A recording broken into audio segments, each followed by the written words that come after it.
It all starts at the front facade of the Hunter Association's imposing stadium, where the vibe feels like a total block party. Inside, camera flashes never stop going off as they call Kim Han-ul to step up to the main stage. The young guy proudly steps up to finally receive his long-awaited E-rank hunter license. Han-ul even strikes a military pose, mentally celebrating all the hard work he poured into this journey. Since he ended up awakening at the absolute bottom rank, the only choice was to study twice as hard as everyone else to make up for it. And thanks to that insane study routine, his knowledge about dungeons and monsters became downright flawless. He truly believed that all that effort would finally pay off, and that he would become a real hunter. But the joy is short-lived, because the evaluator quickly lets him know that the young guy is dead wrong about his future. The man explains without the slightest bit of tact that an E-rank hunter is a hunter in name only and can't even operate in the field. The poor guy is completely shell-shocked as he watches his hard-earned certificate get ripped to shreds right before his eyes. Those guys were being so petty they literally held a press conference just to roast our MC. To make matters worse, the man rubs it in his face that with such trash stats, he wouldn't be able to beat even a tiny creature. Years later, Han-ul can only voice his massive frustration with the life of failure he ended up living. He threw in the towel on his hunter career that fateful day, and now he is at risk of losing his job all over again. Desperate in his room, he wonders how he is going to pay the bills if this new job flops too. As it turns out, the game where he was trying to make a living just announced the permanent shutdown of all its servers. And his big saving grace after quitting monster hunting was precisely this pixelated tower defense game. The basic premise was to recruit various creatures to stop other hordes from invading your territory. Except, despite looking simple at first glance, the game packed an absurd number of complex variables. Upgrading creatures was essential, but the success rate for it was so terrible that it drove every player up the wall. But the worst part of all was that if your monster fell just once, it was gone forever. True roguelike style. With punishing gameplay like that and atrocious balancing, it is no wonder everyone called the game pure garbage. After all, depending on the bizarre situation, a 3-star ogre could easily lose to a 1-star goblin. Han-ul even thinks the developers are sadists, but despite all that insane difficulty, he kept playing. That is because the guy turned into a hardcore veteran who managed to make a living streaming this game. But now he is slumped in his chair, completely lost, and having no idea what to do with his life after that terrible news. Suddenly, notification sounds start popping up on screen, with his channel chat spamming tons of messages. The guy tries to keep his cool and greets the viewers while they ask what he plans to do now. The chat folks joke that he has a hunter license so he won't starve, leaving the guy visibly tense. Han-ul tries to brush it off by saying he is indeed a hunter, while the chat thinks he is just being modest. He forces a fake smile because he would never have the guts to admit he is a failure who can't even step inside a dungeon. But putting career heartbreak aside, he snaps his fingers to focus on what really matters right now. Since today is the official send-off for the game, the guy promises his viewers he will show off everything he can do. With that, he decides it is time to take on the game's ultimate event, while the stream chat already starts taking bets. The main goal of this final challenge is basically to defend the castle against colossal hordes of wild beasts. And today's mission is simply to survive wave number 700, a feat nobody has ever managed to pull off. He gears up for what should be his final match, while the chat reminds him that everything was funded by their donations. If he can beat this impossible challenge, the guy will set a legendary record and snag a unique achievement. Even knowing the game will end right after and none of it will matter, he decides to hit the start button. Still, heavy nerves hit him, and the guy lets out a deep sigh with his hand shaking slightly over the mouse. With a hyped-up shout, he finally clicks the screen to kick off the most anticipated event of his entire life. The announcement for the start of Wave 700 flashes on screen, along with a massive blue portal pulsing with pure magical energy. A total tsunami of terrifying monsters starts pouring out of the portal, rushing toward the castle defenses. Realizing the enemy headcount is absurd right from the start, Han-ul decides to launch his strategy with a few attacks. At the player's command, an archer goblin prepares to fire a powerful flaming arrow into the horde. The fiery projectile slices through the air at high speed, leaving a bright, destructive trail right through the middle of the battlefield. The shot lands a direct hit on the beasts rushing in front, causing a pretty impressive impact explosion. But to the archer goblin's surprise, a swift counterattack comes flying straight at him before he can fall back. Unfortunately, the poor guy ends up wiped out brutally, with the unit defeat prompt popping up right after. Han-Ul is utterly furious and complains loudly because that level 100 goblin archer was one of his most expensive units. And to make matters worse, the monster army keeps advancing relentlessly without giving him room to breathe. Desperation starts setting in hard because if that giant horde pushes together all at once, defeat will be inevitable. But he tries to stay locked in and order his troops to attack to stop the beast's advance at all costs. With that, the guy decides to summon the level 130 succubus queen, hoping she can clear the castle gate. But even the queen herself looks confused, as she realizes something very wrong is about to go down nearby. Suddenly, a terrifying roar echoes through the map, revealing a giant Cerberus right behind the poor player unit. Han-Ul is in total shock, unable to grasp how that three-headed beast managed to slip past his defenses so fast. The queen tries to retreat in a hurry to regroup, but the giant monster is already glued to her. Without the slightest chance of defense, the poor succubus ends up swallowed whole by one of the Cerberus's hungry jaws. The game system shows no mercy and quickly notifies that the queen and several other key defenses were completely wiped out. The guy grits his teeth in rage, realizing that even though he knew the difficulty, those monsters are way too strong. The humiliation continues, with the game showing that even his powerful level 150 Tailor Ogre bit the dust.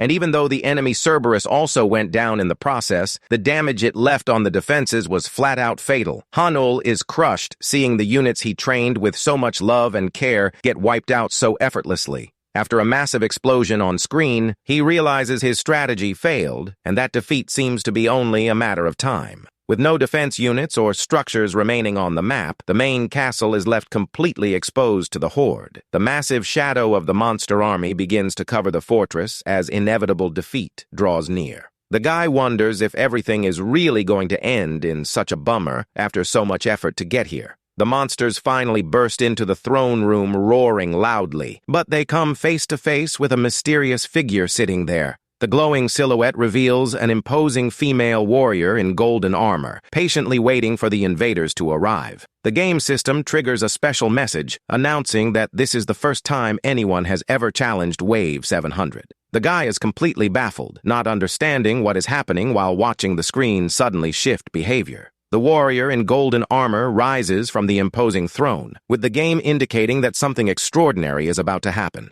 Her red eyes glow intensely, while the system prominently flashes that the sovereign has finally awakened. A hooded minion appears to hand over a colossal sword into the hands of the powerful warrior gearing up for battle. She wields her giant weapon, which glows with an overwhelming golden energy, ready to take on the enemy army. Han-Ul's jaw drops because under normal game rules, the sovereign was supposed to be just an immobile statue in the throne room. But the artificial intelligence ignores the rules, and the warrior charges ahead determined to face the massive horde coming up the stairs. The guy thinks to himself that he has suffered hundreds of terrible losses before, but nothing compares to the spectacle he is watching right now. No event like this had ever occurred in the game's history, and he cannot tear his eyes away from the computer screen. The sovereign's intimidating gaze locks onto the enemies while the guy asks himself what on earth is going on in this match. With a single swift motion, she delivers a devastating slash that starts slicing through the air and tearing apart the opponent's defenses. The golden sword creates a wave of glowing slashes that dices dozens of giant wolves and sea monsters all at once.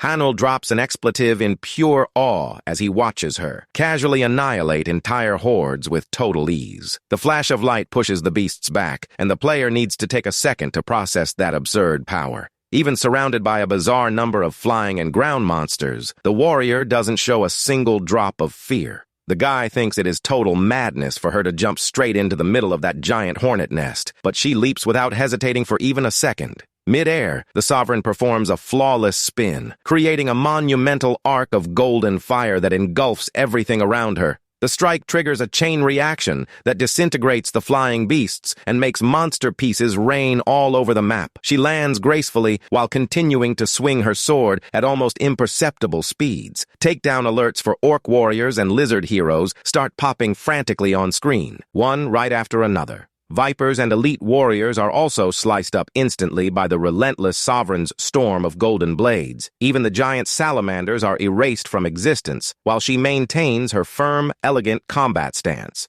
The casualty list for the enemy army keeps growing, with minotaurs and cyclopes getting taken out in a matter of milliseconds. The visual spectacle of destruction leaves the guy completely incredulous, unable to believe the miracle he is witnessing. To top it off in style, the Sovereign extends her free hand and creates a massive magic circle charged with pure energy. She grips the hilt of her holy sword tightly while preparing to cast her ultimate trump card against the rest of the invaders. A colossal pillar of divine light descends from the sky, striking the battlefield directly and blinding anyone watching. The magic's impact generates a catastrophic explosion that instantly clears all remaining hundreds of monsters on the map. Han-Ul is left open-mouthed, realizing the Sovereign literally defeated the entire Wave 700 army all by herself. The victory congratulations message flashes across the screen, crowning the guy as the ultimate champion of that brutal dungeon game. The victory prompt finally glows, confirming he cleared the feared Wave 700, leaving the guy stunned.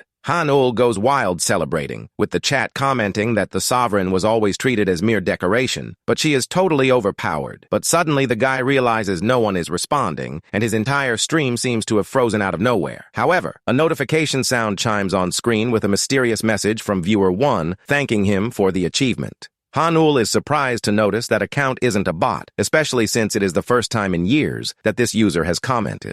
The viewer says that thanks to the guy's actions, his lord was finally able to awaken from an extremely deep sleep. The mysterious figure talks about starting over alongside the player, who acts casual but secretly thinks that whole conversation is total craziness. The viewer wraps up by saying he eagerly awaits his leadership, while in the game, the characters bow low. The viewer simply logs off, and the normal chat comes back online with people failing to understand how he beat the final challenge. Han-Ul laments his terrible luck of catching a weirdo in chat right in the middle of his farewell stream for that garbage game. Except before he can shut everything down, something bizarre starts happening right before his wide-open eyes. A giant blue portal pulsing with pure magical energy simply sprouts right out of his computer monitor, startling the guy. The gust of wind and power bursting out is so strong it blows his hair back and sends him into total panic. The guy falls backward, chair and all, unable to get what on earth is happening in the middle of his room at that hour of the night. His eyes begin to glow with an intense blue light as he feels a brand new energy course through his body. A floating system window pops up, announcing that synchronization is complete and that he has just received a new skill. Heart in his throat, he realizes this can only mean one thing: the legendary, long-awaited hunter reawakening. Right away, he remembers being humiliated and hearing from the association that an E rank could never actually operate in the field. But he also remembers the doctor explaining that in extremely rare cases, weak hunters could gain new skills. And that rare twist of fate was what everyone in the hunter world knew by the name of spiritual reawakening. Even without understanding how it happened so suddenly, the guy feels like he is finally going to bounce back after so much disrespect. He gives a confident smirk, knowing that the big chance to turn his life around has finally knocked on his door at just the right time. Han-Ul makes an epic declaration to wrap up his final stream, promising that from now on, he will return as a hunter. The next day, the bright weather in the city seems perfect to mark the start of the guy's extraordinary new journey. Sitting on his bed, he tries to calm his nerves to process the results of this strange phenomenon from the night before. But upon opening his status window, he sees that his physical attributes of strength, agility, and intelligence remain at the exact same level. Disappointment hits hard because he had high hopes that the reawakening would upgrade his trash E-rank hunter stats. Suddenly, a system prompt echoes through the room, drawing the guy's attention back to his magical attribute panel. The panel asks if he would like to review detailed information about the newly acquired skills. Still somewhat skeptical, Han-Ul locks his eyes on the system prompt, weighing whether it is worth checking it out right now. But he quickly gets his hype back, knowing that if the new skill is high rank, poor base stats won't even matter. Without wasting time, the guy points his index finger and clicks accept to pull up the system specs. Two brand new skills pop up on screen called Sovereign's Pact and Sovereign's Audience, leaving him intrigued. The guy is confused, failing to understand what kind of bizarre negotiation and communication power with a game entity he just received. Since he has never seen anything like this in his life, he figures the best way to crack the mystery is to activate the thing right away. He decides to start with the skill that looks ready for use, and gives the mental command to activate Sovereign's Pact. Except the game throws a huge red warning right in his face, stating the skill failed due to a lack of gold in his account. The guy flops onto his bed in frustration for building up so much hype over powers he can't even afford to use. To top off his discouragement, he doesn't have any veteran hunter friends he can turn to for advice on this situation. But suddenly, a light bulb goes off in his head as he remembers Viewer 1, the mysterious user who sent that message in chat. He stands up hyped at the possibility that the strange user might know an important clue about his new power. After all, the strange anomaly he felt during the last match started right after that conversation with that viewer. Without hesitating, Hanul clicks to start a new live stream, mentally praying for the mysterious user to show up. And like magic, the notification that Viewer 1 joined the stream pops up, filling the guy with hope. It almost felt like the user was just waiting for him to go live, and the guy quickly greets him in a very friendly manner. Hanul restricts stream access to be alone with the viewer and lets him know he needs to ask him a very important question. He knows very well that his new mysterious powers only manifested because of that bizarre chat with this user. That means the mysterious Viewer 1 is the only lead he has to crack the mystery behind his reawakening. The guy lays his cards on the table and admits it might sound crazy, but he suffered a spiritual reawakening last night. He stares at the screen and asks if the user knows anything about it, and to his surprise, the viewer replies, yes. The guy gets extremely hyped, realizing his suspicions were right and that the mysterious viewer knows everything. Hanul recalls that in the hunter world, reawakening is considered a divine phenomenon beyond human control. Given that, he starts theorizing that the mysterious user in chat might be someone very influential with direct ties to the thrones. But even if this guy really did help with his reawakening, the guy still doesn't get why he was the chosen one. Feeling a mix of relief and total confusion, the young hunter puts his hand to his head to try and process all this madness. No matter how rationally he tries to analyze the situation, he can't find a single logical reason to receive such a colossal favor.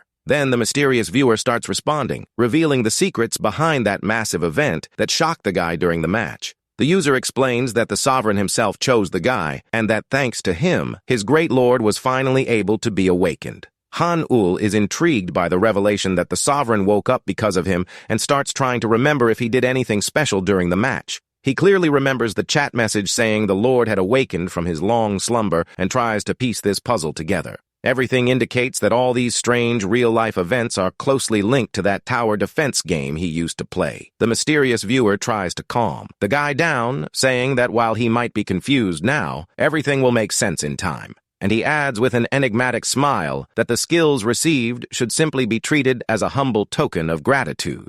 Hanul accepts the explanation, but quickly questions how those new powers work, since they seem to have specific rules. The man explains that the sovereign's audience skill is still very complex and requires prep time before it can be unlocked. But the guy insists on knowing why the other pack skill isn't working, since the system claims there is a lack of gold coins. The question leaves an awkward silence in the chat, while the mysterious viewer seems to pause to analyze the issue. With that, the mysterious user reaches out and grabs a very ancient magic book that glows intensely with a mysterious golden light. He opens the book in a hurry, flipping through the sacred pages to try to figure out what went wrong with the new powers granted to the young man. With a hint of embarrassment, the hooded man admits he made a slight miscalculation during the power transfer. The guy is left with total egg on his face, unable to believe that such an imposing being made such a silly oversight with him. The viewer snaps his fingers to fix the error and promises a batch of gold coins will be deposited into his account shortly. He explains the guy will be able to use the powers normally as soon as the cash lands, and that he will learn more by practicing daily.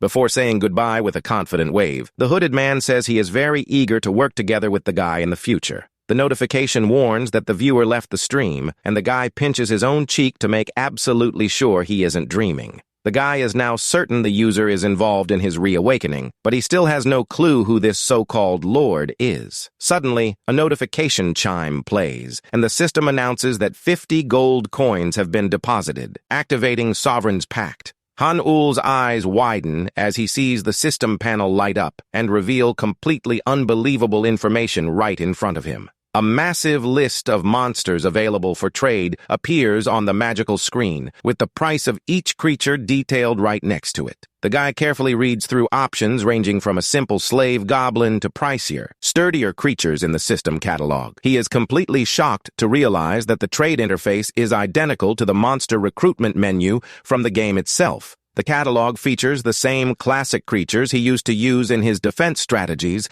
against enemy hordes. Although there are a few minor visual differences, the list is practically a carbon copy of everything he saw for years in the game. The guy then theorizes that if he summoned those creatures to defend the castle in the game, maybe he can do the same in real life now. He flashes a mischievous grin, realizing that if he lacks the physical strength to fight, he can simply let his summons handle it. Except upon checking his magic wallet, he notes that 50 coins are only enough to hire the absolute cheapest creature available, which means his only summoning option at the moment is a skinny, seemingly useless, low-level blue slave goblin. But before finalizing the purchase, the guy locks his eyes on something mind-blowing that pops up at the very top of that system hire list. Standing there is the powerful Phantom Sovereign who wiped out the entire army in that match. But the price tag to get her is absurdly high. He would love to have that overpowered warrior on his squad, but with that astronomical coin value, buying her is totally out of the question. The guy wonders how on earth he is going to stack up that much gold if the system really requires the same methods as the game.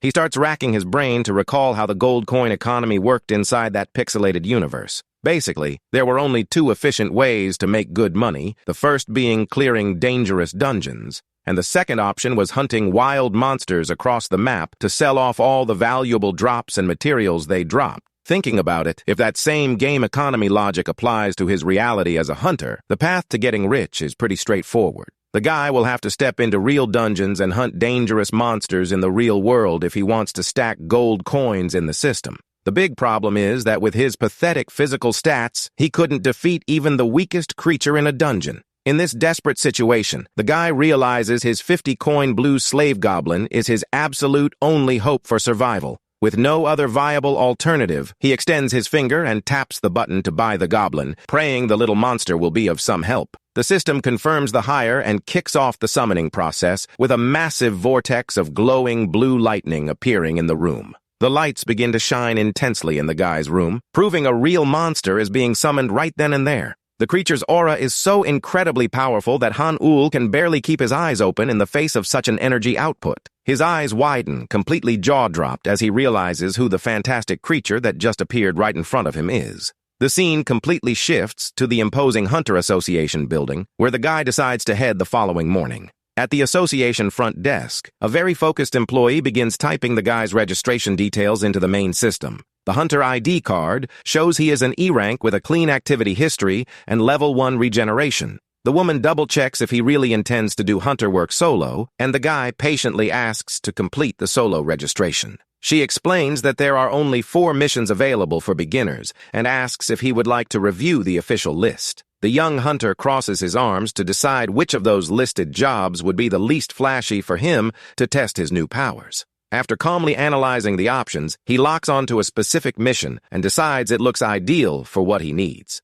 Han-Ul points firmly at the monitor indicating his choice, leaving the front desk employee a bit surprised by the decision. She warns that the chosen area is extremely isolated and that emergency support won't be able to reach him in time if something goes wrong. But the guy keeps his confident smile and says, "Everything is fine," making it clear he isn't afraid of the challenge he chose to face. The employee accepts the decision reluctantly, grumbling under her breath about the madness of an E-rank hunter going hunting completely solo. She notifies him that registration is finished and that all detailed mission info will be sent via text to his phone. To wrap up security protocol, she asks the hunter to place his fingerprint on the biometric scanner set in front of him. The woman explains he is clear to head out as soon as biometrics clear and asks if he has any extra questions. The hunter politely responds that he has no questions and says goodbye to the desk worker while the screen confirms the process. As he takes his first step toward the exit, the guy feels a rush of anxiety about finally starting his very first real run. Despite being a little tense about his debut, he can hardly wait to test his new mysterious summoning powers in actual combat. The details reveal that the E-rank mission basically consists of exterminating goblins that settled in the forest behind a village. The guy walks casually down the dirt road leading to the settlement, thinking he is very close to reaching his destination. Suddenly, a shaky, desperate voice shouts for a hunter down the road, making the young guy look over to the side of the path in surprise. It was the village chief running frantically through the cornfield to welcome the hunter who came to aid the village. The old man bows in gratitude for the hunter's presence, who returns the kindness by humbly saying it is just his duty. The elder vents that those darn goblins have been terrorizing the region and blocking residents from going up the mountain for a week. Hanul understands the distress and knows full well no other hunter would come to the middle of nowhere to fix such a low-paying issue. Even so, the old man seems quite worried and asks if he will be all right alone, since he heard those goblins are dangerous. The elder looks at the guy with immense warmth, genuinely fearing his young benefactor might end up badly hurt during combat. Touched by the resident's genuine concern, the guy firmly holds the old man's calloused hands to try and calm him down for good. Han-ul looks the village chief in the eyes and promises firmly that everything will be fine and nothing bad will happen to anyone there. The old man gets extremely emotional at the noble attitude and thanks the young hunter from the bottom of his heart for his kindness. He sheds a few tears of relief and keeps thanking him endlessly while the guy tries to comfort him in the middle of the dirt road.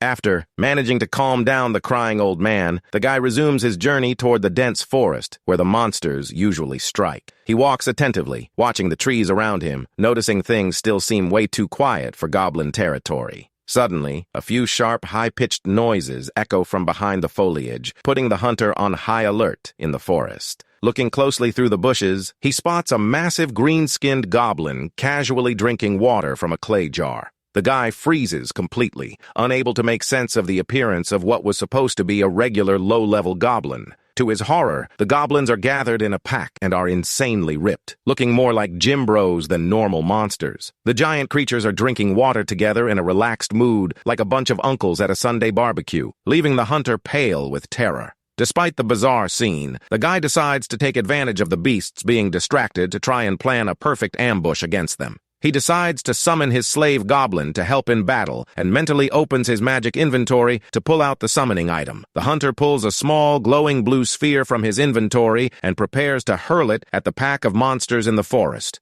With all his E-rank hunter strength, he builds momentum and throws the summoning sphere toward the group of jacked goblins. He lets out an imposing shout, ordering his slave goblin to appear for battle as the blue orb cuts through the air at high speed. The monsters catch the shout and turn around curious, just in time to see the small blue sphere rolling slowly toward their feet. The hunter drops into a dramatic superhero landing pose, but quickly gets confused upon noticing nothing extraordinary happened after the throw. The little blue ball simply comes to a stop in front of the giant goblins, who lean down curious to sniff the object, utterly clueless about what it is. The guy enters total panic mode, realizing his big summon flopped miserably and that he has no clue how to use this new power. To make matters worse, the muscular beasts stand up furious and surround the guy, who realizes too late that running away is out of the question. Since the summoning didn't seem to work on the first try, the guy decides he will have to take on the beasts all on his own strength. But the horde of gigantic goblins charges ahead furiously,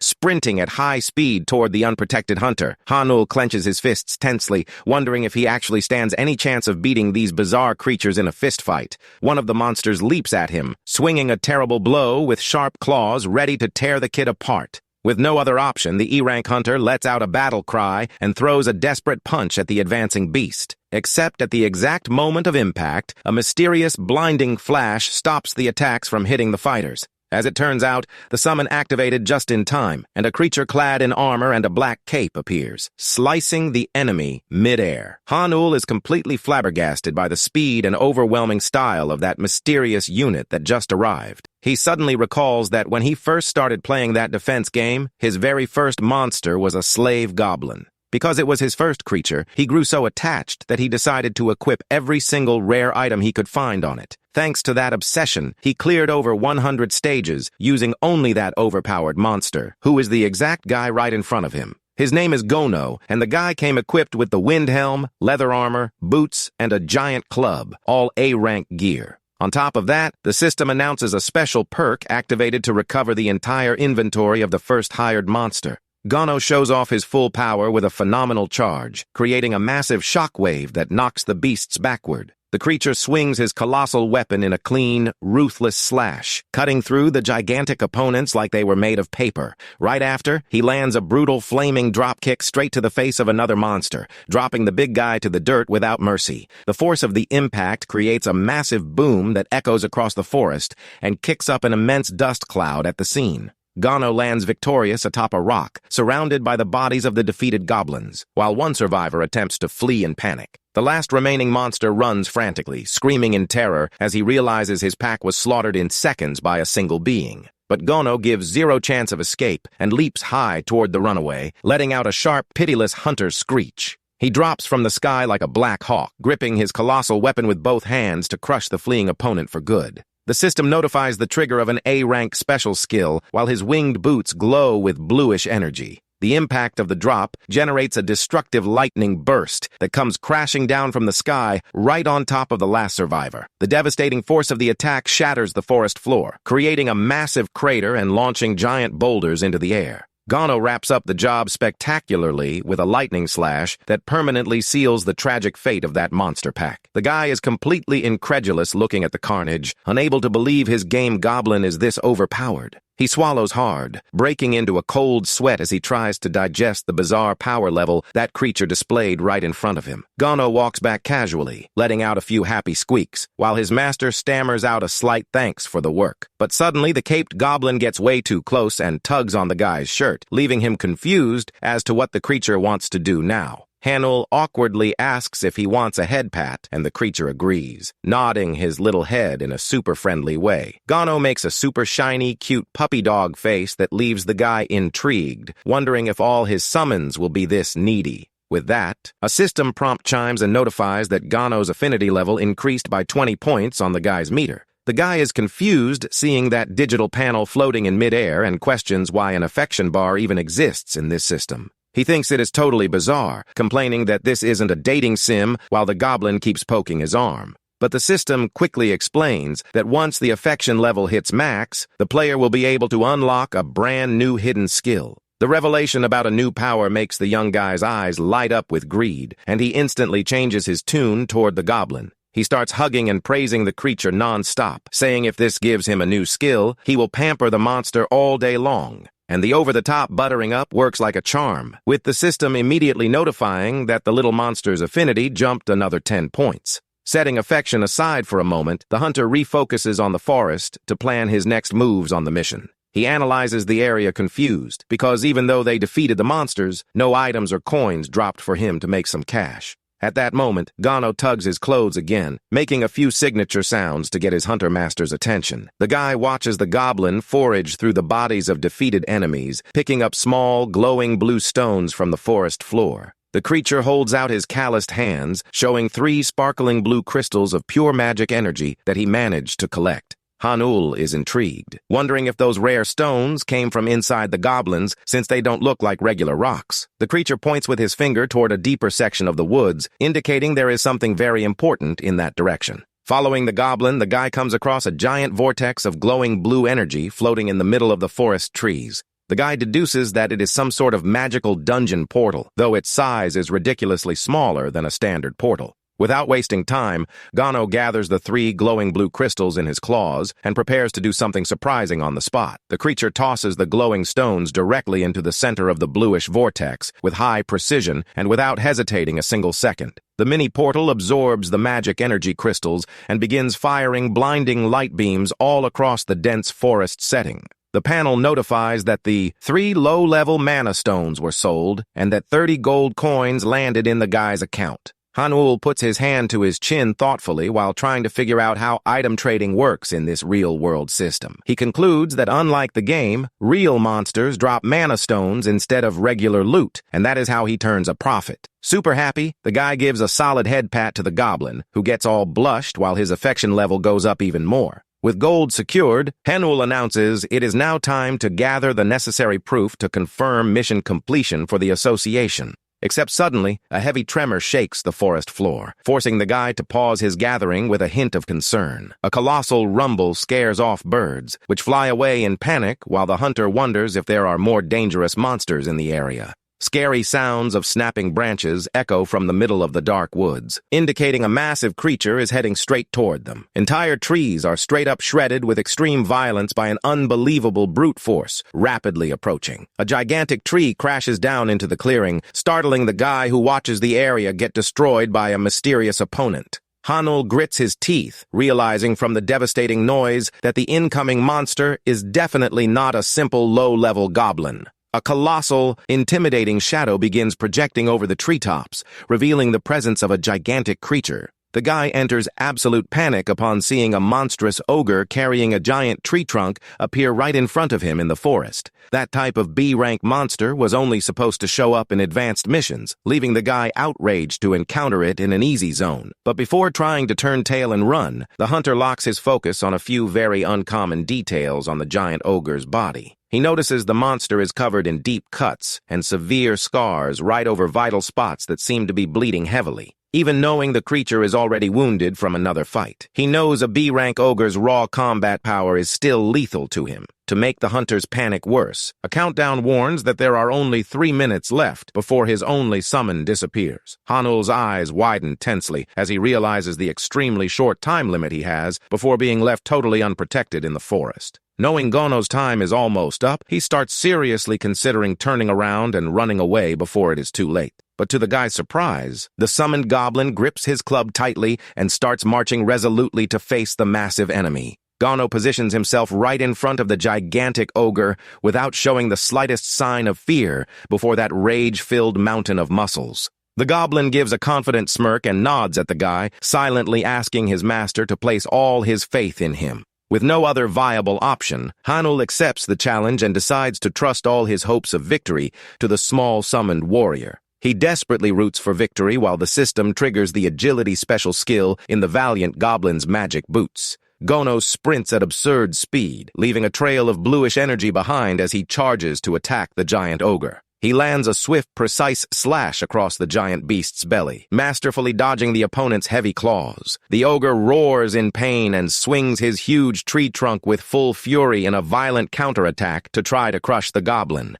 Except the small warrior dodges with extreme ease, leaping high and spinning nimbly in midair to escape the giant's blow. Gono reaches an impressive height in the sky, while the ogre looks up totally dazed, failing to understand where the creature went. The goblin drops from the skies, landing a devastating blue energy-charged dropkick straight to the giant creature's head. He channels all his power into an overwhelming club strike that slices through the air, generating a monumental light trail in the middle of the forest. The attack hits the top of the ogre's head dead center, generating an energy burst that shakes the whole clearing around the fight. The giant monster tries to defend by blocking the blow with his arms, but the overwhelming force of the impact starts crushing his defenses. The absurd pressure of the strike causes the old wounds on the creature's chest and belly to rip wide open, bleeding way more. The ogre lets out a deafening roar of pure agony as his bones start cracking under the crushing weight of the goblin's weapon. The final blow triggers a monumental blast that launches rock shrapnel and dust in all directions, destroying the environment.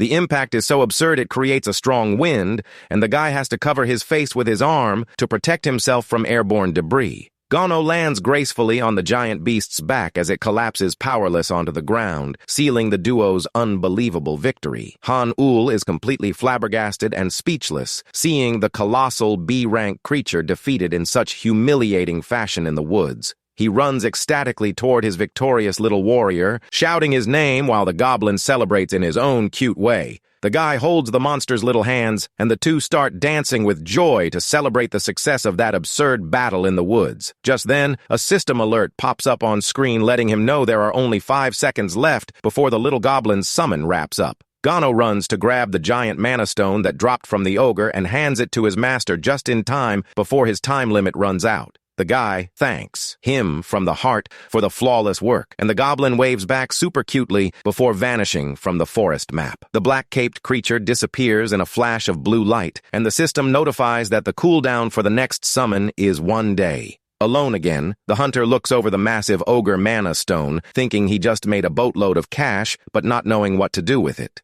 Suddenly, the miniature magic portal floating in the middle of the clearing catches the guy's eye, glowing brightly. He realizes the system trade menu opens automatically when he holds a mana stone and decides to toss the gem into the portal. The small rift consumes the ogre's valuable crystal and deposits another 100 gold coins into the guy's wallet, bringing his total to 130. The system triggers a notification that this was the first sale of an ogre gem and begins calculating an extra reward. Hanul is intrigued by the additional payout as he watches a list with soul fragments and rare scrolls pop up. With that, the system announces that the Lord's Castle granted the hunter a special premium item raffle ticket. He remembers that in the game, this was the only way to get legendary gear, but the drop rate was such garbage it annoyed everyone. The floating screen confirms the gacha ticket is used exclusively to summon extremely rare utility items. The guy holds the mysterious golden chest that just appeared and thinks he finally has a shot at testing his luck. But he soon ponders that drawing an incredible item would be pointless if system items could only be used by monsters. Except to his absolute surprise, the digital panel notifies that gear pulled from gacha can also be used by the master. His eyes widen as he realizes the same overpowered armor that turned a regular goblin into a god could belong to him. The guy feels this is his big shot to finally get legit strong in the real world and locks his focus on his ticket. Suddenly, distant shouts in the forest cut his thoughts short, and he decides to save the raffle for later. A group of armed hunters sprints down the path. Following the trail of destruction, the ogre left in the dense forest. The group's scout runs ahead, completely certain that the creature's fresh tracks are leading into that clearing, but he abruptly stops upon spotting the unbelievable scene, leaving the group leader annoyed, failing to get the reason for the sudden stop. The young female hunter and the guy exchange looks of pure surprise as they meet totally unexpectedly in the middle of the dark forest. The group slowly approaches and comes across the giant ogre carcass lying lifeless right in front of the unknown young hunter. The guy instantly recognizes the pretty girl as the famous Yun Sua, the feared leader of the A-rank Pungbake Guild's second team. He realizes that Squad was already tracking the ogre earlier and swallows hard, imagining this situation is going to be super problematic for him. The girl shouts asking him to wait a second, making the guy jump slightly at the group's sudden approach. The warriors surround the kid and explain they are official guild hunters and that giant ogre was the target they were tracking. Yun Sua stares at the guy with her intense golden eyes glowing, asking point blank if he was the one who took down the colossal beast. Hanul breaks into a cold sweat. Terrified the girl might want to pick a fight over him stealing her elite guild's prized hunt. The vibe gets extremely tense in the forest, with all the hunters waiting for the guy's response in front of the ogre's sprawled body. The leader analyzes the creature's carcass and wonders if that ordinary-looking kid really took down the monster all by himself in the woods. She knows full well that even heavily wounded, that kind of ogre's baseline combat power is still B-rank equivalent. After all, not even her guild's trio of B-rank elite hunters had managed to put a single scratch on the beast earlier. She mentally concludes that to do this solo, this unknown young hunter must possess skills that are A-rank at the very least. To everyone's surprise, she shifts her posture and warmly extends her hand, greeting the guy in a very respectful manner. She formally introduces herself as Yun Sua from the Pungbake Guild, while deciding to take a close look at what kind of man he really is. The guy returns the greeting, introducing himself as Kim Han-ul, while an intense glowing light begins forming in the forest sky. Suddenly, a divine notification announces that Heaven's Archangel is showing deep interest in the guy right before the female hunter. The image of a massive golden entity pops into the girl's mind, leaving the team leader completely in shock over the revelation. She gets extremely confused noticing her own guardian constellation is so interested in a mysterious hunter. Yunsua quietly glances at the guy, thinking that despite all that interest from the constellation, he seems pretty average. She breaks the silence and asks directly if he took down the ogre alone, and the guy just brushes it off saying he got a bit lucky. The hunter locks a suspicious stare, feeling deep down that the young hunter is hiding some major secret about the fight.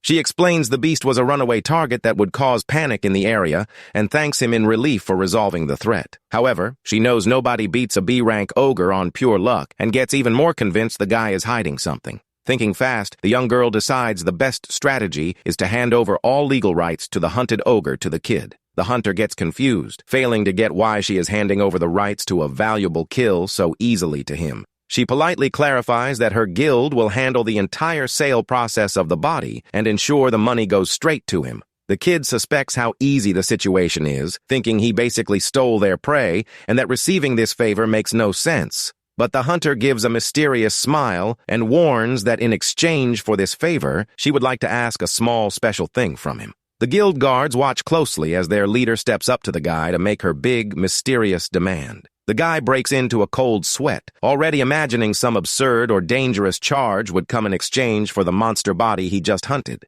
Except to everyone's surprise, the elite girl simply pulls her smartphone out of her pocket with her hands shaking slightly. A romantic atmosphere full of glowing flowers forms around them as she holds out her phone cutely in his direction. With her cheeks bright red from embarrassment, the fearless team leader stammers out a request to get his phone number. Han-ul is left with the ultimate egg-on-face look, completely stunned as he realizes the hunter's big request was literally just his contact info. In the end, the job wraps up in celebration, with happy shouts of thanks from the village residents echoing under the blue mountain sky. The old man almost cries with gratitude, thanking him for saving his life, but Kim Han-ul just acts casual, saying it was no big deal. The hunter calms the elderly man down, assuring him the mountain is completely safe now, while the old guy already starts brainstorming a way to reward the young man. Except instead of accepting mystery gifts, the young hunter decides to leverage the moment of gratitude to ask the village chief a point-blank question. With the smile of someone who knows exactly what he wants, he asks where the famous local training monument in that mountain region is located. The chief chuckles at the guy's curiosity and points to a forest trail, explaining the spot is famous for bringing tons of good luck to visitors. Although Kim Han-ul isn't much for dumb superstitions, he decides to hike through the forest in search of the monument to test the legend in practice. As he walks, the guy pulls the beautiful golden chest from his pocket, which glows brightly, radiating very powerful magical energy. He stops right in front of the giant stone monument, hoping that famous positive energy in the area boosts his odds of landing something good in gacha. But right as he was about to open the chest, his phone starts buzzing like crazy, indicating a new message just landed. The guy gets confused, holding the chest in one hand and his phone in the other, noticing the text is from none other than the hunter Yun Sua. The girl lets him know her guild will take care of the entire dead ogre carcass and asks him to reach out as soon as he is heading over there. He finds all of it super strange, since the team leader used her personal line instead of calling through the guild's business contact. In the end, he just shrugs, deciding to ignore the A-rank hunter's ulterior motives to focus on what really matters. The hunter zeroes all his focus back on the golden chest, barely able to believe he finally has the chance to open a legendary reward like this. He knows this system's drop rate is usually total garbage, but even so, he starts praying for at least an A-rank item. Without hesitating another second, he confirms the use of the premium gacha ticket in the system and readies himself to see the draw result. The golden chest bursts open all at once, releasing a flash of blinding light that engulfs the entire clearing around the monument. As various weapons of all ranks float in the light, the system explains that the grand prize would be an S-rank item glowing in gold. A majestic red armor of legendary status shows up in the demonstration, while the guy anxiously awaits his gacha verdict. The young hunter tries to shield his eyes from the harsh light, expecting to see the classic golden hue, but ends up noticing a totally different shade. His eyes widen in total shock as he realizes the chest's glow is actually an intense, completely mysterious deep red. After that bizarre day, the scene shifts to Kim Han-ul's apartment on a sunny and seemingly peaceful afternoon in the city. The guy is comfortably kicked back in his gaming chair, staring at the computer monitor with a thoughtful expression. He reflects that he managed to solve the problem of getting gold coins, but now he just stumbled into a new headache with the system. The hunter tries everything to recruit new combat creatures in the shop, but simply can't select a single monster on the digital list. Reviewing the full catalog, he notices he has 130 gold coins stacked up, but almost all options are completely locked. Only the Goblin Warrior and the terrifying Berserker Ogre show up as purchasable, leaving the guy even more confused by this silly limitation. The Goblin for 70 coins makes sense, but the Ogre costs over 400 coins, which would be impossible to pay with his current balance. That is when the penny finally drops, and he wonders if the system only allows hiring monsters he has personally defeated in real combat. That crazy theory makes total sense, and perfectly explains why only those two creatures were available for purchase. Even knowing that having to hunt monsters personally is a pretty tough requirement, he decides to face the challenge without complaining about life. He remembers the draw he did earlier at the stone monument and resolves to analyze the mysterious item he managed to pull from the gacha chest. The unique grade item called Observer's Glasses grants an absurd stat boost across the board and even allows using the Sage's Eye technique. The guy can barely contain his happiness over securing a unique level item that practically no regular hunter has ever seen in their life. According to game rules, this simple accessory is worth way more than a full set of A-rank armor and weapons combined. The best part of all is that the system lets the hunter himself use the gear instead of restricting usage only to summoned monsters. With a confident smirk on his face, the guy decides to put on the magic glasses to test the effects in practice and see how he looks. The instant he puts on the accessory, a powerful surge of blue energy wraps around his body, sending his power skyrocketing. His status screen updates, showing that all his attributes received a massive permanent bonus of 5 extra points. The guy reviews the details of the new active skill that lets him view info on weaker monsters without expending daily charges. He gets startled seeing his new numbers glowing on the floating panel, confirming his stats really leveled up. The hunter gives a sly grin, realizing the unique grade items effect really works flawlessly on his human body. Thinking it through, he realizes this skill to analyze enemies before starting combat is going to give him an absurd edge on hunts. The guy concludes combat is going to become a total walk in the park now that he can study monster weaknesses and techniques in advance. However, even being extremely happy with his new power, a nagging doubt starts deeply bothering the guy's mind. He takes off the glasses and asks himself why on earth the universe is handing out so much free power to a simple E-rank hunter. Sitting alone in the dark room, he remains lost in thought, trying to understand the real reason he was chosen for all of this. Suddenly, a red danger warning flashes in the middle of the room, alerting him that a terrible monster wave is about to begin.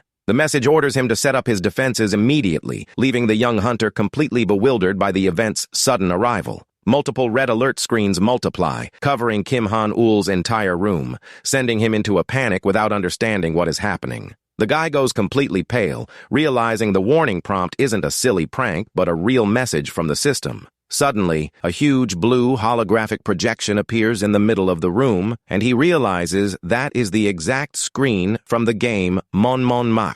The system flashes in bold letters that Monster Horde number 701 will start in exactly 10 minutes and tells him to prepare. The hunter panics, failing to understand how a monster invasion from that cursed tower defense game is taking place in the middle of his room. To make matters worse, he visuals the massive horde of bizarre, gigantic creatures that usually pop up to destroy everything in their path. Desperate, the guy asks the system if there is any way to decline that suicidal mission and asks what happens if he fails to win. The screen coldly notifies that if he fails castle defense against the invasion, the castle of illusions will fall, and all his accumulated powers will vanish forever. As if losing his powers wasn't enough, the system even shows apocalyptic images of a modern metropolis getting totally wiped out by fire. The final warning in scarlet red makes it crystal clear that if the castle falls, his entire world will simply be erased from the map without a trace. The blue screen returns with a cruel countdown, reminding the hunter that he has only 10 minutes to devise some survival strategy.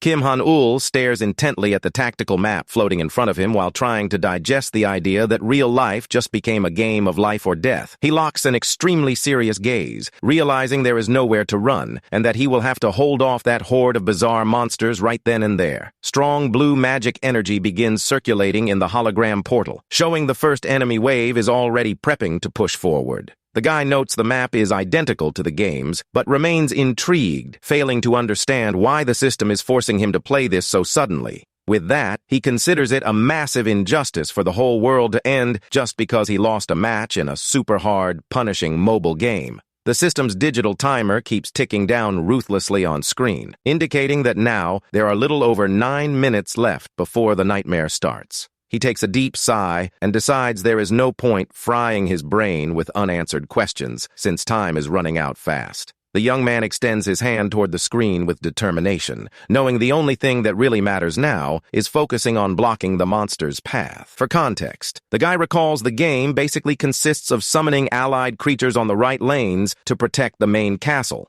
But the big issue is the game's absurd difficulty, which demands surgical tactics and flawless positioning so you don't get totally slaughtered. It isn't enough to just drop regular monsters on the map. You have to combo each one's skills strategically to maximize damage. Additionally, the player needs to manage various traps and defense structures placed around the castle to slow down invaders. Using the right items at the exact moment and drafting counterattacks for every single combat scenario is the true secret to victory. He notices the holographic screen's virtual controls operate via touch, making agility when positioning defenses much easier. With the panel ready, the hunter decides to check what combat forces and troops he has available in his summoning inventory. The system runs a full scan and announces that submitting those mana stones he sold earlier unlocked a total of 4 additional monsters. He feels relieved seeing the sold gems generated 3 goblin warriors and 1 berserker ogre without him having to spend his precious gold coins. Curious about control options, the guy tries checking if he can also summon the Castle Lord himself as a battle ally this time around. However, the system denies the request, warning that the Lord and Illusion Butler are unavailable resources, leaving the guy pretty frustrated with the cap.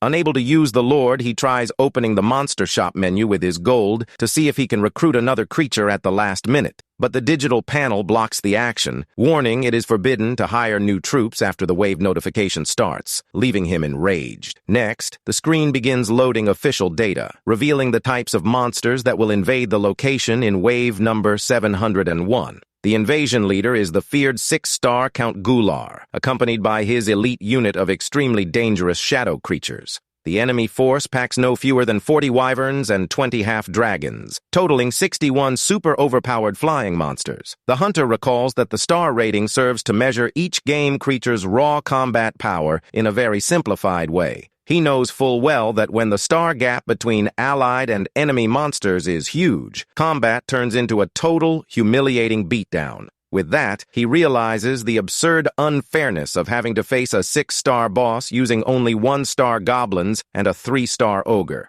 With a numerical and power disadvantage like that, he knows he couldn't defeat even a single enemy dragon, which would lead to a fast loss. Without enough coins to draft a decent plan, he stares at the screen breaking into a cold sweat and asks himself what on earth he will do to survive that slaughter. Suddenly, a special perk alert pops up on screen, granting the guy the unique right to pick 1 defense structure and 1 support item. The panel displays a few floating cards of defensive towers and magic scrolls, letting him select just 1 option per category. Even with the help, the guy gets annoyed, thinking the system is joking by expecting him to save the world with just 2 silly assists. He knows winning under these meager conditions seems totally impossible, but deep down, he refuses to accept defeat without fighting first. The hunter gives a pretty confident sly grin, reminding himself that he is one of the top veterans of that cursed tower defense game.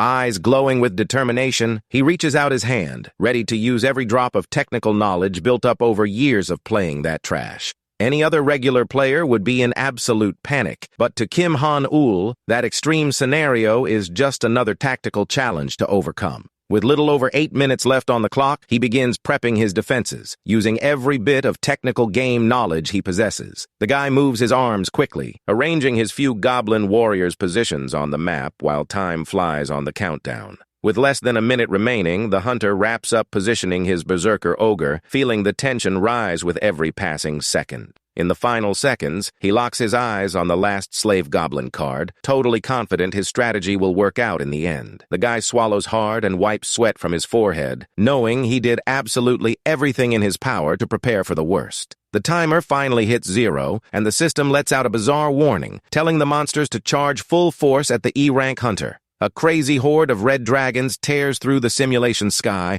roaring loudly and swooping down at terrifying speed toward the castle. The colossal creatures close in fast, covering the whole sky while locking their glowing eyes on the castle's energy barrier. The terrifying horde boss crosses his arms with a smug glare, dead certain he will destroy the kid in a matter of seconds. The flying monsters advance in a swarm straight toward the force shield, looking like a cloud of death ready to devour anything it finds. The dragon's first impact against the barrier triggers a blast of bluish electric sparks that light up the entire combat zone. An absurd number of wyverns start slamming into the protective shield non-stop, trying to shatter the magic defense with raw brute force. Seeing the chaotic scene, the young hunter flashes a victorious smile as he realizes his primary defensive strategy worked exactly as planned. The infinite barrier protects the castle, capping any damage taken to just 1 durability point, no matter how strong the attack is. The guy explains that this shield is extremely broken, but carries the condition that it can only be activated if his troop's average star rating is super low.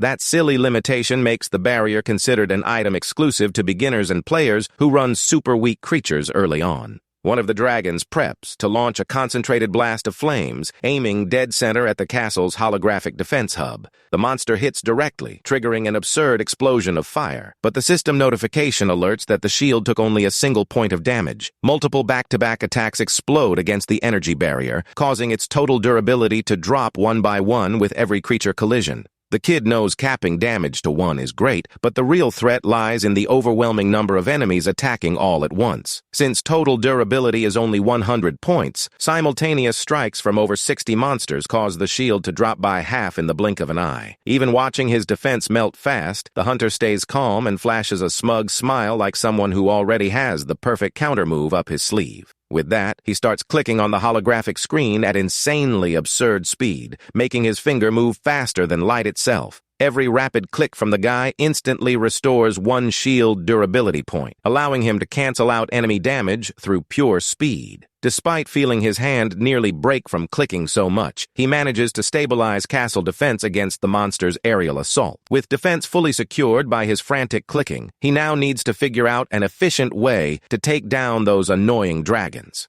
Suddenly, one of the dragons gets hit in the snout by a mysterious object, taking 1 point of damage to the surprise of all allied creatures. Normally, it would be impossible for regular goblins to deal any damage to high-rank legendary creatures like those wyverns. But the kid knew that with the secret item he equipped on his small green troops, that impossible feat would become totally real. The A-rank item named Hakon's Spoon allows any weak creature to deal long-range damage, ignoring monster-level gaps. Although the attack only throws spoons and deals just 1 damage per hit, the continuous effect starts deeply annoying the flying monsters. One of the gigantic dragons gets total egg on its face, unable to get why it is getting pelted by flying silverware in the middle of battle. The cheeky goblin even makes a face, sticking his tongue out at the giant enemy, knowing that if he keeps throwing spoons, the creature will die eventually. Doing basic damage math, the guy realizes he will need roughly 60 hours of non-stop clicking and attacking. Now, his sole, exhausting mission is to keep clicking the screen to repair the magic shield while patiently waiting through those 60 hours. The hunter dares the system to see who will break first, him from exhaustion or the flying monster horde getting pelted by silverware. Meanwhile, his horde of goblin warriors runs back and forth in the arena, throwing spoons non-stop toward the invaders. He finds amusement in the bizarre scenario, wondering if those proud legendary dragons are really going to die from spoon strikes. The enemy boss turns red with rage seeing his army get humiliated by tiny green creatures while a goblin laughs in his face. A legit rain of glowing silverware starts firing from the castle like a magical bombardment covering the simulation sky. After some playtime, the guy breaks into a cold sweat and wipes his tired face, realizing maintaining that frantic pace is way harder than he imagined. With his throat completely dry from fatigue, he decides to take a quick 1-second break to try and grab a water bottle off the desk. However, trying to reach out his arm, he feels a dark, mysterious force paralyze his body, stopping him from moving away from the game screen. The kid's eyes widen in full panic as he notices his muscles are totally locked, unable to move a single finger.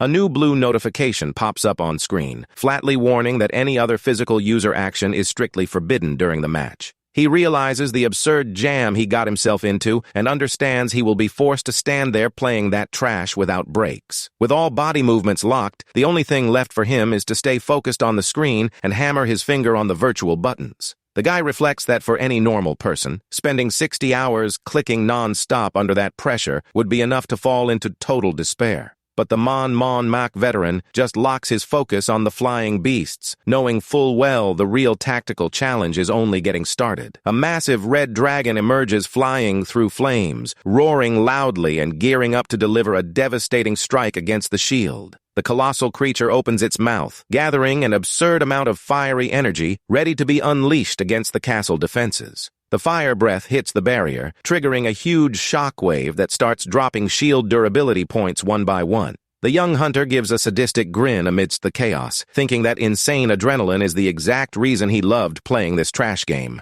The massive fiery blast consumes the whole game screen, marking the start of the biggest, most bizarre survival battle of the guy's life. Time passes super slowly, with the guy clicking non-stop for 2 hours, knowing there are still nearly 58 hours of pure torture left. He knows full well the consequence of defeat is the end of the world, but that isn't enough reason to make him give up fighting the game's absurd rules. With a macabre glare of pure madness and grit, he stares at the holographic panel, prepping to see who will walk out victorious from that endurance contest. The tiny goblins keep throwing their spoons frantically, dealing 1 damage per second to each dragon trying to break the shield. 12 grueling hours have passed since the fight started, with the guy still standing in the middle of the room, preparing to face the next 48. Even though each spoon strike deals only 1 point of damage, he knows long-term wounds keep stacking up, whittling down the flying monster's health. The ceaseless shower of silverware keeps hitting the winged creatures in the simulation sky, ensuring each one's life bar slowly, gradually drains. To his joy, kill notifications start popping on screen, indicating the first 2 dragons finally went down defeated by spoons. The hunter flashes a relieved smile, seeing the number of remaining enemies drop to 59, realizing his crazy plan actually works. He fills up with hope, knowing that if he can keep the barrier repaired longer, his goblins will handle the rest of the winged army. Even with extreme fatigue hitting hard and sweat pouring down his body, the guy stays firm in the game, focused on taking down the next creatures on the list. The first morning sun rays start streaming through the room window, lighting up the exhausted hunter's face, who hasn't stopped clicking for a single second. Daylight invades the apartment while the kid stays standing in the exact same spot, completely locked onto the holographic screen like a true click warrior. The remaining monster count drops to 49, and the hunter grits his teeth, fighting off absurd sleepiness so he doesn't make a silly mistake near the finish line. The remaining wyverns keep diving in swarms against the protective shield, unaware they are flying straight into the biggest humiliation of their virtual lives. More dragons get taken down by spoons while the invasion boss watches his elite army get decimated by silverware, unable to do a thing to stop it.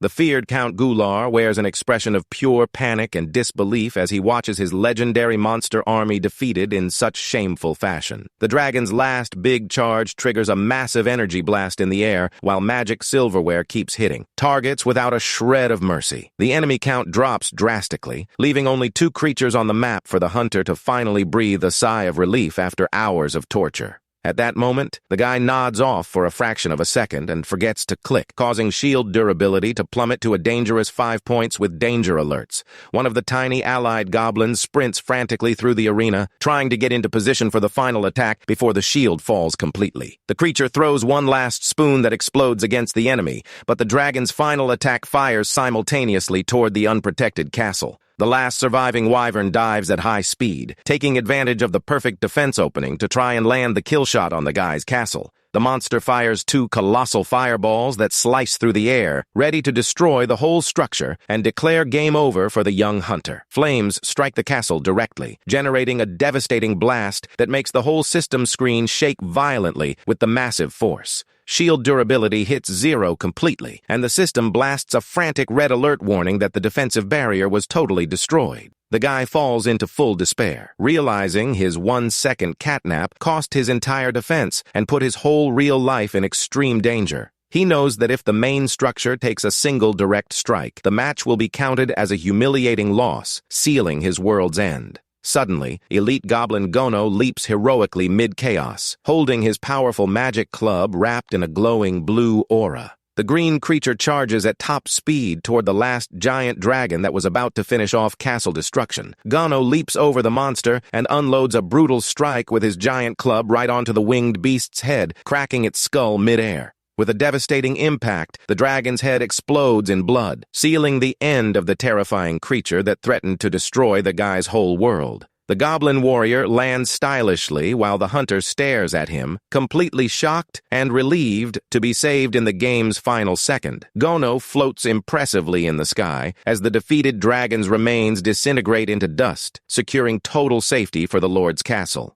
The system screen glows with a congratulations announcement, confirming he successfully cleared the terrifying wave number 701. Kim Han-ul stands wide-eyed, barely able to process that exhausting crazy spoon battle finally ended. He lets out a jump of pure joy, pumping his fists with all his strength and shouting out loud that he finally beat that madness. But right after, the moment's adrenaline fades and he lets out a weak chuckle, feeling the full weight of extreme fatigue hit his muscles. With no strength to take another single step, the guy's legs give out, and he collapses straight onto his room's wooden floor, completely spent. The hunter lies face down on the floor, letting out a weak groan of pain, while morning sunlight streams through his window. He props his head up with his hand, trying to get up while questioning if he passed out from sleep right after that crazy hours-long match ended. Suddenly, a system notification sound gets his attention, making the guy look up with an expression of surprise and curiosity. The reward screen breaks down the battle, mockingly noting the powerful Count would never imagine getting beaten to death by a spoon-wielding army. The hunter reviews valuable loot he received as rewards, including wyvern bones and dragon hearts dropped directly from the dead monsters. He gets intrigued, wondering if those bizarre dragon materials serve any practical purpose in the real world like they did in the game.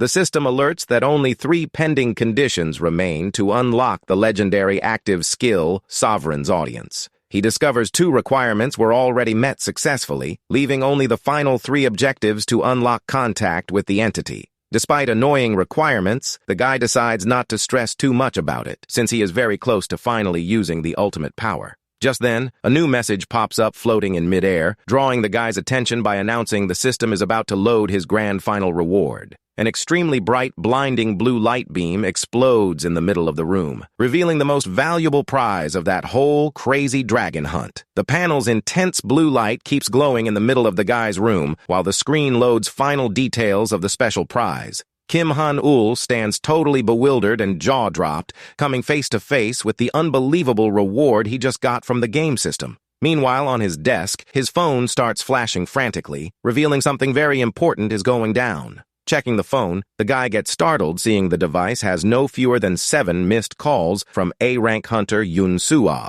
The scene cuts to the massive, luxurious Pungbak Guild building, glowing under the blue sky on a pretty busy day. In the guild lobby, the vice leader questions his sister Yun Sua, failing to get how a regular E-rank hunter managed to solo a B-rank ogre. The powerful S-rank vice leader Yoon Soo-hyuk completely distrusts the guy, stating with conviction that the young hunter must be a total fake. He argues a skill reawakening is extremely rare to happen, while his sister tries to defend the kid's honesty. Suddenly, Kim Han-ul comes running out of breath into the guild lobby, dressed in a sleek suit and apologizing profusely for being days late. The young female hunter turns surprised upon seeing the guy arrive running and asks nicely if he was waiting outside long. The kid bows politely, explaining he spent the last few days paralyzed in a complicated situation that stopped him from answering the phone. With that, Vice Leader Yoon Soo-hyuk appears furious, unleashing a fire aura over being ignored for 3 days, leaving the guy in a cold sweat. The girl scolds her brother, telling him to stop that nonsense immediately while the S-rank brute plays dumb. The hunter recognizes the angry man as the feared guild vice leader and realizes he must have followed his sister to the meeting spot. The female hunter reassures the guy, accepting his apology super nicely, while her jealous brother just clears his throat in the background. She explains she is there to help with all the paperwork for the slain ogre and asks if they should start with payment or the official report. The young hunter thinks for a brief moment about the options and decides what would be the best route to quickly wrap up all that annoying bureaucracy. With a confident smile on his face, he suggests they jump straight into handling the hunt report that needs to be submitted to the Hunter Association. At the association front desk, the spectacled employee adjusts the accessory on her face, looking extremely nervous before that powerful trio. She asks, surprised if the E-rank hunter really defeated the ogre, and the young team leader confirms the fact, saying she was an eyewitness. When the employee hesitates over lack of physical proof, the S-rank vice leader releases his flaming aura, intimidating the woman aggressively.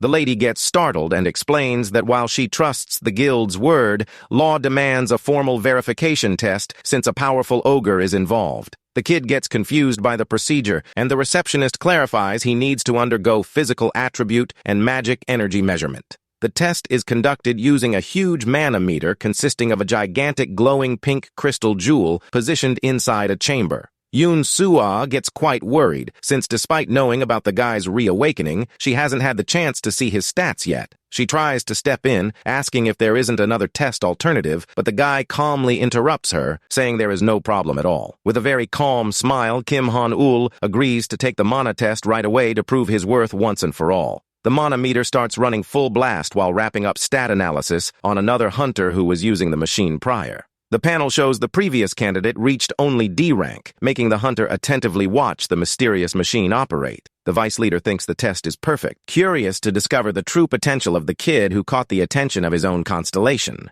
He thinks that if the kid has no actual useful skill, it will be super easy to ignore his existence once and for all from then on. The meter system confirms the guy consumed no stat-boosting potions and isn't using any magic gear on his body. Touching the big magic stone, the guy recalls the last time he took this measurement was 7 years ago when he was still a young rookie. On that day, he was left utterly crushed after getting the worst possible result that classified him as a useless E-rank hunter. Back to the present, he places his right hand on the giant pink crystal's cold surface, waiting for the system analysis process to start. The exact instant he touches his hand, the magic stone reacts violently, releasing a blast of extremely bright yellow energy. The entire testing room starts shaking intensely with the power released, leaving the S-rank and A-rank siblings completely shocked by the quake. An absurd amount of magic energy concentrates around the guy, making the massive pink crystal glow brighter than ever before. The measurement process wraps up successfully, with the association system chiming that the hunter's data was collected. The kid remains standing with his back to the giant crystal while magic energy around him slowly starts dissipating through the room. The manometer screen starts processing final info to reveal Kim Han-ul's true current power rank. The digital panel blasts the unbelievable result, revealing the young hunter's magic energy level matches legendary S rank. Everyone present in the room stands jaw-dropped and completely stunned by the shocking result, while the guy gives a victorious subtle grin. To understand what happened, we need to backtrack to the moment the guy checked his special horde reward in his room before leaving. The system had unlocked a new level 1 active skill called Lord's Trace, which allowed copying monster stats. This overpowered technique adds the stats of the strongest monster from the previous horde to his own for 30 daily minutes, serving as a secret trump card. Reading the game system specs, the penny finally drops, and his eyes widen as he realizes the total brokenness of that new power. He realizes he can inherit the absurd stats of feared Count Gular, who was the Horde's strongest monster and held S-rank equivalent level. Normally, the guy's status screen showed super average, weak strength, and agility stats typical of a low-level rookie hunter. But activating Lord's Trace before the test sent his numbers sky high, securing S-rank stats right in time for measurement. Even if the power lasts only 30 minutes daily, the guy knows that while active, his stats match an S-rank hunter's. The testing machine starts releasing steam, signaling the end of the measurement process while everyone present eagerly awaits the truth. He steps out of the test chamber with a calm, confident stride, knowing that to everyone there, he will look like a living legend and S-rank rookie. Yoon Soo-ah and her older brother stand completely stunned, mouth agape, unable to believe the absurd amount of power they just witnessed. The vice leader tries to downplay the kid, but his sister jabs him in the ribs while reception congratulates the guy on the awesome mana test. With the test done, the guy asks if the result serves as proof he took down the ogre, or if he still needs to fill out more annoying paperwork. The examiner responds, terrified, and stammering that the test was more than enough, promising to send the official re-evaluation doc by tomorrow. The kid approaches the elite guild siblings and thanks them super sincerely for the precious help they gave to resolve the whole situation. Then he says a friendly goodbye, taking his leave, while the pretty hunter just watches him walk toward the association exit.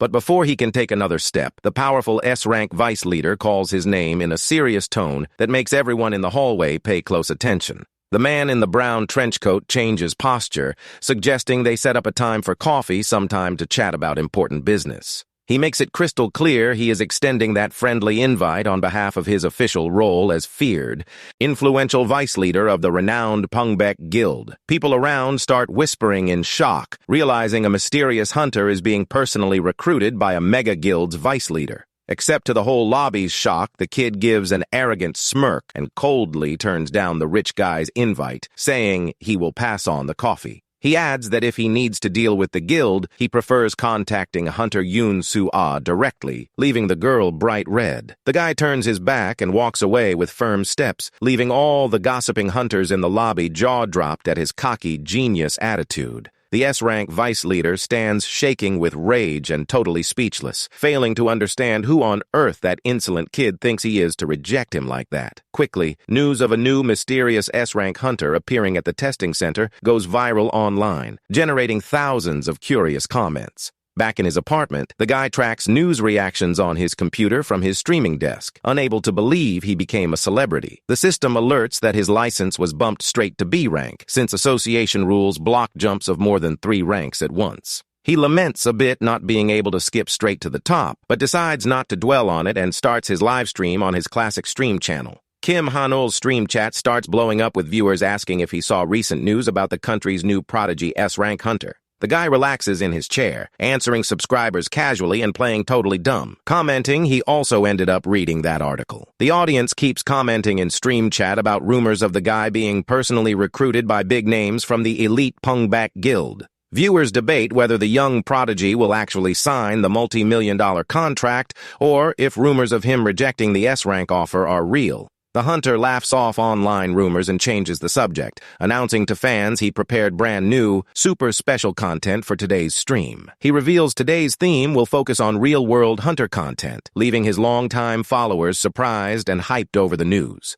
The streamer warns he is going to show something totally different and innovative that will shatter all previous view records on his video channel. The guy holds out his hand hyped up and asks viewers for suggestions on which dangerous dungeon he should raid and clear tonight. One of the older followers asks if he is going to stream the whole raid live, reminding him filming inside portals is strictly illegal by law. The hunter knows full well that recording or streaming inside active dungeons breaks the association's non-disclosure agreement and is totally illegal. So he explains he will only post the completion certificate and tell fun stories about the place without breaking any official rules. Fans start suggesting various dangerous spots, while a rich Sasayang fan drops a massive cash donation to try and sway his choice. Another diehard donor sends an even bigger cash amount, suggesting the streamer go fight the giant monsters inhabiting the giant's kitchen. With that, the richest bald guy in chat sends a massive donation, demanding the hunter go to the spider forest and rip off one of their queen's legs. Viewers start fighting in comments, accusing the rich bald guy of cutting the line using donation money power. The hunter gets startled by the amount of cash flying on screen and tries to calm his viewers down before a full-on fight starts. However, a loud system notification chime echoes in the room, getting the young man's attention as he stares at the monitor in pure shock. The stream panel explodes in confetti and fireworks, announcing that mysterious viewer 1 just donated an absurd 10 million won. The guy stands completely paralyzed, wide-eyed, unable to believe someone donated that kind of fortune on his live stream. Chat comments go crazy, theorizing whether that legendary profile is a test bot or a mega-rich senior with infinite cash to blow. The mysterious figure clad in a dark hood pops up on screen, sending an apology message for not knowing how to attach text with his donation. The hunter swallows hard, wondering where on earth the rich guy wants to send him in exchange for that much cash, and resolves to ask which dungeon he wants to recommend. The enigmatic hooded man locks his dark gaze through the stream screen, gearing up to reveal the extreme-level dungeon he picked. He points a finger and calmly suggests the hunter head to the feared deepest part of the Garden of Meditation to complete his million-dollar challenge. Chat falls into total panic, calling the donor crazy, since nobody has ever made it out alive from that section of the legendary garden dungeon. The hunter reflects thoughtfully, recalling that specific dungeon is split into 3 distinct parts: entrance, central lake, and deep area. The entrance is a safe hunting zone, but the central lake packs a totally insane, lethal danger level for lower-rank warriors. To make matters worse, nobody has ever managed to explore the deep section since every previous team's survival record capped at the lake. And the lone survivor from the lake section was Yoon-Soo-hyuk himself, who admitted in interviews he hit his absolute strength limit in that dungeon. The guy finds the proposal funny, thinking it is a legit bad joke to demand he head to the mysterious, deepest part of the test portal. But the donor clarifies he doesn't need to clear the portal, and notifies he considers the mission complete if he just manages to reach the deepest map area. He adds that if the hunter actually attempts to clear the place, he promises to provide all financial and item support the guy needs for the journey. Stream chat panics, telling the kid to ignore that suicide challenge, since the dungeon's central lake is notorious for being a death trap. The guy ponders that the place is dangerous, but if the challenge is just reaching the deep area and coming back alive, maybe it is totally doable. Plus, he knows that if mysterious viewer 1, with all his massive power and secrets, is willing to help, his odds of success jump way up. He lets out a long, thoughtful sigh, staring at the screen while mentally drafting how to survive in the dangerous, deepest sector of the Garden of Meditation. With renewed spirit, the hunter leaps up determined and shouts to his viewers that he accepts the $1 million challenge and will execute the raid. The scene cuts to the imposing Hunter Association building glowing under the blue sky, where the guy goes to register his next exploration mission. At the building reception, the young hunter makes the official request to run an advanced solo expedition toward the deepest sector of the Garden of Meditation. The spectacled employee widens her eyes, completely shocked to hear the kid's daring request to step solo into a restricted portal area. She tries to warn about the extreme danger of going in without support staff, but the guy firmly asks her to process the docs right away. With no choice, the woman accepts the request and starts typing on the computer, warning that the next available slot to enter the portal is a week out. He feels unsatisfied with the delay and asks if there isn't a closer slot, since going solo means he can drop in at any open time.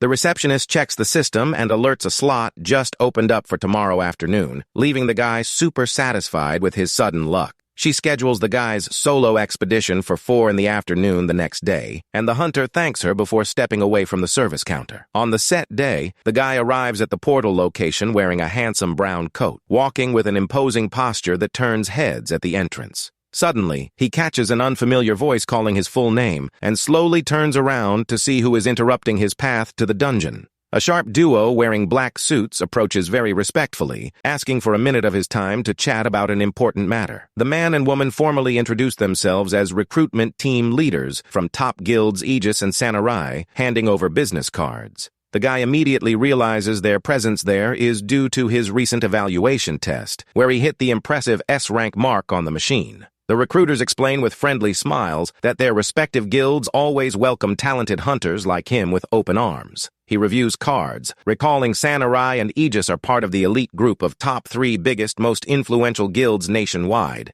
Aegis's recruiter tries to jump ahead, promising to offer far better financial and contract terms than any rival pungback offer. The hunter politely thanks them for the interest, but brushes it off, saying he has an urgent task to handle now, suggesting they chat another time. He turns his back and continues his path toward the portal, leaving the 2 elite reps frantic, trying to chase after him with bigger offers. The guy reflects that joining a guild right now would only bring annoying limits to his growth, and his sole priority right now is the garden dungeon. Before stepping in, he pulls out his phone and makes an important call, asking directly about internal features of the Garden of Meditation. On the other end, Vice Leader Yoon Soo-hyuk answers in his luxury office, confirming he remembers the place, asking why the guy is interested in the dungeon. The kid reveals point-blank he plans to explore the deepest area of the garden, leaving the vice leader jaw-dropped over a spot even he couldn't clear. He explains he knows full well the dangers, which is why he reached out to try to get useful info from someone who was actually there.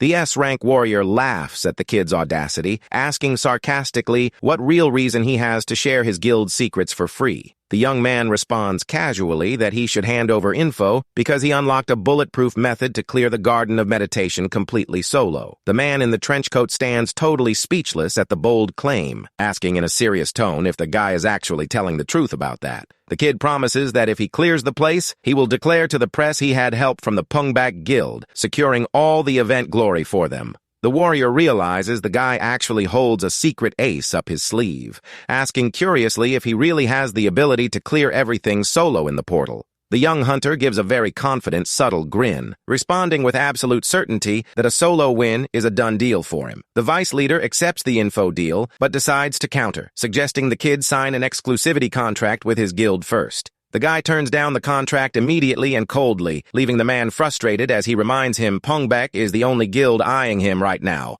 With an ironic tone, the kid shoots back, revealing he just received personal business cards from the country's other top 2 rival guilds. The vice leader widens his eyes, deeply shocked to discover his biggest rivals already tracked down the kid and tried to recruit him in person. He bites his tongue in rage inside, thinking rivals were fast to smell talent, fearing losing such a valuable recruitment to competition. The hunter takes advantage of the silence to mockingly add that his contract-free partnership offer must look way more tempting now amid that fierce rivalry. With no other viable exit, the proud vice leader lets out a long sigh of defeat, agreeing to share information gathered on the garden portal. He warns he knows nothing about the deep sector and that the map changed in the past year, but agrees to spill everything he knows about the central lake if the guy agrees. The kid flashes a satisfied, sly grin upon hearing the response, concluding Central Lake info is more than enough for his plan. The scene cuts to the massive floating portal surrounded by clouds housing the mysterious, dangerous dungeon where the guy will run his solo expedition.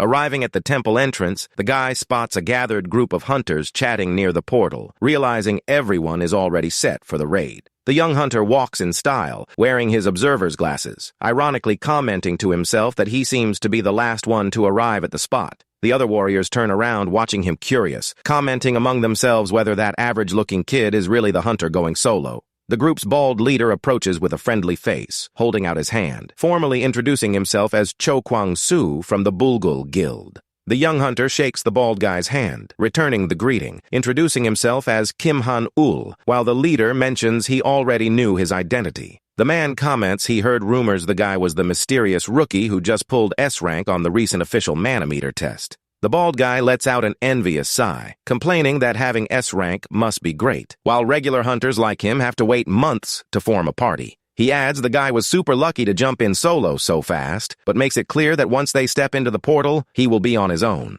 The leader states seriously that, unlike the guy, his elite guild has a very specific objective and a secret mission to complete inside. He squeezes the kid's hand with bone-crushing strength, warning in a threatening tone not to even think about begging for help in the dungeon. Kim Han-ul just gives a pretty calm, sly grin, agreeing with the warning without showing any concern over the bald guy's silly threat. The leader lets go of the guy's hand and walks off cocky, grumbling that numbers on official mana tests mean absolute squat in a real fight. The kid watches the group walk off, thinking they are way crankier than he imagined, but understands it must be a massive case of sour grapes. He reflects he was super lucky to jump right in, since normal rules demand booking months ahead and a minimum hunter party. The hunter adjusts his observer's glasses on his face, thinking it is totally natural for the guild to be jealous of him cutting the dungeon line. He decides to activate his special Sage's Eye skill to analyze stats for every single member of that noisy guild that just passed. The guy feels relieved seeing everyone there is only C rank, meaning none of them will have the ability to follow him to the mysterious deep area. The hunter finds it funny noting that after all that flexing and threats, the bald leader was just a regular C rank warrior who won't cause trouble inside. The bald guy catches the smug look and asks annoyed why he is smiling like that, but the guy just plays it off saying he remembered something funny. Another guild member gets furious, thinking the kid was laughing at his boss's baldness, asking if he should teach the arrogant guy a lesson. The argument gets cut short by the association employee, who asks for quiet and begins casting the magic portal opening spell with his hands. The man warns time is up and starts opening the magic gateway, which glows intensely with green energy beams around the hunters. He alerts he can't hold the portal open long and orders everyone to step into the energy gateway that formed as fast as possible. Kim Han-ul takes the first step, crossing the green energy barrier, realizing that is the very first time he physically enters a dungeon. He charges ahead fearless through the magic rift, eager to discover what mysterious dangers and secrets await him on the other side of that dimensional portal. The system screen floats in mid-air, revealing basic Garden of Meditation capacity info and completion requirements based on conditions. Upon entry, the sovereign's spiritual image pops up floating on her majestic blue throne above a floating island, welcoming Kim Han-ul. The pretty entity snaps her fingers magically amid starry space, wishing the guy good luck on his new solo survival challenge. That exact instant, the system triggers an alert that the Garden of Meditation's geographical layout is being modified per Monarch Castle request. Meanwhile, Bulgul Guild hunters cross the green energy rift and start positioning in the map layout to begin exploring the area. The bald leader looks around, breaking into a cold sweat upon noticing the landscape looks completely bizarre and different from standard dungeons he knew. The man widens his eyes in panic, realizing the entry portal where they were supposed to start the mission simply vanished without a trace. They come face to face with a massive crystal-clear lake surrounding a small island with a giant tree in the center, an advanced level map. The bald guy falls into absolute panic, realizing the spot they were teleported to isn't the main dungeon entrance where they should start the hunt. The buff hunter asks, terrified, if that massive lake was always near the entry gate, and the leader responds, sweating that something is way off. Other members confirm the map layout is completely changed, leaving the team in total despair, not knowing where they landed. The young hunter analyzes vegetation and dry trees around, realizing that dark vibe is extremely strange for a starting floor. He recalls the entrance was supposed to be an easy open field, but notices they were teleported straight to the dangerous lake sector described by Yoon Soo-hyuk. The system panel confirms his suspicions, welcoming them to the lake sector, leaving all guild hunters in panic over the portal error. The screen reveals many pig mallets were slaughtered, showing a shocking image of several of those dirty little creatures lying lifeless on the forest floor. The mission demands they protect the creatures from the killer until nightfall, securing passage to the deep sector if they clear the challenge. However, the message in scarlet red makes it crystal clear that if the escort mission fails, every hunter on the map will die without exception.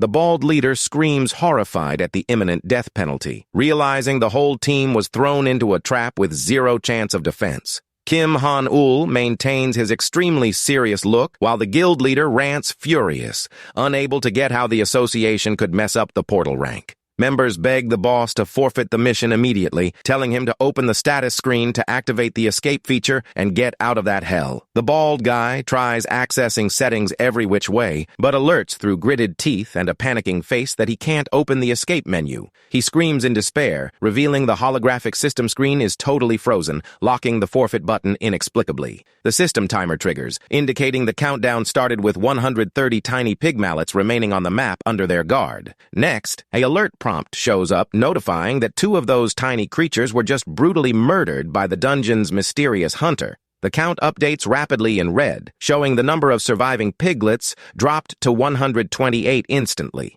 A new chime alerts the ruthless killer is operating in the forest darkness super fast, hunting prey one by one non-stop. The panel shows continuous murder of small animals, confirming 2 more creatures lost their lives, dropping success odds even lower. The guild leader bites his lips in rage and despair, cursing out loud, unable to get what kind of bizarre anomaly is going down inside. Cho Kwang-soo goes to confront Kim Han-ul, asking if he has any clue what is happening at that mysterious lake. Kim Han-ul gives a subtle grin, admitting he also doesn't really know why that strange anomaly is happening. But he quickly adds that at least he knows how the lake works inside out, leaving the bald leader pretty surprised. The man desperately thanks the heavens, begging for info, promising his guild will repay by assisting with whatever he needs. Kim Han-ul finds the attitude change funny, letting him know he will help, but on the condition that they follow his orders. He proposes sharing area info provided the whole party obeys his commands blindly until they clear the dungeon.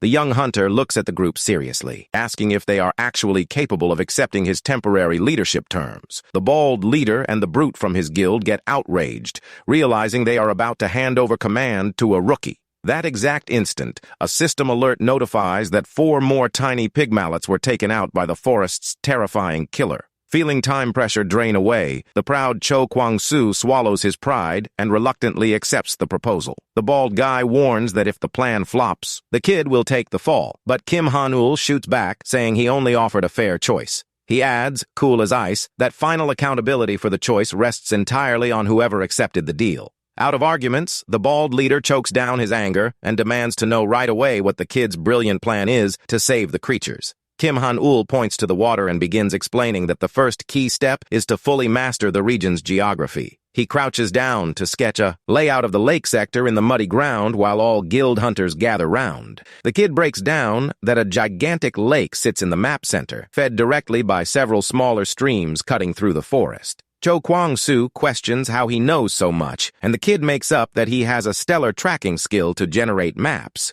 The bald leader stands amazed, thinking about how a useful exploration skill like that would make their lives easier in any dungeon.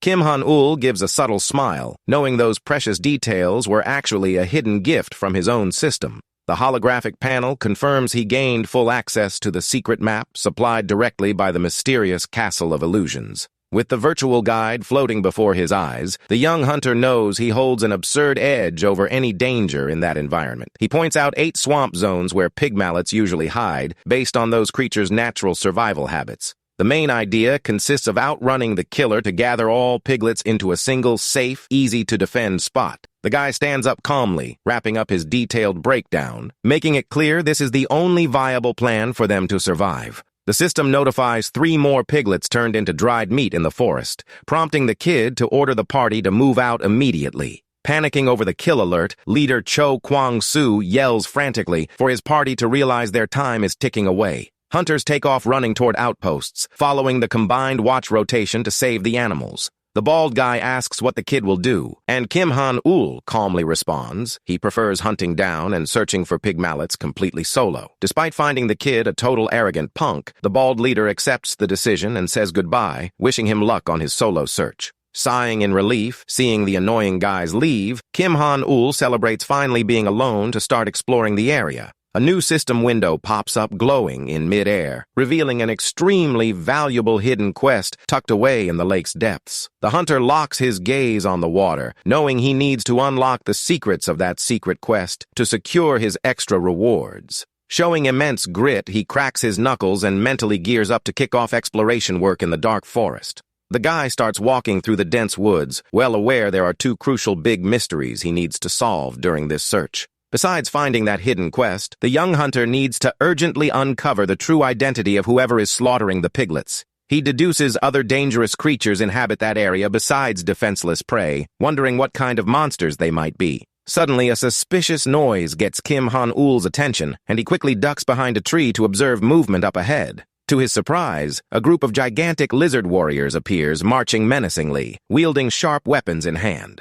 The young hunter gets intrigued identifying the monsters, realizing instantly those colossal reptiles are responsible for the slaughter. Stealthily peeking behind the trunk, he confirms his suspicions upon seeing the bloodthirsty glare of those terrible forest invaders. He knows D-rank lizards are easy solo, but taking on a whole pack would be a big problem, deciding to avoid direct combat for now. However, his peaceful moment is shattered when he catches a hunter's voice complaining loudly in the woods about having to follow his orders. It is 2 silly guild members walking casually, mocking the idea of putting effort into obeying some random rookie hunter. Kim Han-ul grits his teeth in pure frustration, noticing that pair of idiots is walking directly toward the dangerous monsters. The armored warrior comments, grinning he just intended to kill time there doing nothing, when suddenly an attack comes out of nowhere. A lizard warrior pops out of the shadows, delivering a brutal strike that slices through the air with extreme violence right into the poor hunter's back. The terrible strike rips off the head and destroys the warrior's body in a flash, making blood spurt before his horrified teammate. The impressive reptile warrior assumes a menacing stance, red eyes glowing beneath a terrifying aura of pure rage. The surviving muscular hunter breaks into a panic sweat, watching his teammate get taken out so fast by a lizard. Consumed by rage, the warrior charges, throwing an energy-charged punch at the D-rank monster without weighing attack consequences. The brute hunter channels all his strength, throwing a devastating electric punch, generating a massive energy blast in the middle of the woods. The violent shockwave sweeps the whole scene, kicking up a thick dust curtain and rocks as the impact tears through dirt. Totally enraged, the warrior lets out an insane roar, yelling the monster is already dead while pushing forward with another heavy strike. He hits the opponent with full fury, generating another brutal detonation of red lightning and electric sparks across the clearing. However, the powerful lizard catches the punch without taking a single scratch, thanks to the swarm bonus monsters received from the portal. The hunter widens his eyes in pure terror, totally frozen, seeing his strongest strike blocked effortlessly. To make matters worse, pack synergy bumps every lizard warrior's strength level straight from D class to feared B class. In a fraction of a second, the monster strikes back super fast, slashing a deep claw that makes the man's blood gush. The hunter screams in pain while the colossal lizard raises his heavy spear to deliver a coup de grace on the fallen opponent. The man closes his eyes, expecting the worst, as the lethal blade drops at high speed toward his defenseless neck. Suddenly, a flash of blue flames bursts out of nowhere, blocking the enemy attack spectacularly, saving the poor warrior's life. The system confirms Gono's summon, who appears flashing a confident smile, holding his incredible club wrapped in pure blue energy. The charismatic goblin spins his weapon, releasing a powerful gust of icy wind that effortlessly knocks enemies back. He lands impressively on the ground, resting his massive club on his shoulders before the wounded hunter, who watches unable to believe it. The man stammers in panic, realizing he was just saved by a mere goblin, wondering where that powerful creature came from. Kim Han-ul approaches, walking casually, sarcastically saying he had left a very specific safe zone for them to stay in. The young man fixes his jacket with disdain, telling the hurt hunter to fall back immediately to tend to his severe wounds. He alerts he will handle combat from there, while a whole horde of B-class lizards lines up for battle. The runaway hunter sprints desperate through the forest, and the MC comments to his goblin ally that they are low on time. The young man orders to wrap up that mess fast, since they still need to complete the main quest, and Gano responds hyped with his signature sound. On the other side, scaly brutes let out furious roars, charging in a pack with red eyes glowing with hatred. Kim Han-ul coldly commands total target elimination, and Gano leaps toward the pack, wrapped in a glowing light barrier. The system triggers the goblin's flight special skill as he charges through the skies at high speed like a legit blue comet. He moves so fast, his attacks look like light slashes cutting the air, completely confusing opponent defenses. Lizards look up, startled, trying to track the swift movements of the tiny creature dominating the forest airspace.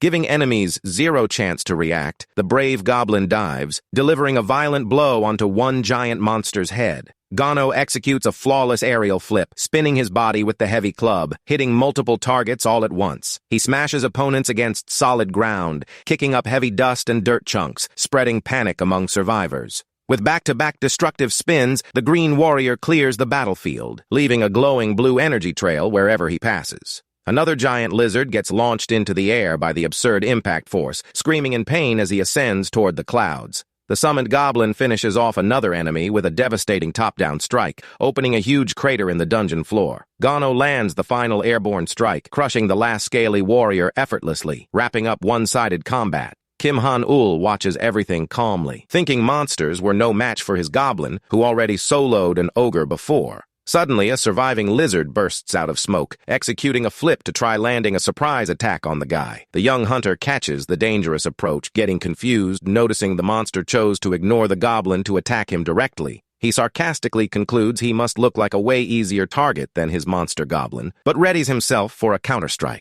The floating panel glows intensely, notifying immediate trigger of the monarch's special technique, Lord's Afterimage. This unique skill allows temporarily stacking physical stats from the previously defeated boss monster straight onto his own stats. Thanks to that power, Kim Han-ul clones divine stats and lands an overwhelming flaming punch right into the jumping lizard's stomach. The guy's fist glows in golden and red tones, concentrating a massive physical force capable of pulverizing any solid barrier. The impact generates an unbelievable light detonation that blasts the monster backward, shattering his armor into thousands of pieces. The system displays the glowing card of legendary Count Gular, indicating where those catastrophic physical stats came from. The panel breaks down the colossal bonus added to his strength and agility, securing 30 minutes of absolute power for the elite hunter. Gano returns casually, dragging his blood-stained club, and the guy jokingly asks if he also finished his hunt. The friendly goblin flashes a proud smile with sharp teeth, showing he took care of all monsters without taking a single scratch. Kim Han-ul praises his pet monster with a head pat, making their affinity level up with a special bonus. Next, he opens inventory and sells 8 common mana crystals dropped after eliminating those scaly warriors. As a reward for the first sale, the Monarch's Castle of Illusions system gifts the hunter a valuable premium gacha ticket. The kid saves the raffle ticket, but the panel alerts there are only 7 minutes left before his goblin's summoning limit expires. Kim Han-ul crosses his arms worried, thinking it would suck to lose his main warrior now, trying to find a quick fix. Gano clasps his hands and starts making cute gestures, begging with sharp teeth, leaving Kim Han-ul pretty confused by that attitude. A system screen pops up, revealing it is possible to pay gold to extend the tiny monster's summon time for just 5 coins. Shocked to find out they charge for overtime even here, the guy pets his partner and agrees to pay the fee to keep him active in the dungeon. Suddenly, both catch a suspicious noise coming from the bushes and quickly turn around to see what is approaching through the mist. A massive horde of tiny pig-mallet piglets bursts out running, spreading across the clearing before the surprised hunter. The guy stands open-mouthed, seeing that gigantic amount of cute animals gathering right before him peacefully. He asks himself where so many pigs came from, starting to worry, thinking how he will manage to escort such a noisy group. Gano steps forward and begins communicating with the creatures, letting out his signature goblin sounds to calm them down for good. The tiny green warrior shouts proudly, showing he has a natural knack for interacting with and leading swamp animals. The tiny pig mallets get deeply moved by the goblin's words, crying tears of joy, making sounds of gratitude. The creatures surround the hunter, rubbing against his legs, leaving Kim Han-ul panicking, not understanding what his goblin told them. With no other viable option, the guy agrees to move forward with the noisy horde and orders them to continue exploring lake territory. He praises his green partner's good work as they walk, leaving behind defeated scaly warrior bodies on the trail. However, a red system alert warns the monarch's Castle of Illusions ran out of funds to buy new mana stones from them. The message reveals the max limit of lizard warriors allowed for the castle garrison was already fully hit in the game shop. Kim Han-ul realizes the system also holds strict army command rules, reflecting he didn't expect the castle to run out of gold. He concludes it isn't worth continuing to hunt those scaly monsters, resolving to focus solely on rescuing the tiny swamp creatures. The hunter calculates he already managed to save roughly 60 animals, holding most surviving population under his care. With that, he lets out a tired sigh, deducing the Bulgul Guild's noisy group only managed to save 10 piglets so far. Suddenly, the herd of pigs takes off running in a single direction, as if guided by a mysterious instinct. The hunter and goblin are caught totally off guard by the sudden move and sprint after the group, yelling for them to stop. They dash at high speed through dark woods, trying not to lose sight of the glowing trail left by fleeing small animals. Out of breath, the guy keeps up the crazy run until creatures start slowing down pace, indicating they reached their final destination. The animals finally stop running, and the young hunter tries to catch his breath while looking around to get his bearings in the woods. To his surprise, they were led straight to the lake center, where other Bulgul Guild members were already gathered waiting. The guy feels relieved seeing the rival group survived, starting to connect dots, realizing animals guided everyone to the exact same spot. The hunter widens his eyes, deducing the brilliant plan of the tiny creatures, who acted together to gather all survivors in that location. A system announcement confirms terrible forest killers finally halted their bloody hunt against defenseless animals. With night fully set, a beam of mystic blue light falls from the starry sky, lighting up the giant tree located at the lake center. The holographic panel congratulates the team for keeping 70 survivors alive, declaring official completion of Dungeon Phase 1. The party celebrates the survival of over 70 piglets, hitting the hidden objective while complaining about the delay to leave the portal. Suddenly, water around starts swirling bizarrely, raising a gigantic water column toward the dungeon's starry sky. The bald leader and his hunters fall into total panic upon seeing the monstrous vortex that just popped up right before everyone. Kim Han-ul narrows his eyes while a floating message somberly warns that the terrible trial of meditation is about to begin. The system panel alerts rules changed drastically, and the start of the new survival test was forcibly triggered. A massive wave of blue water fires with devastating force toward the hunters, covering the whole scene overwhelmingly. Bulgul Guild members are dragged by the violent water torrent, screaming frantic, unable to find any foothold. The water swirl charges full blast toward Kim Han-ul and his goblin Gono, who gear up to take the flooding's violent impact. The guy tries to shield his face, covering with his arms, terrified by the spell's brute force about to swallow his spot. He realizes in a fraction of a second that the flooding reach area is gigantic, and there is no viable way to dodge the blow. To the guy's surprise, tiny pig mallet piglets start glowing in magnificent golden energy, leaping to protect him from danger. Animals form a protective barrier in golden honeycomb shape, flawlessly blocking the water torrent threatening the hunter. The kid watches, shocked at the glowing piglet shield blocking water passage, while Gano just lets out a calm sound of agreement. The virtual panel reveals creatures saved from the slaughter resolved to express sincere gratitude to the hunter who risked his life for them. With the alert that animals will now shield him, the golden energy barrier expands, securing total immunity for Han-ul's group. The system starts a 10-minute countdown, demanding the hunter endure the trial using the power of souls he managed to save. The guy flashes a subtle grin, surprised by that genius twist, admitting he would never expect piglets to hold so much power. He realizes the system placed a very valuable secret mechanic, and there was a real reason for him putting so much effort into rescuing them. Kim Han-ul locks his gaze on the test, grasping the essence of the concentrated heart trial, where protected creatures turn into shields. He concludes the more animals he saved, the safer he would be in the dungeon, but worries looking at rivals who ignored rescue. Kim Han-ul observes the chaotic situation around, realizing other hunters are in terrible trouble due to the dungeon test. He notes leader Cho Kwang-soo only managed to save a single piglet, which is why his golden shield is about to break under water pressure.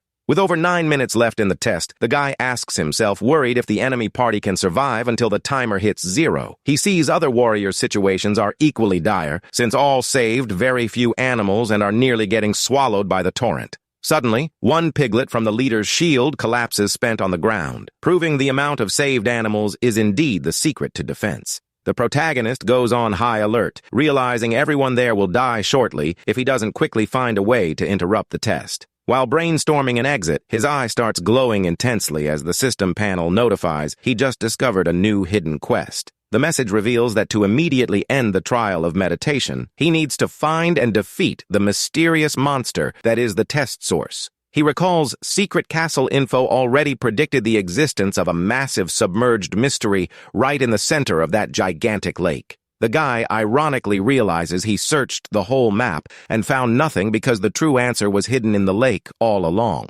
Without wasting time, he adjusts his special glasses and activates his Sage's Eye skill to track enemy hidden energy. The hunter locks his gaze through churning water, eager to discover what kind of powerful opponent he will have to face to save the party. The system fires an urgent alert, notifying a monster applicable to the count was detected, asking if the guy wants to confirm the scan. Kim Han-ul flashes a nice, subtle grin upon spotting the target's silhouette, confirming immediate activation of his stat analysis skill. The holographic screen reveals terrifying stats for Zen Karuk, an extremely powerful magic creature with attributes focused on intelligence. The guy stands super shocked to discover his new opponent in the middle of the central lake is actually a feared portal elite named Monster. The system details that named monsters hold exclusive magic skills and legendary gear that place them on an absurd strength tier. Grasping the real danger, the guy comments to himself he shouldn't expect an easy ride from an advanced-level dungeon hidden quest. He commands Gano to sit out combat this time, explaining fighting underwater would be way too risky for a goblin without aquatic resistance. With a resolute gaze, the guy realizes the perfect time arrived to put his summoning plan into action to flip the script in the dungeon.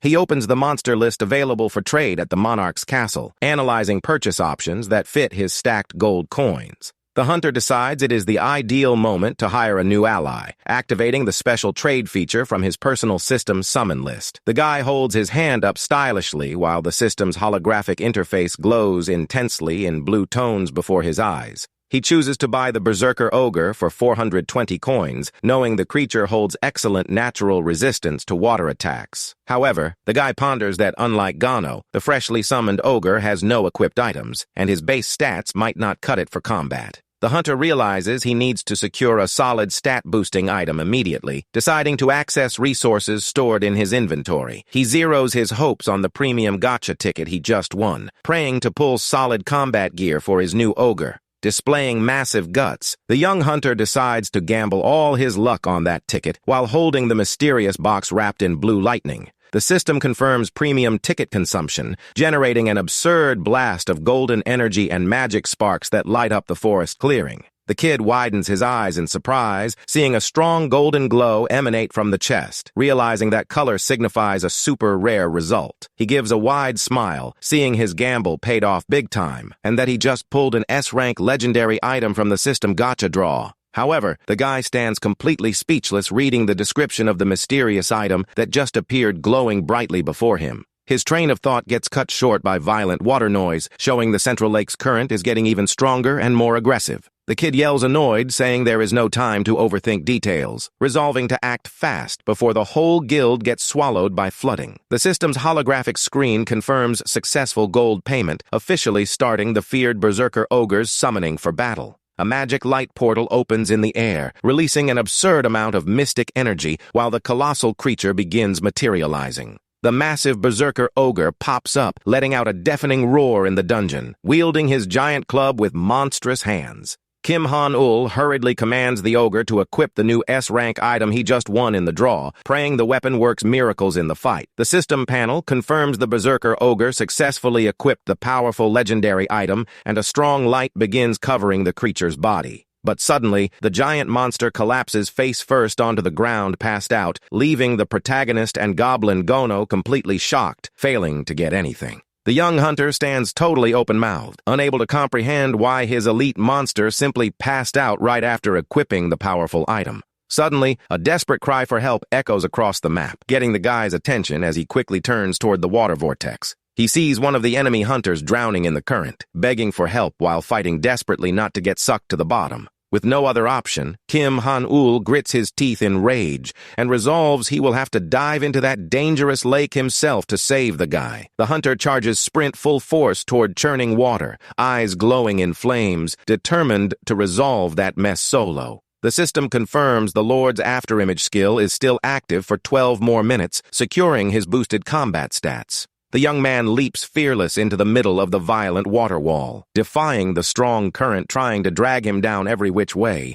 He manages to reach the drowning hunter, gripping his arm firmly, channeling all his physical energy to pull him up. Utilizing his extraordinary strength, the guy pulls the man out of the water with a single precise move, freeing the warrior from certain death. Kim Han-ul grits his teeth, feeling extreme fatigue from using Lord's afterimage, but stands firm, rescuing all his allies. The strong current violently starts dragging Kim Han-ul away, making the young man lose control and almost slip away from the injured hunter in the middle of the panic. But suddenly, he feels the overwhelming force of the water mysteriously decrease right at the most critical moment of drowning. The young man struggles to open his eyes underwater, trying to understand what hidden force just stepped in to calm the violent whirlpool. He is shocked to see the massive ogre that was just summoned blocking the surge of the flood with a giant tree trunk right in the middle of the lake. The colossal creature turns around respectfully and asks in an amazingly intelligent voice if his lord is all right and out of danger. The imposing ogre extends his gigantic hand to help the young man stand up and humbly apologizes for taking so long to introduce himself to his master. He bows before the MC, declaring himself a humble servant ready to fight for his sovereign while blocking the full brunt of the storm. Kim Han-ul widens his eyes, unable to form a single sentence in the face of such a bizarre scene of a giant ogre acting with so much politeness. He remembers that the Archmage Gandorf's S-rank magic hat is capable of turning any fool into a real genius by boosting intelligence. The young man feels confused by the formal treatment of a servant, but realizes that the real surprise is seeing a normally dim-witted monster act with so much class. Unable to contain his curiosity, he asks the colossal creature directly how a berserker ogre is able to speak the human language. The big guy adjusts the pointed hat on his head and explains that the special accessory given by his master transformed him into a completely new creature. Demonstrating unwavering loyalty, the ogre grips his wooden club with determination and prepares to receive his lord's combat commands. He stands tall before the fury of the lake and asks what his sovereign's next wish will be so he can execute it without hesitation. The hunter gives a subtle, surprised smile, noticing that the gacha item didn't just boost intelligence stats, but also changed the personality entirely. He reflects that normal ogres could never communicate in such a clear and refined way, proving the insane value of a legendary piece of gear. The young man analyzes the big guy's posture and suspects that this bizarre intellectual transformation also hides other secret combat skills. Kim Han-ul decides to clear up any doubts before ordering the big guy to attack, letting him know he needs to ask a very important question before giving the first order. He asks if the ogre is now able to cast spells, and the giant confirms, saying he just blocked the whirlpool by coating the trunk with pure magic. The young hunter is extremely pleased with the confirmation and begins crafting the ideal plan, instructing his new magical servant for the first strike. He orders the giant to charge straight against the storm toward the center of the lake, confidently promising he will be right behind providing tactical support. The ogre accepts the order with a confident smile and declares he will fulfill the first mission given by his lord with all the devotion of his warrior soul. With eyes glowing in red flames of berserker fury, the giant fearlessly charges ahead to face the turbulent waters blocking the group's path. He runs with heavy footsteps, assuring his master he will bring flawless victory while wielding his giant club wrapped in magical energy. Kim Han-ul follows right alongside and notes in amazement that the energy from the staff is nullifying the water's impact, allowing them to advance effortlessly. The boy names the giant Odolf, since he is wearing Gandorf's hat, and the ogre gets emotional upon realizing he just received a proper name from his lord. The big guy's eyes fill with tears of emotion, feeling deeply honored to receive such a dignified name from his beloved master inside the dungeon. Overcome by insane loyalty, he lets out a fierce roar and promises he will gladly sacrifice his own life to repay that huge debt of honor. Odolph charges ahead at unbelievable speed, splitting the wall of water in half with ease, while the young MC follows right behind on the cleared path. The ogre channels his rage and shouts loudly, unleashing all his raw physical power and built-up magical energy against the defenses of the enemy hidden in the mist. Kim Han-ul celebrates the rapid advance, noting that they will reach the center of the lake quickly to go straight into combat against the elite boss. Over at the center, the lizard wizard Zen Karuk senses a dangerous presence approaching and grows intrigued upon noticing that something incredibly strong is breaking through his water spells.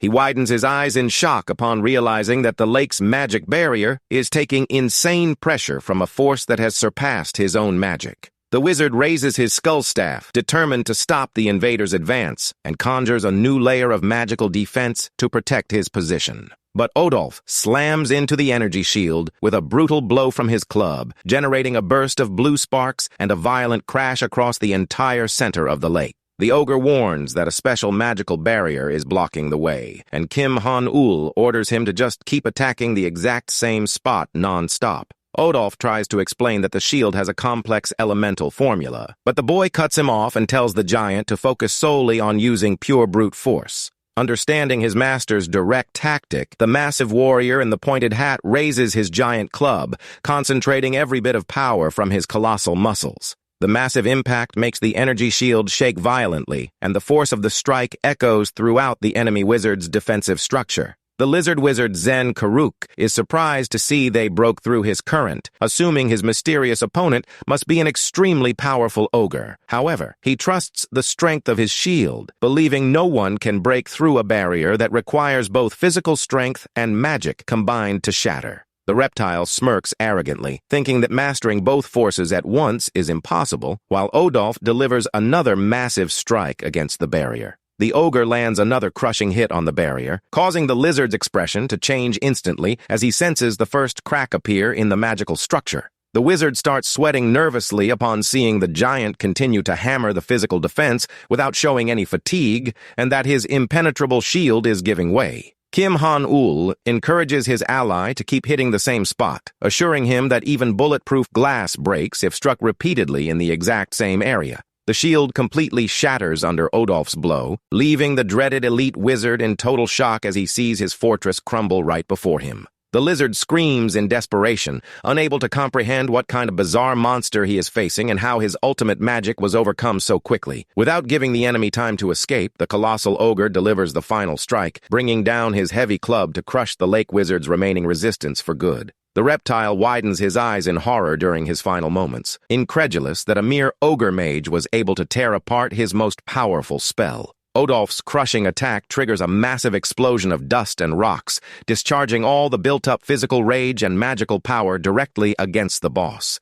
The overwhelming blow crushes the elite lizard wizard, who lets out one last desperate cry upon realizing he was defeated by an ogre's brute strength. Odolph walks back with a proud posture, praising his master's strategic vision while the hunter thanks his ally for the outstanding performance. Lying on the ground, the wizard Zen Karuk tries to process what happened, refusing to accept that his impenetrable barrier was destroyed by a simple ogre. The wounded monster begins to suspect that the big guy in the pointed hat is actually a legendary shaman with incredible hidden powers. Kim Han-ul calmly steps closer to confirm the enemy's identity, while the wizard internally laments, not expecting such a formidable obstacle. Trying to show strength, the crawling wizard warns that the fight ends here because breaking the barrier must have drained all the ogre's magical energy. The villain channels his remaining strength to summon a giant swirling column of water in a desperate attempt to crush both invaders. The bright-eyed reptile wears a maniacal expression, showing he still has plenty of magical energy left to finish off the MC.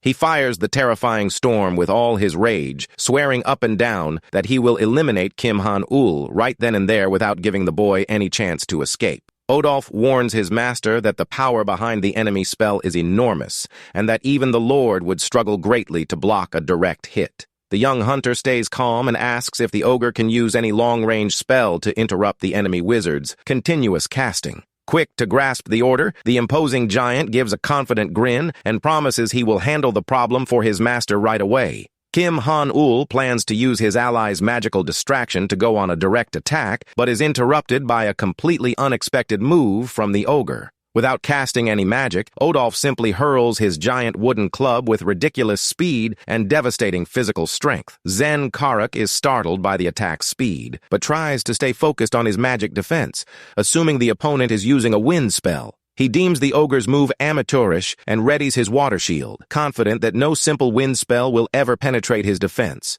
However, the villain's eyes widen in terror as he realizes at the very last second that the incoming high-speed attack carries zero magical energy. The heavy tree trunk slices through the water shield like paper, crushing the reptile's defenses with the sheer physical weight of the impact. Zen Karuk realizes in horror that he is about to be crushed by a simple piece of wood thrown at him, completely unable to wrap his head around how he was outplayed. The villain is completely buried by Odolf's brutal strike, wondering in his final thoughts what kind of absurd magic the ogre used there. Once the dust settles, Kim Han-ul walks casually toward his giant servant, calling his name with a rather suspicious look on his face. The young man asks if that was really magic, and Odolf apologizes, admitting he only threw the trunk because he hasn't actually learned any real spells yet. The scene cuts to the sunny exterior of the imposing Pungbak Guild headquarters, where big plans are being discussed in the executive boardroom. Inside the office, the recruiter slams his hand on the desk in desperation, urging the guild leader to sign the mysterious rookie as fast as possible. The powerful leader Choi Kang-woo listens to the plea from his luxury chair facing the window, asking what that hunter's name was again. The renowned S-rank warrior turns around with an intimidating glare, asking if the talented young hunter who caught everyone's attention is Kim Han-ul. Back in the garden dungeon, the MC watches the magical rift close after the victory, taking a sigh of relief for finally finishing the quest. Kim Han-ul asks if the area has been completely cleared, and Odolf confirms with his usual respect that no other danger remains in the territory. The giant holds out his hand to display a beautiful glowing gem, mentioning he just found the special item his lord was searching for in the dungeon. The boy thanks him for the effort and praises the big guy's efficiency, who responds humbly, saying success was only possible thanks to his master's vision. Kim Han-ul tells him not to be so modest and decides to access the system panel to sell the mana stones newly acquired from the lake. The holographic interface confirms the successful sale of a special soul stone and notifies him that the castle is preparing the reward payout. The rewards appear on the screen, revealing a premium gacha ticket and a notification that the 4,000 gold coins have been delayed due to insufficient funds. The panel discloses that the defeated Zen Karuk has been added to the Illusion Castle roster and can now be freely used as a defense unit by the young man. The young man decides to review the prizes in detail later and orders his giant servant to follow him back to the clearing where the others are waiting. Upon arriving, he meets the blue-haired hunter, who is left completely shell-shocked to see the boy walking back casually with no visible injuries. The girl mentions that the flood finally stopped and asks if that was his doing, with the boy casually confirming he defeated the lake boss. The warrior bows deeply and thanks him from the bottom of her heart, emotionally revealing that Kim Han-ul just saved her entire group's lives. The boy tells her not to worry about it and asks about the state of the other warriors lying on the ground trying to recover from the ordeal. The leader Cho Kwang-soo observes the young man from a distance with a serious, thoughtful expression while catching his breath against a wet rock. The bald man places a hand on his knee, struggling to stand up, and mentions in a solemn tone that he needs to have a private word with the boy. The blue-haired warrior grows quite worried upon seeing her leader step forward, fearing he might start another silly argument with the MC. The man takes an imposing stance right in front of Kim Han-ul, while the boy simply stares back in silence, not knowing what he plans to do. To the boy's absolute surprise, the proud leader performs a 90-degree bow, desperately thanking him for saving their lives. Cho Kwang-soo offers a sincere apology for all the arrogance and hostile treatment from earlier, leaving Kim Han-ul completely stunned by the gesture. The bald man remains bowed, expressing deep gratitude that he didn't abandon his group in the middle of the flood, proving he is a true hunter. Kim Han-ul reaches out a hand to help him up, mentally admitting he didn't expect such a proud warrior to be capable of apologizing. The man looks up in surprise at the MC's unexpected kindness, realizing he held no grudge over the insults and threats made at the entrance. With a friendly smile, the boy tells him to get up already, pointing out that the priority right now is taking care of his injured teammate's recovery. The leader accepts the advice and shakes the boy's hand firmly, sealing a new relationship of mutual respect and friendship after surviving that terrible solo trial. Crying out of pure emotion and relief, the bald leader thanks him profusely and solemnly vows to do whatever it takes to repay that debt of life in the future. The system congratulates all hunters for overcoming the trial of meditation and announces that completion rewards will be dispatched shortly. Cho Kwang-soo celebrates upon reading the notice that all unconscious survivors will be automatically evacuated from the dungeon once the party makes its choice. He notices the MC isn't getting ready to leave and asks in surprise what he plans to do, to which Kim Han-ul replies that he is staying. The young hunter coldly explains that he still has unfinished business inside, leaving the bald leader completely blown away by his nerve. The man tries to convince him to exit with the rest of the group so they can regroup outside, warning that it would be pure madness to continue in that dungeon alone. He insists that the entire guild will back him up on the next attempt, but Kim Han-ul politely thanks him for the offer and declines the invitation to leave. Suddenly, a gigantic foot comes stomping down hard onto the ground, startling the bald leader, who goes instantly quiet upon sensing a monstrous presence beside them. Kim Han-ul gives a confident smirk, pointing to his reliable teammates who fall into formation right behind him for battle. The massive ogre Odolph, in his pointed hat, flashes his terrifying sharp teeth and glowing eyes, unleashing an aura of pure pressure against the humans.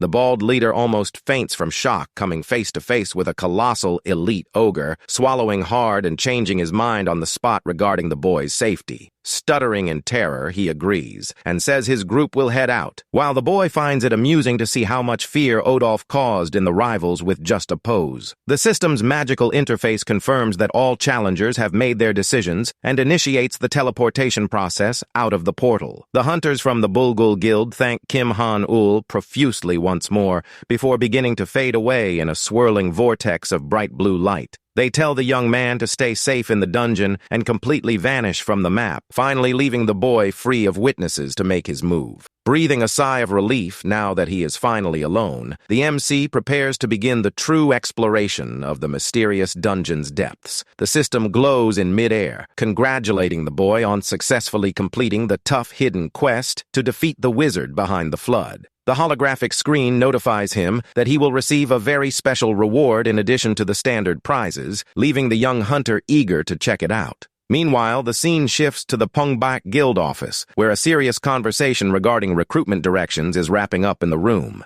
Guild leader Choi Kang-woo recaps the discussion with his second-in-command, asking if they really need to waste time trying to recruit that rookie kid. His brother insists that the young man's potential is off the charts, but the proud S-rank commander denies the request immediately without a second thought. He states that Pungbak is the top of the big three guilds, and that he has no intention of making the first move for a rookie who merely shows potential. He adds that they are already far too busy and have no time to waste on a simple B-rank hunter, wrapping up the matter with pure arrogance. However, the conversation is cut short by the blaring ring of the leader's cell phone, which vibrates on the luxury desk with a red alert glow. The device's display shows an emergency disaster alert, warning that an extremely dangerous red-tier dungeon has been detected in the region. The gray-haired leader picks up the phone in surprise, asking nervously if the red-tier portal that just opened is close to their territory. His eyes widen in absolute shock as he reads the exact location of the disaster,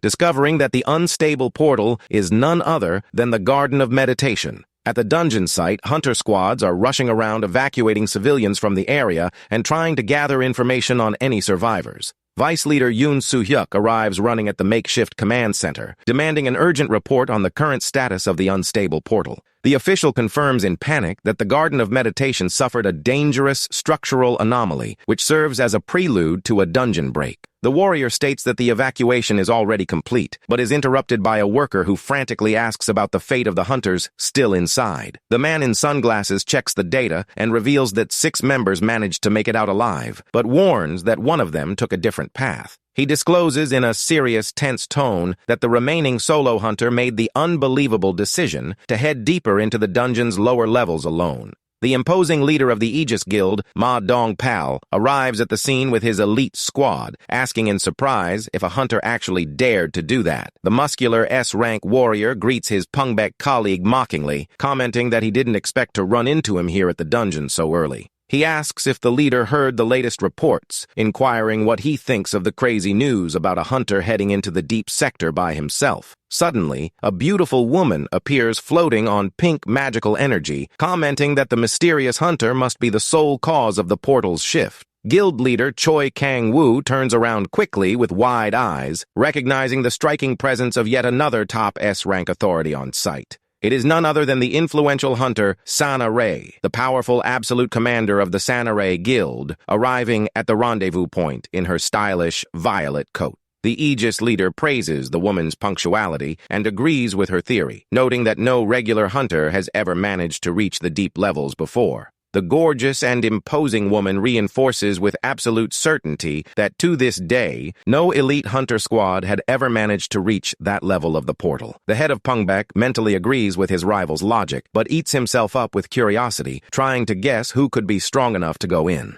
An association assistant runs toward the group of commanders, shouting excitedly that they just obtained information regarding the missing hunter. The young worker reveals that according to the Bulgul Guild survivors, the hunter who stayed behind indeed broke past the boundary and breached the deep sector. The staff member in sunglasses catches his breath and warns that the rescue team just confirmed the identity of the dungeon's solo warrior. Commander Choi Kang-woo feels the weight of the news as the screen displays in bold letters that the missing hunter is the young Kim Han-ul. The brute Ma Dong-pal is left completely stunned upon hearing the unknown rookie's name, repeating the information in utter disbelief. The elegant leader of the Sanare Guild locks her sharp gaze and confirms to the S-rank group that the hunter responsible for the feat is indeed Kim Han-ul. The Pungbek leader grows deep in thought, remembering that the young man in the report was the promising hunter his brother had insisted on recruiting. The beautiful and mysterious Sana Ray flashes a subtle, charming smile, remarking to her rivals that things are taking a very interesting turn in the dungeon. Ma Dong-pal gets hyped, predicting that if that rookie makes it out of the depths alive, they will have an unprecedented hunter on their hands in this country. Back inside the garden dungeon, the young hunter takes a deep breath and concludes he needs to handle his priorities before advancing to the next floor.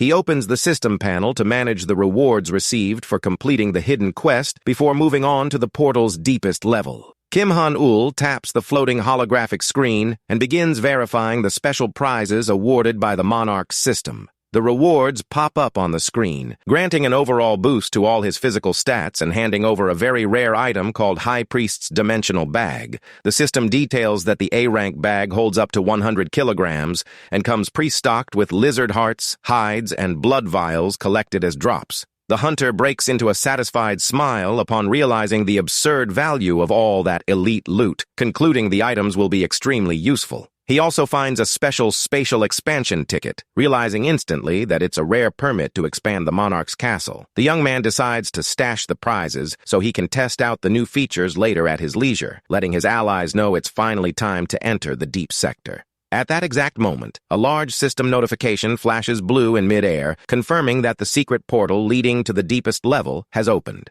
The young hunter asks if everyone is ready, and his two summoned monsters fall in by his side, showing absolute loyalty to their sovereign. But upon stepping through the magical rift, they find themselves facing an empty rocky plain, leaving Kim Han-ul confused at the absence of an entrance gate. Suddenly, a tiny cute pig mallet emerges from the mist, making cheerful noises and catching the attention of the exploring group watching from afar. The little pig-like creature starts doing happy hops, surrounded by magical sparkles, acting as if it wants to guide the group of hunters down a hidden path. Kim Han-ul gets the little animal's intent and asks his goblin Gono if the creature really wants them to follow it toward the edge of the large lake. He tracks the movement with his eyes and grows intrigued to notice that an entire herd of piggies is dashing straight toward the deep waters of the lake. Without hesitation, the little animals take graceful dives off the cliff, falling directly into the lake's water in synchronized fashion at high speed. The young man and his monsters approach the cliff's edge, watching the consecutive dives of the little creatures into the dungeon's crystal-clear water.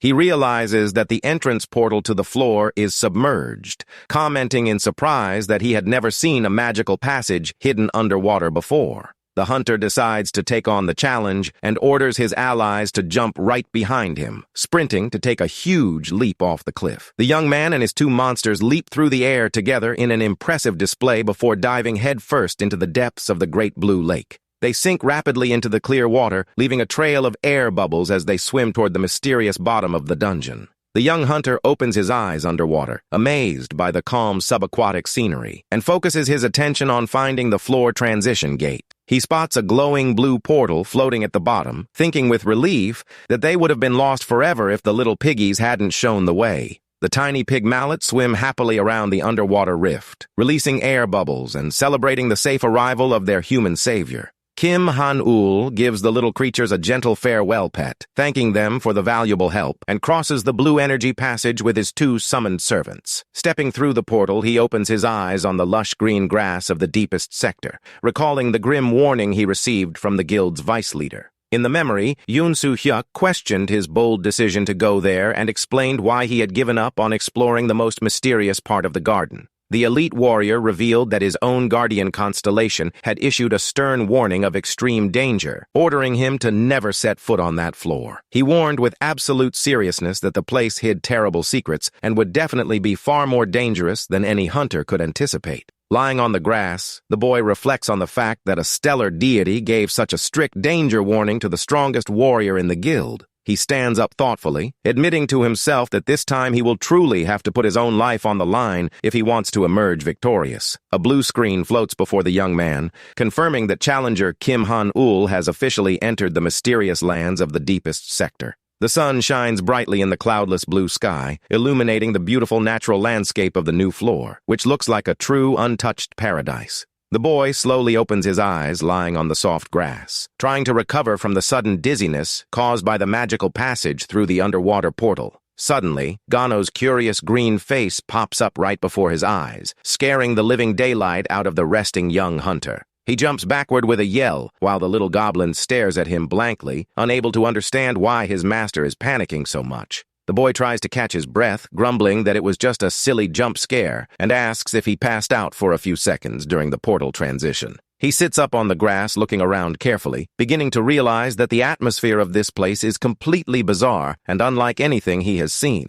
The young hunter realizes he has finally reached the forbidden lands of the garden's deepest sector, taking in the unbelievable beauty of the horizon. He observes the vast plain beneath the blue sky, thinking the heavenly landscape is the exact opposite of what he expected while the system welcomes him to the new sector. The holographic panel floats in the air, announcing it will explain the quest details, revealing that the Garden of Meditation is facing an unprecedented crisis. The message explains that this garden is the last untouched paradise of a world ravaged by drought, and that hordes of dangerous invaders are constantly trying to take it over. The boy reads carefully that his main objective is to protect the sacred sanctuary by utilizing the feature to alter the terrain structures of the garden itself. The system explains he must use the location's geographic skills to repel the impending invasions, leaving the young hunter intrigued by the rules. The MC's eyes widen as he realizes the territory defense mechanic functions exactly like his favorite mobile game. A heavy burst of blue lightning slices through the sky, announcing that the monarch's illusion castle is directly intervening in the terrain setup of the garden. The panel reveals that the castle provided an aerial map view of the whole territory, making tactical placement of allied monsters on the field much easier. The hunter analyzes the holographic map and grins, noting that the physical layout of the area is identical to the defense layout he knows so well from the game. The boy celebrates in relief, because if the final quest is a tower defense game, he guarantees with absolute certainty that the solo victory is already in the bag. Kim Han-ul activates Sage's Eye to analyze the natural defenses at his disposal and craft the best strategy to win. The system shows that the World Tree's grass wall is a special structure that blocks mana-using monsters without taking up deployment space. Right after, he discovers that the charm tree spreads pollen that leaves any monster dazed and paralyzed for 5 full minutes. To top off the defense combo, the carnivorous plant Zaira simply swallows up unlucky invaders that get too close to its roots. Looking at this entire living arsenal, the boy grows confident, realizing these defenses alone can handle any enemy horde. The boy even pets the giant plant while thinking if it wouldn't be a bad idea to bring a few of these cuties back to defend his own castle. But the system spoils his fun by warning that the Guardian cannot damage the garden by uprooting the plants, leaving him pretty disappointed. Just as he prepares to start the actual game, the system flashes an urgent warning that an A rank or higher monster is nearby. Kim Han-ul looks around in confusion, seeing no major threat, until he notices a small glowing orb floating right behind him. Without thinking twice, the young man snaps his arm back and grabs the glowing thing in one swift movement to inspect it up close. He examines the round purple creature, commenting that he was only able to spot its invisible presence thanks to his special system glasses. The screen reveals that the little monster is a legendary wise beholder, still a baby, with a power level so high it can't even be analyzed. The system details the little creature's skills,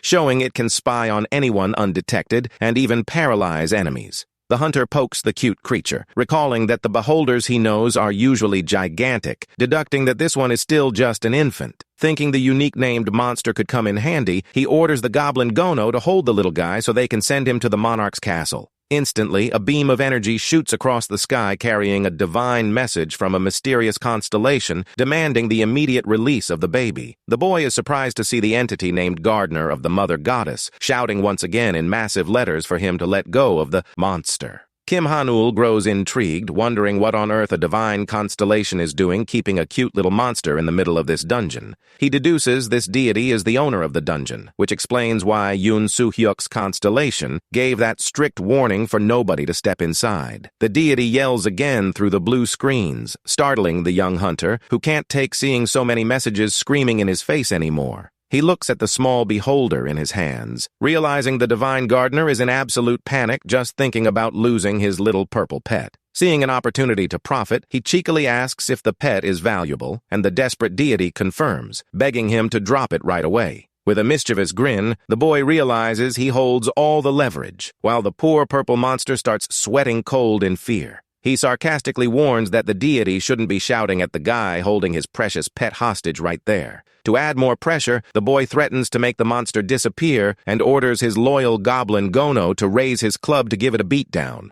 Desperate over the threat, the constellation backs off immediately and displays a blue screen offering a super important special quest to the hunter. The secret quest requires him to protect the baby wise beholder and ensure its safe return until all enemy hordes are defeated. The final reward is permanent ownership of the creature, which surprises the boy since he only intended to tease and ended up scoring a massive prize. Finding the situation fantastic, he begins to think that if he plays his cards right, he can milk even more goodies out of this deity. Satisfied, the boy accepts the deal and says he will take good care of the pet, making the divine gardener let out a visible virtual sigh of relief. Wasting no more time, the system screen flashes, ordering the hunter to start defending the garden immediately before the first monsters arrive. Kim Han-ul agrees to fight, but asks to fire off a quick question before starting, with the divine gardener nodding in agreement. He asks why such a powerful constellation needs a human guardian, since its divine powers could easily wipe the floor with the monsters.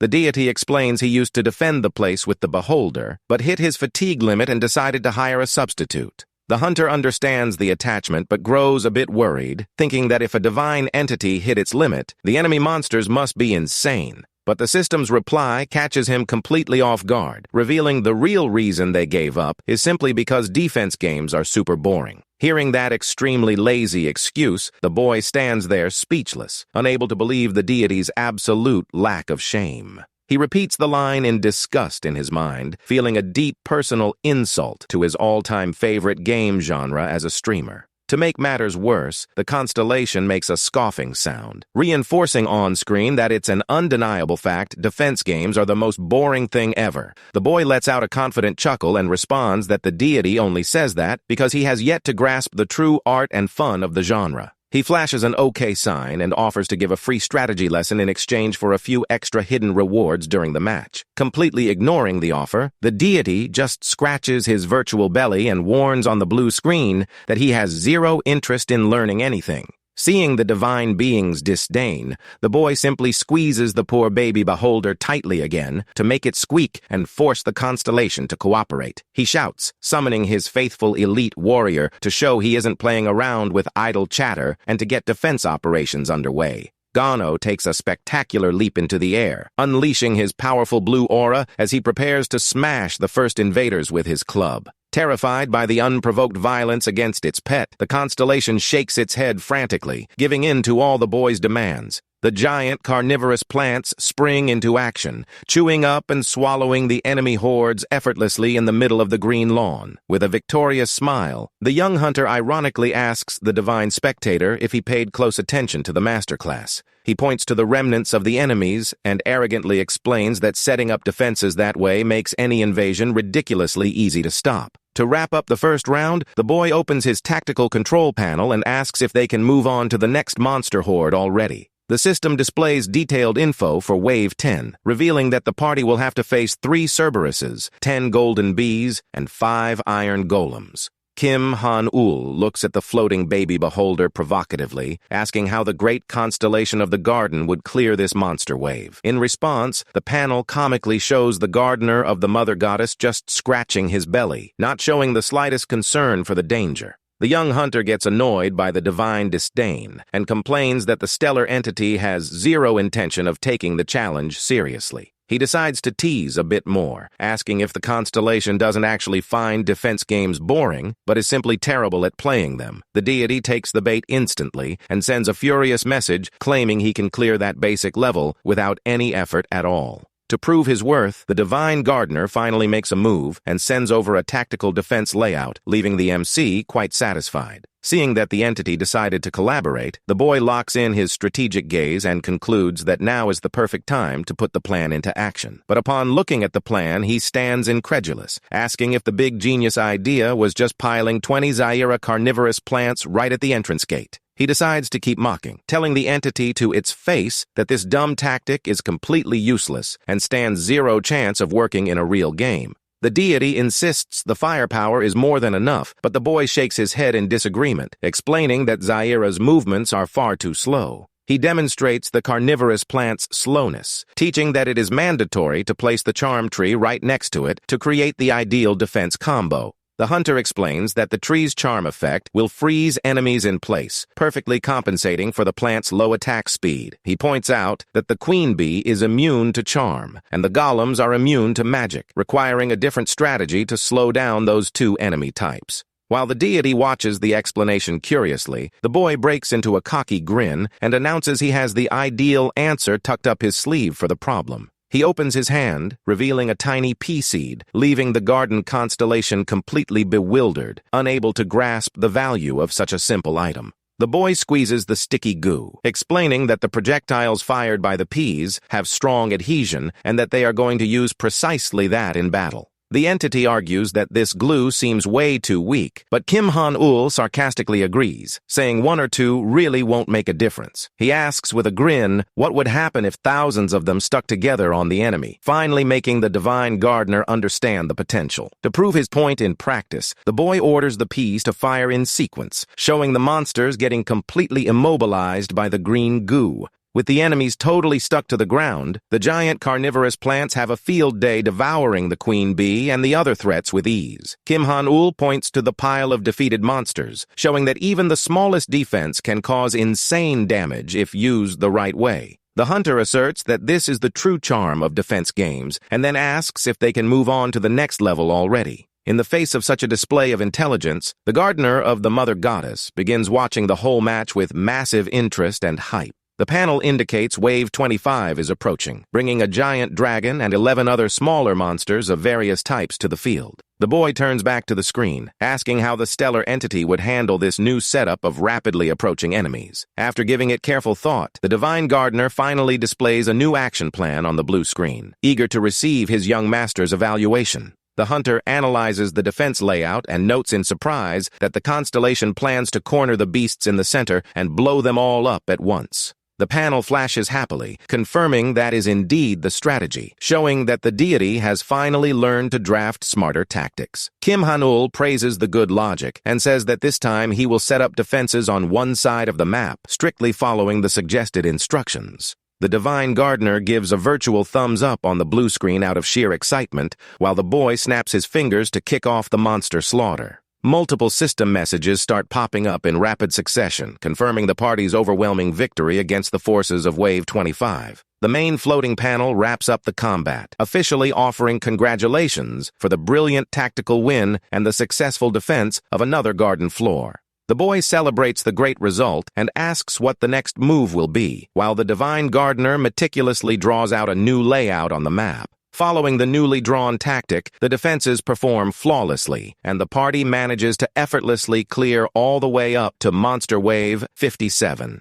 The system screen starts flashing frantically, recording consecutive victories and the complete wipeout of hordes up to the challenge's 60-second wave. Suddenly, an unprecedented notification appears, revealing that a massive shift has just occurred in the proud divine gardener's mental state. The system flashes a warning that due to this sudden change, the main quest guidelines and objectives are being completely readjusted right now. The boy is left open-mouthed reading that the garden constellation is now voluntarily offering to become his guardian. The blue panel confirms that the quest objective has officially changed from defending the garden to providing strategy game training to the deity himself. With a wicked ear-to-ear grin, Kim Han-ul accepts the challenge, promising to teach all his most broken territory defense secrets. And so, the young hunter spends the next 12 hours patiently training the constellation's mind, which watches everything with absolute focus. He scolds his stellar student, telling him that against a giant boss chicken like that, it was way better to roast the whole bird at once with fire.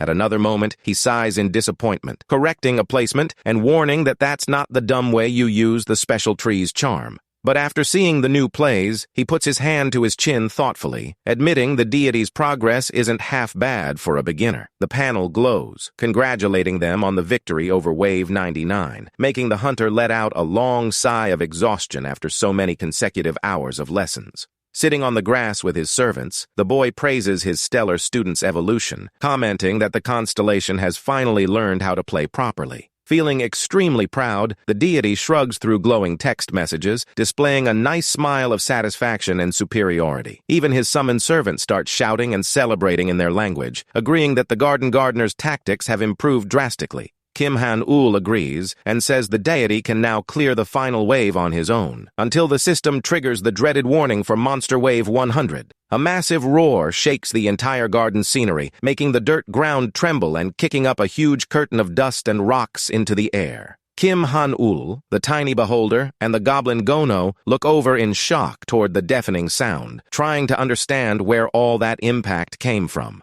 Out of the dense smoke emerges a monstrous, colossal silhouette that makes even the giant carnivorous plants look like tiny blades of grass. It is a gigantic creature resembling an armored purple mammoth, advancing while crushing everything with its colossal feet and sharp tusks. The system flashes a tense red alert, confirming that Wave 100 has arrived, bringing the legendary behemoth as the massive, dangerous final boss. As the monster roars furiously, the panicked divine gardener tries to rush and rearrange defense placements to stop the devastating advance. But the young hunter calmly asks the deity to stop messing with the map, praising how much he grew and learned during the whole training session. He ponders that the behemoth is far too strong to be taken down with just garden plants, and because of that, they're going to need a little extra help. Kim Han-ul smiles confidently, announcing he will show the divine viewer how a real master handles the situation by facing the boss head-on. Wasting no time, the hunter and his allied monsters sprint forward, leaping together toward the giant purple mammoth to initiate the final battle. He lets the deity know that this will be the final practical lesson, telling him to pay close attention to every movement to learn the masterclass.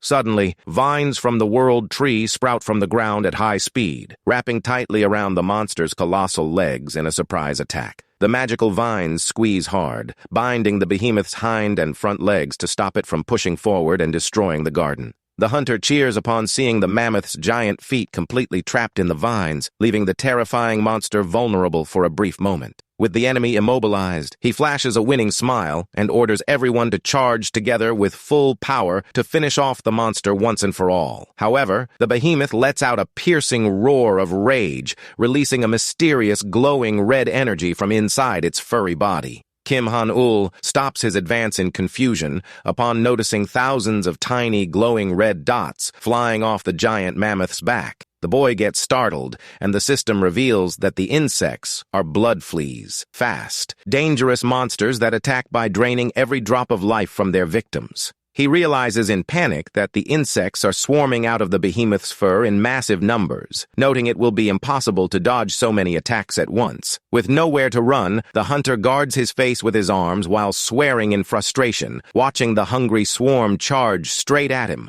Suddenly, the goblin Gono and the giant leap in front of their lord, swinging wildly at the insects to shield him from the terrifying swarm's attack. The impact of the defense pushes the boy back a few meters, skidding across the dirt as he tries to regain his balance and form a new tactic. The boy manages a clean landing, and his giant asks if the master is okay, commenting in relief that was way too close for comfort. Kim Han-ul thanks him, confirming he's fine, and notes that luckily these little blood fleas don't seem very resistant to physical hits. But before he can celebrate, a strange and powerful magical energy begins glowing around his body, putting the boy back on high alert. At that exact moment, the swarm of red fleas begins to multiply and shine even brighter, terrifyingly covering the entire sky above the garden. The hunter swallows hard, feeling cold sweat trickle down his face as he realizes the number of remaining monsters is absurdly larger than he imagined. He immediately takes back what he said earlier upon seeing the sky taken over by a massive red cloud of bloodthirsty carnivorous insects. The gigantic swarm dives at high speed toward the group, acting like a literal avalanche of blood ready to devour anything in its path. The loyal giant throws himself in front to serve as a living shield, yelling desperately for his master to watch out for the deadly attack. The insect horde crashes full force into the living shield, triggering a burst of red energy and covering the grass in monster blood. The little goblin Gono leaps into action, unleashing his powerful blue aura and swinging his magic club to crush as many blood fleas as he can. The two summoned servants fight side by side bravely, delivering rapid, desperate strikes against the red storm that seems to have no end. Watching the intense battle, the young hunter grows serious, admitting to himself that the situation is becoming extremely dangerous for his allies. He analyzes that each individual flea is weak, but worryingly concludes that their endless numbers are what truly makes the fight impossible. The boy realizes that just 3 warriors aren't enough to clear that massive horde, desperately brainstorming a magical way out to win. Suddenly, the system glows in a golden tint, notifying him that the monarch's castle just deposited 4,000 gold coins for the sold soul stone. He remembers the pending payout and celebrates as he sees the lump sum of gold hit his system account right in the nick of time.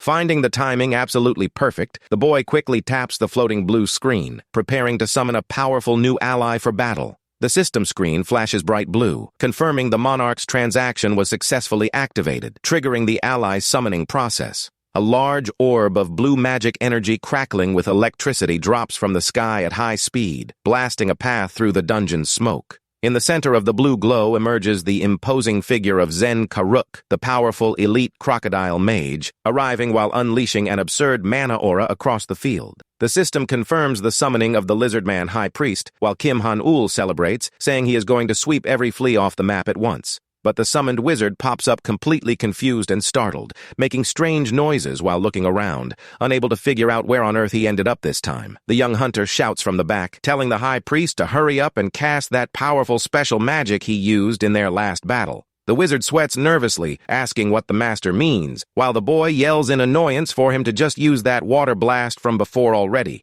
The crocodile widens his large, glowing eye, finally grasping his monarch's order and readies to channel all his magic power into his staff. Zen Karuk focuses his mind and begins gathering a massive amount of mana at the tip of his staff, creating a super-concentrated sphere of magic water. The system flashes, confirming the activation of the skill Tears of the Ancient God, unleashing a violent blast of blue magic across the entire garden. A literal tsunami of magic water hits the swarm head-on, sweeping thousands of red insects off the map and turning the tide of the final battle for good. The colossal torrent of purifying water surges forward, cleaning up the garden terrain and washing away all the blood fleas trying to surround the hunter group. The hunter breaks into a satisfied smile, watching the swarm's destruction, commenting that the crocodile wizard's attack exceeded all his expectations. He notices the residual force of this magic strike is slightly weaker than the one faced back at the mysterious lake, but it remains a ridiculously broken technique. The boy concludes that the remaining power of the sacred water is more than enough to pulverize the annoying giant fleas off the field once and for all. Kim Han-ul takes advantage of the momentum and shouts from the rear, telling the mighty Zen Karuk to finish the job without giving the swarm any room to react.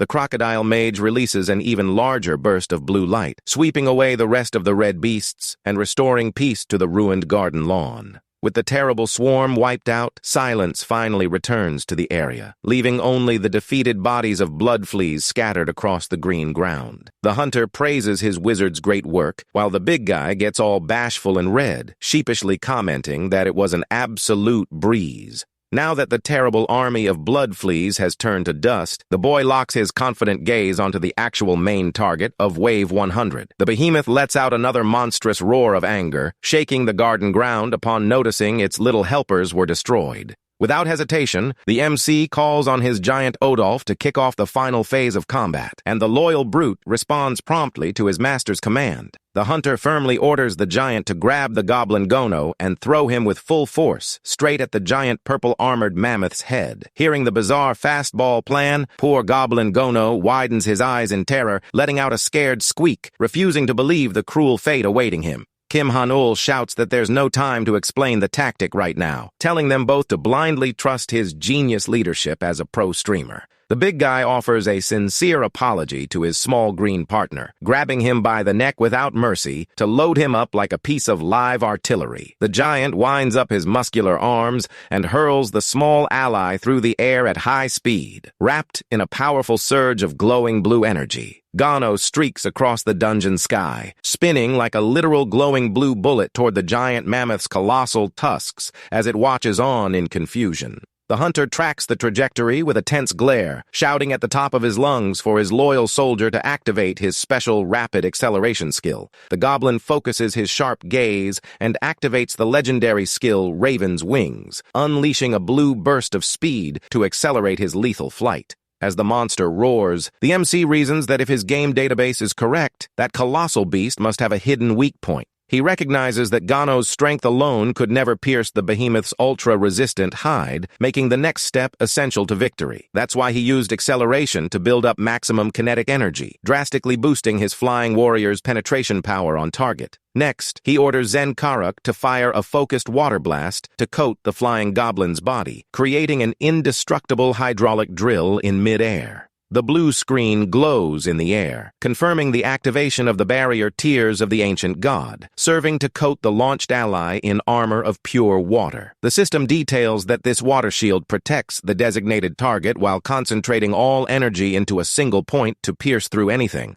Protected by the powerful hydraulic armor, Gono grinds his teeth in fury, preparing to land the ultimate strike of his life right against the enemy's forehead. The giant behemoth lets out a desperate roar upon noticing the divine water drill coming at it at insane speed, completely impossible to dodge. The impact creates a blinding flash of pure blue energy in the middle of the garden, sending shock waves that shatter rocks and tear cracks into the ground itself. The small warrior descends victoriously out of the curtain of glowing blue light, clutching his huge club after successfully landing the perfect strike on the beast. The system flashes, congratulating hunter Kim Han-ul for flawlessly overcoming all the tough trials and monster hordes of the garden. The large blue holographic panel officially announces the successful completion of the Garden of Meditation, crowning the hunting party's talented efforts. Kim Han-ul celebrates with his arms crossed, praising his brave goblin for the perfect throw and the flawless execution of the aerial strike tactic. Suddenly, a beam of golden light comes down from the sky, revealing a majestic glowing sword floating in midair, leaving the entire group intrigued. The system notification reveals that a mysterious item of unknown rank was granted as the grand final reward for clearing the hidden dungeon. The boy reaches out and grips the hilt of the magnificent golden weapon, asking in slight surprise if that glowing sword was really their secret prize. The screen details that the weapon is named Emperor's Vestige, possessing the unique ability to store and copy the skills of any monster inserted into it. He gets confused by the effect, discovering that by slotting a summoning orb into the hilt, he can copy the creature's highest physical stat and one special move. The blue panel warns of an important restriction, letting him know the user cannot summon the monster back while the skill copy is active. He instantly realizes the sword's tier varies depending on the inserted orb, justifying why its rank initially showed up as a question mark. To his surprise, the gardener of the Earth Goddess manifests on screen, asking what he would like to receive as an additional reward gift. The boy breaks into a sly, experienced streamer smile, remembering the previous offer, promising to teach new strategy tips if he gets a sweet bonus. He finally gets what's going on, realizing the deity enjoyed his tactic lessons so much, he decided to pay a hefty bonus to keep them coming. With his eyes gleaming, he thinks that coming from a powerful dungeon constellation, a generous gift can only be that divine skill. The young hunter raises his glowing golden sword and addresses the stellar deity's presence directly with a bold request in mind. Striking a full anime protagonist pose, he firmly demands that the divine gardener grant his special dungeon authority as bonus payment. He stands tall, waiting for the system's final verdict to see if his bold bluff actually worked on the celestial viewer. The image of the imposing long-haired guardian appears glowing in mid-air as the boy repeats his request to inherit the local divine authority and power. The system explains that divine authority is an absurd power that exponentially boosts the hunter's combat stats, making him an overpowered warrior. The boy locks his glowing deep blue eyes on the screen, thinking about how much easier this authority technique would make his life in future high-rank dungeons. But the system screen wipes the smile off his face, revealing that the gardener of the Earth Goddess rejects the request, claiming he cannot grant such a privilege. Kim Han-ul feels outraged by the divine gardener's refusal, asking if the reason for withholding the technique is pure unwillingness to form a contract with him. The panel discloses that the boy is currently in a bizarre state that physically prevents him from signing any kind of magic contract with that deity. The system message leaves the MC drop-jawed by revealing he is already secretly scheduled to enter a contract with another constellation. He thinks it's all a big mistake and asks if the divine gardener is getting things mixed up, but the entity simply lets out a chuckle on screen. The constellation offers two options to the hunter, saying he can either pick a standard alternative prize or sign a simple sponsorship contract. Surrounded by his summoned servants, the young boy looks thoughtfully at the floating blue panel, trying to figure out how this sponsorship thing works. The system details that sponsorship grants access to a weaker version of divine authority, leaving the boy quite interested in the possibility. He asks if signing this smaller contract will let him use divine power without any extra strings attached, and the entity nods, confirming right away. The hunter considers that even as a weakened version, holding a constellation's power is still infinitely superior to any other reward. He begins deducing the divine being's identity, suspecting the gardener is humanity's first emperor, blessed by the earth goddess Ishtar. It refers to the legendary emperor Sargon, a sovereign of colossal power whose divine constellation status must be ridiculously high and respected in the system. He digs through historical memory and concludes Sargon was the only one with that title of beloved gardener, proving that signing a contract here is a gold mine. Certain he is dealing with a giant of history, the boy locks his eyes onto the screen, which flashes a notice that the gardener awaits his choice. The hunter takes a deep breath and looks at the blue holographic screen with absolute determination, announcing loud and clear that his final decision is made. He announces he prefers to sign the sponsorship contract with the gardener, and the system glows blue, praising the boy for his smart choice. A burst of pure golden magic energy wraps around Kim Han-ul, confirming the successful signing of the sponsorship contract with the Emperor. The holographic panel floats in mid-air, notifying that awesome new skills were just acquired thanks to the flow of divine authority power. The boy discovers he gained near-complete immunity against dangerous poisons, plus ironclad mental resistance to never lose his cool in the face of terror. The hunter flashes an ear-to-ear smile, seeing all his physical stats jump by 10 points instantly with the sponsorship blessing. Holding his magnificent golden sword, he takes in the flow of blue mana through his body, feeling absolute certainty he made the right choice of his life. The system's large glowing panel floats in the blue sky, officially confirming the successful completion of the sponsorship contract with the divine being. Furthermore, the notification shows that the wise beholder has finally been permanently transferred to the boy's control as part of the grand deal. The hunter holds his new purple pet in his hands while observing the golden screen that guarantees absolute ownership of the tiny monster. He praises the divine gardener for keeping his word, and the system updates the information, linking the creature's mind to his castle's database. With his whole magic team assembled, the boy gently stashes the beholder, promising to take great care of the floating little spy from here on out. A massive beam of blue light cuts across the dungeon sky, confirming once again that the Garden of Meditation was completed in absolute perfection. the system pops up another notification, revealing that 4 of the required conditions to unlock the Speak with the Monarch skill have been completed. The panel displays the list of completed tasks, such as talking to a deity, and notifies that info regarding the final requirement has just been unlocked. The boy learns that the final challenge to unlock the conversation is crafting an S rank or higher item using monster drops as crafting ingredients. Meanwhile, outside the portal, the dungeon gate begins emitting a harsh red glow, sending standby teams into panic over fears of a disaster. The staff member in sunglasses shouts into a megaphone, ordering all units into combat positions to contain the impending monster outbreak. A muscular hunter steps forward bravely, taking leadership of the front line while telling the rest of the warriors to focus on defensive support. The veteran gray-haired commander locks his sharp gaze, telling hunters Su-hyuk and Su-ah to be fully prepared for battle. He knows a dungeon break is an unprecedented disaster and readies to step in personally with all his power if things spiral out of control. But to everyone's shock at the scene, the red rift opens to reveal no terrifying monster, but rather the solitary figure of a calm young human.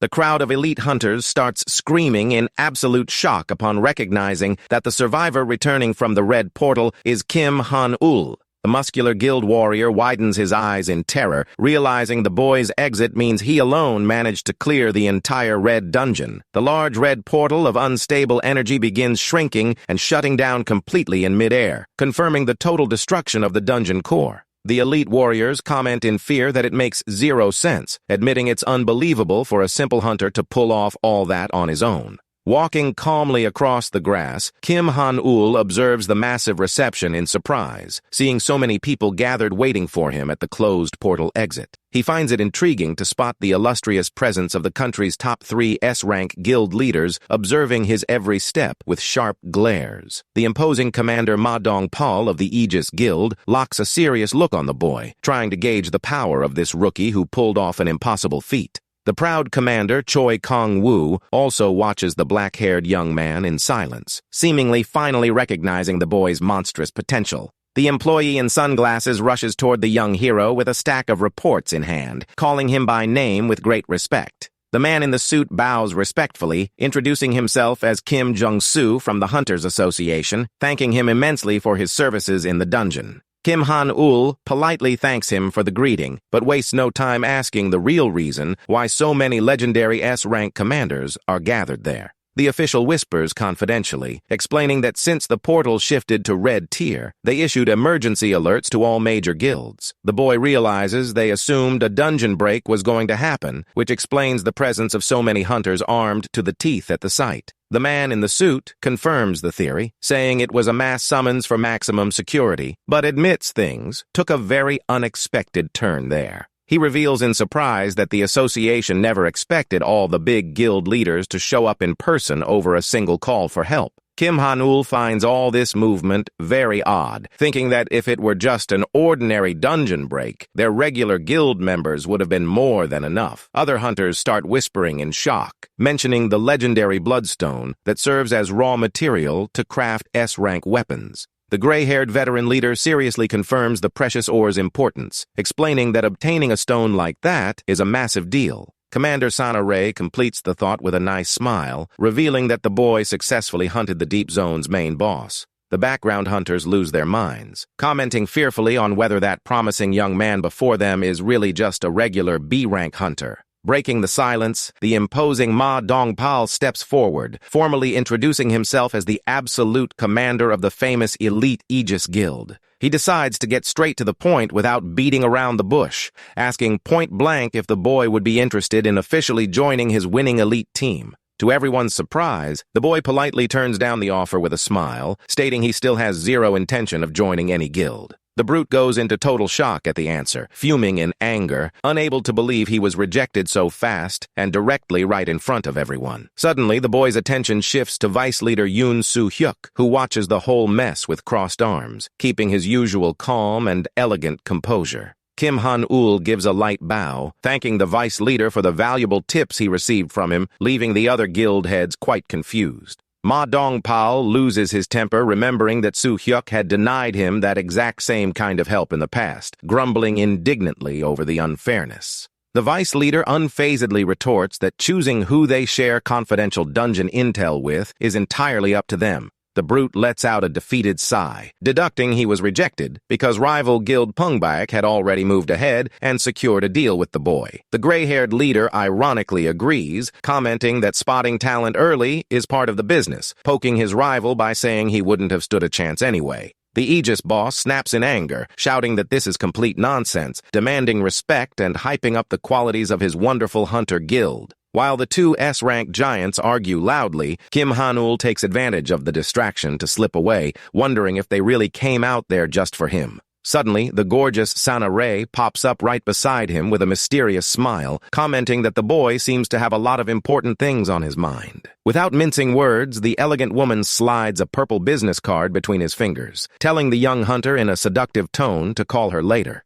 She walks away, leaving a trail of mystery, promising with absolute certainty that her powerful samurai guild can give the boy everything he desires. The next day, the scene cuts to the boy walking down the street in a blue suit looking at his phone, commenting that this is his first time in such a high-end spot. It's the Artorium Cafe, an exclusive and top-tier establishment where only the most famous and wealthy hunters in the country are allowed inside. Over the phone, he recalls the instructions he got to find a legendary artisan capable of cutting and processing his precious S-rank bloodstone. He steps into the luxurious venue following the address sent, though confessing he's a bit surprised that the meeting spot is such a fancy place. Looking around, the black-haired young man notices the striking presence of a beautiful white-haired girl casually scrolling on her phone at the next table. He spots another customer wearing a brown beanie with a mysterious vibe, concluding the rumors were true since everyone in that cafe is a very famous elite hunter. Sitting comfortably with his coffee cup, the boy happily thinks he never imagined visiting a place like this, feeling like his time to shine has arrived.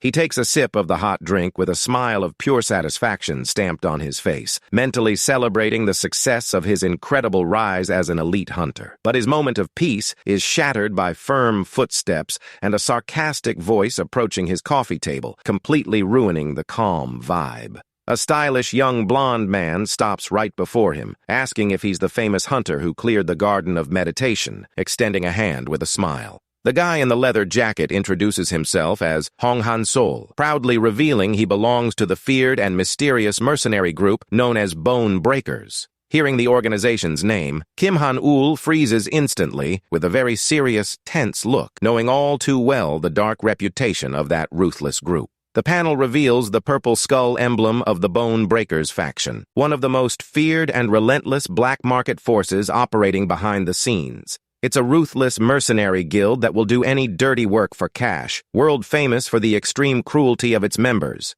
The boy knows getting involved with those people only brings trouble, concluding in his thoughts that the best move right now is simply to ignore the guy. Unbothered by the silence, the arrogant blonde leans on the boy's table, saying he didn't expect to run into him here and asking if the recent rumors are true. Kim Han-ul coldly asks what rumors he's talking about, and the mercenary lets out a smug laugh, asking the hunter not to play dumb. The blonde shares that gossip claims the boy is actually already signed with the Pungbaek Guild, just pretending to be a rookie solo hunter for marketing. He presses the MC, demanding to know how much cash he secretly received from the big guild to stage that whole rookie hero stunt in the dungeon. Irritated by the mercenary's nerve, Kim Han-ul slams his coffee cup down hard on the table, splashing the drink and startling the arrogant blonde in the suit. But seeing the reaction, the blonde celebrates internally, thinking the boy fell into his trap, planning to provoke him further to make him lose his temper. To the mercenary's surprise, the boy regains his composure instantly and sarcastically replies that he is completely free to think whatever nonsense he wants.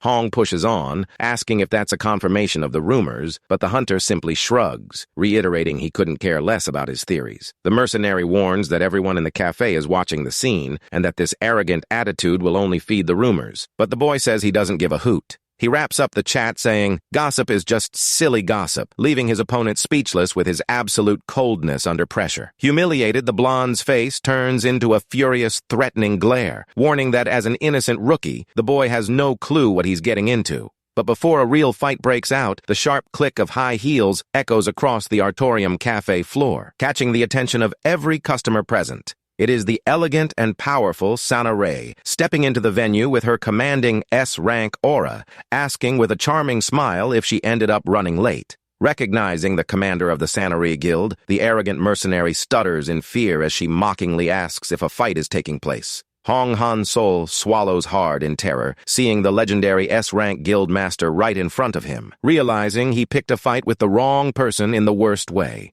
A cocky guy with a facial scar asks Sanare if they already know each other from somewhere, and she answers yes, but in a very mysterious tone. The guildmaster adds that she tends to forget insignificant people, leaving the blonde completely furious at such unprovoked humiliation. The poor guy tries to cover up his embarrassment with a weak laugh while starting to introduce himself, but Sanurai simply walks past, ignoring his existence. Kim Han-ul apologizes for the trouble, commenting that annoying guys like that blonde pest always pop up in the best spots to ruin the mood. The blonde overhears the comment from afar and fumes, shocked at being called trash, without hesitation by a total stranger. But Kim Han-ul calms Sanurai down, saying that insignificant fellow didn't even deserve a second of their attention. The background guy grinds his teeth so hard with rage, it looks like his jaw might break from being humiliated like that. Suddenly, the powerful guildmaster senses a strange movement and lets out a suspicious grumble, looking out of the corner of her eye.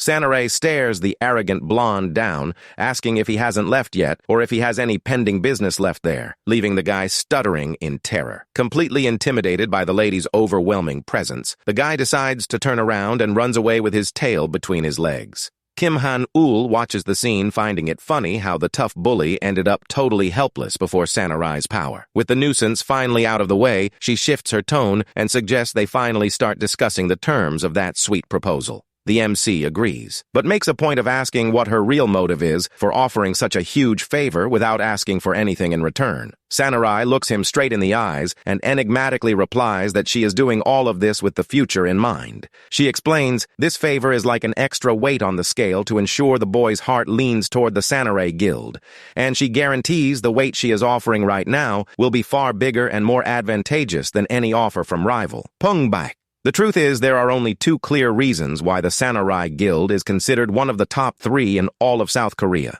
The first reason is Sanurai's leadership and power, and the second is the absurdly superior quality of the gear all her members equip. And the whole secret to them obtaining such powerful and rare gear is hidden behind a single, very special person. Rumor has it a legendary artisan works for them, and the MC assumed this master would be hidden on top of some isolated mountain. That's why he is shocked to discover that the Sanurai Guild's master item crafter lives right in the middle of bustling Seoul. The mysterious man's address is in an ordinary urban neighborhood called Mule-dong, completely shattering the mystical expectation the young man had. Sanurai finds his surprise amusing, asking if he really thought they would hide a master artisan in an isolated, dangerous spot. She reveals that nobody on the street can recognize her because she is using a fake appearance of a cute pink-haired little girl. This perfect illusion hides her true identity from onlookers, allowing her to walk around peacefully without attracting paparazzi. The MC realizes her disguise is flawless and that no one would ever find the artisan unless they followed her footsteps closely. Meanwhile, the humiliated blonde emerges from the shadows with a wicked, psychopathic smile, plotting a dirty revenge. He mutters in hatred that the young hunter made the worst mistake of his life by daring to ignore his presence like that. The envious guy watches the two walk away, promising himself he will make Kim Han-ul bitterly regret snubbing him. Finally, the pair arrives in front of an old, humble-looking metal workshop that appears abandoned. Sanurai makes a glowing hand signal to announce her arrival, while the MC checks out the place with great curiosity. A sturdy, bearded man opens the door complaining about her being late, saying he was already tired of waiting for that visit. She apologizes laughing, explaining the delay was because she brought a special guest, but the grumpy blacksmith pretends not to care. Kim Han-ul swallows hard, realizing that Brute is the legendary artisan, shocked to see how he treats the powerful guild master. The boy decides to cut to the chase, asking where the special item she had mentioned earlier is located. The blacksmith pulls a glowing red stone from his pocket, and the MC asks to take a close look to evaluate the mineral. Kim Han-ul introduces himself politely, but the big guy tells him to just call him Sancheon, which is the same name as his metal shop. The young man agrees with a friendly smile, saying he is very excited to work alongside Mr. Sancheon from now on. Upon analyzing the mineral, the artisan is impressed, exclaiming that this bloodstone is of incredibly high quality. Sanurai is surprised by his reaction, while Sanshin confirms the stone is flawless and doesn't have a single scratch on it. The blacksmith admits open-mouthed that in all his life working with metals, he had never seen such a pristine, brilliant specimen. The young man mentally celebrates remembering a legendary feat, and the man accepts the job, asking him to sign a contract. Kim Han-ul gets a bit confused, repeating the word contract, not understanding why it would be necessary to formalize all of that in writing. Sancheon explains it's a mandatory procedure and presents a magic mana-sealing contract for the young man to read and sign right away. This special document serves to bind the signers through a powerful flow of mana that prevents any form of cheating. Should either party break the deal, a terrible penalty activates automatically, with severity depending on the paper's tier. The MC analyzes the magic paper, realizing from the glowing texture that it is a top-tier contract, and decides to read the terms. But as his eyes sweep across the written lines, the boy's eyes widen, and he points out he found an extremely bizarre clause in there. He reads aloud that the signee will burn to death upon failure, but the blacksmith calms him down, saying the death penalty applies only to himself. The boy gives an awkward laugh, finding it terrifying, saying he would trust the blacksmith anyway just on Sanurai's recommendation. The blacksmith explains it's not just a piece of paper, but a symbol of his determination to work with a material of that level. He adds that a bloodstone of that caliber demands that the artisan risk his own life to shape its power. A short while later, they step out of the workshop and come across Sanurai's luxurious red Ferrari parked right there on the street in imposing fashion. The lady offers a friendly ride in her machine, but Kim Han-ul politely declines, saying he still has a few important matters to handle. Sanurai understands his busy schedule and says a friendly goodbye, praising the fact that he's the most sought-after busy rookie at the moment. But before she starts the engine, the MC calls her back in a serious tone, letting her know he has a quick question to ask. With a very curious look, the boy asks point-blank what exactly the residents of that simple neighborhood mean to her. All because he remembered what happened right after leaving the machine shop as they walked back through the narrow alleyways. They ended up randomly running into a few locals from the area who chatted and smiled in a very warm, friendly way with Sanurai. That sweet scene made them all look like one big close family, leaving the hunter thoughtful about the guild leader's warm side. Sanurai listens to the question and says Kim Han-ul's name in a calm way, but one carrying magical, mysterious intensity in her gaze. She wants to know the real intent behind that curious question, letting the boy know he'll need to be completely honest in his response. Meanwhile, back inside the metal shop, old Sancheon analyzes the red ore up close with his special lens, completely marveling at it. He repeats that this bloodstone is the most perfect thing he has ever seen, and that he'll need massive determination before starting the work. But suddenly, a loud banging noise on the front door echoes through the warehouse, startling the focused blacksmith. Acting fast to protect the precious gem, he throws a white cloth over the glowing mineral to hide the relic from any intruder. The artisan asks who's there and finds the nuisance Hong Han Sol walking into the place, accompanied by two giant muscular thugs. The arrogant blonde gives a sarcastic hand wave, greeting the elderly man like he owns the place with absolute nerve. He makes up a lame excuse that they are Kim Han-ul's seniors and came to pick up a few valuable items the rookie left behind. The scoundrel smirks cynically, claiming there was just a big misunderstanding and that they are only there to confiscate that bloodstone.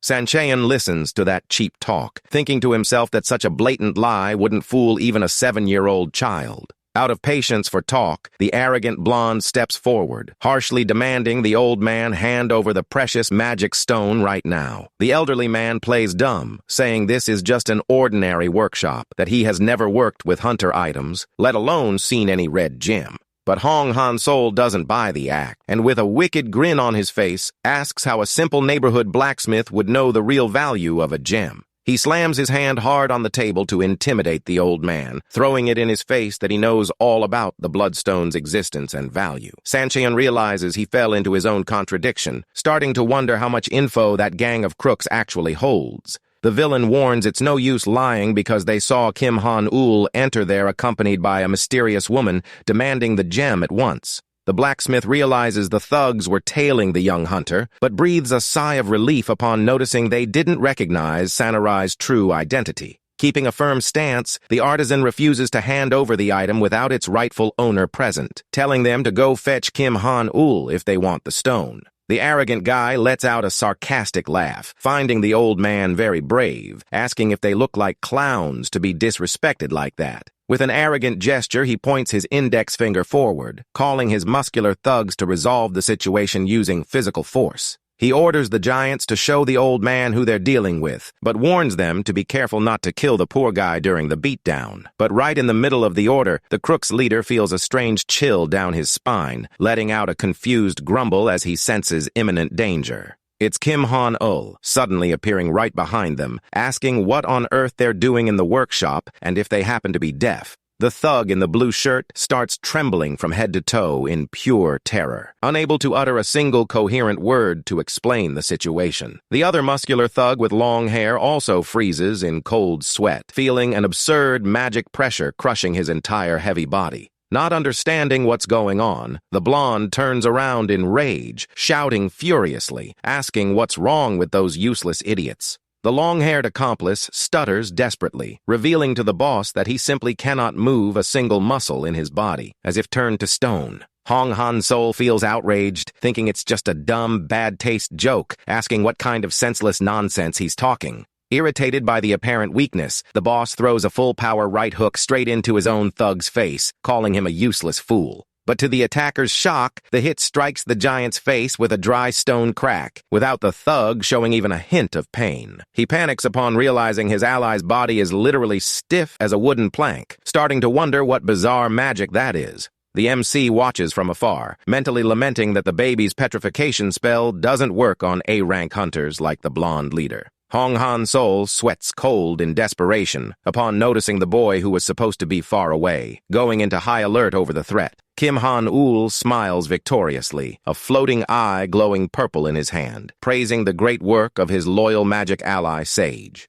The MC blocks the only exit from the place, leaving the trio of invaders completely cornered inside the metal warehouse. The blonde with the scar on his face glares at him with deep rage, asking how he managed to get back here so fast without being noticed by anyone. With a smug smile, the young man explains he already knew about the cheap tailing from the start and planned to lure the gang of idiots right there. All because while he and Sanare were walking peacefully through the city's quiet streets, his magic system's intel had already acted. The glowing alert from System Sage warned about the presence of a pursuer, instantly identifying the enemy as the envious Hong Han-sol. The MC starts finding it very odd, since Sanare hadn't said a single thing during the whole walk to the workshop. He decides to act, immediately activating the system's special eavesdropping skill to find out what's going on behind his back. The system reveals that Level 1 Beholder Sage can observe anyone undetected, and that no disguise escapes its eyes. The magic screen confirms all stealth techniques are detected instantly, and that Hong Han-sol is using a stealth skill. The MC is surprised to see the arrogant blonde was indeed on his tail, mentally thanking Sage for the quick heads-up. Han-ul orders the magic eye to keep watching his rival closely and to alert him instantly if he makes any suspicious move. Back in the present, the boy realizes the envious guy was following his steps just to try and steal the blacksmith's precious bloodstone. He remarks that if he had found out a bit later, it would have been a total disaster, but decides to give his rival one last chance. With total calm, the young hunter says that since nothing serious has happened yet, he's willing to overlook all that senseless nerve. He warns that if the blonde apologizes now and leaves, he'll pretend nothing happened. But the opponent reacts with rage, telling him to shut his mouth. The arrogant blonde finds Han-ul's generosity funny, sarcastically asking if a weak hunter like him really thinks he can do anything. He feels outraged seeing a mere rookie act with such arrogance and superiority right in front of an experienced hunter like himself. The blonde tries to understand how the boy spotted his presence, since his divine stealth skill was granted by a very powerful constellation. Out of patience for mysteries, he decides to use brute force to take the stone, and Kim Han-ul responds by taunting him into a fight with a mocking gesture. Hong Han-sol grinds his teeth in fury, feeling underestimated by such a low-level hunter, swearing he'll make him pay dearly for it. He draws his twin glowing daggers wrapped in a murderous red aura, promising he'll make the MC bitterly regret this real soon.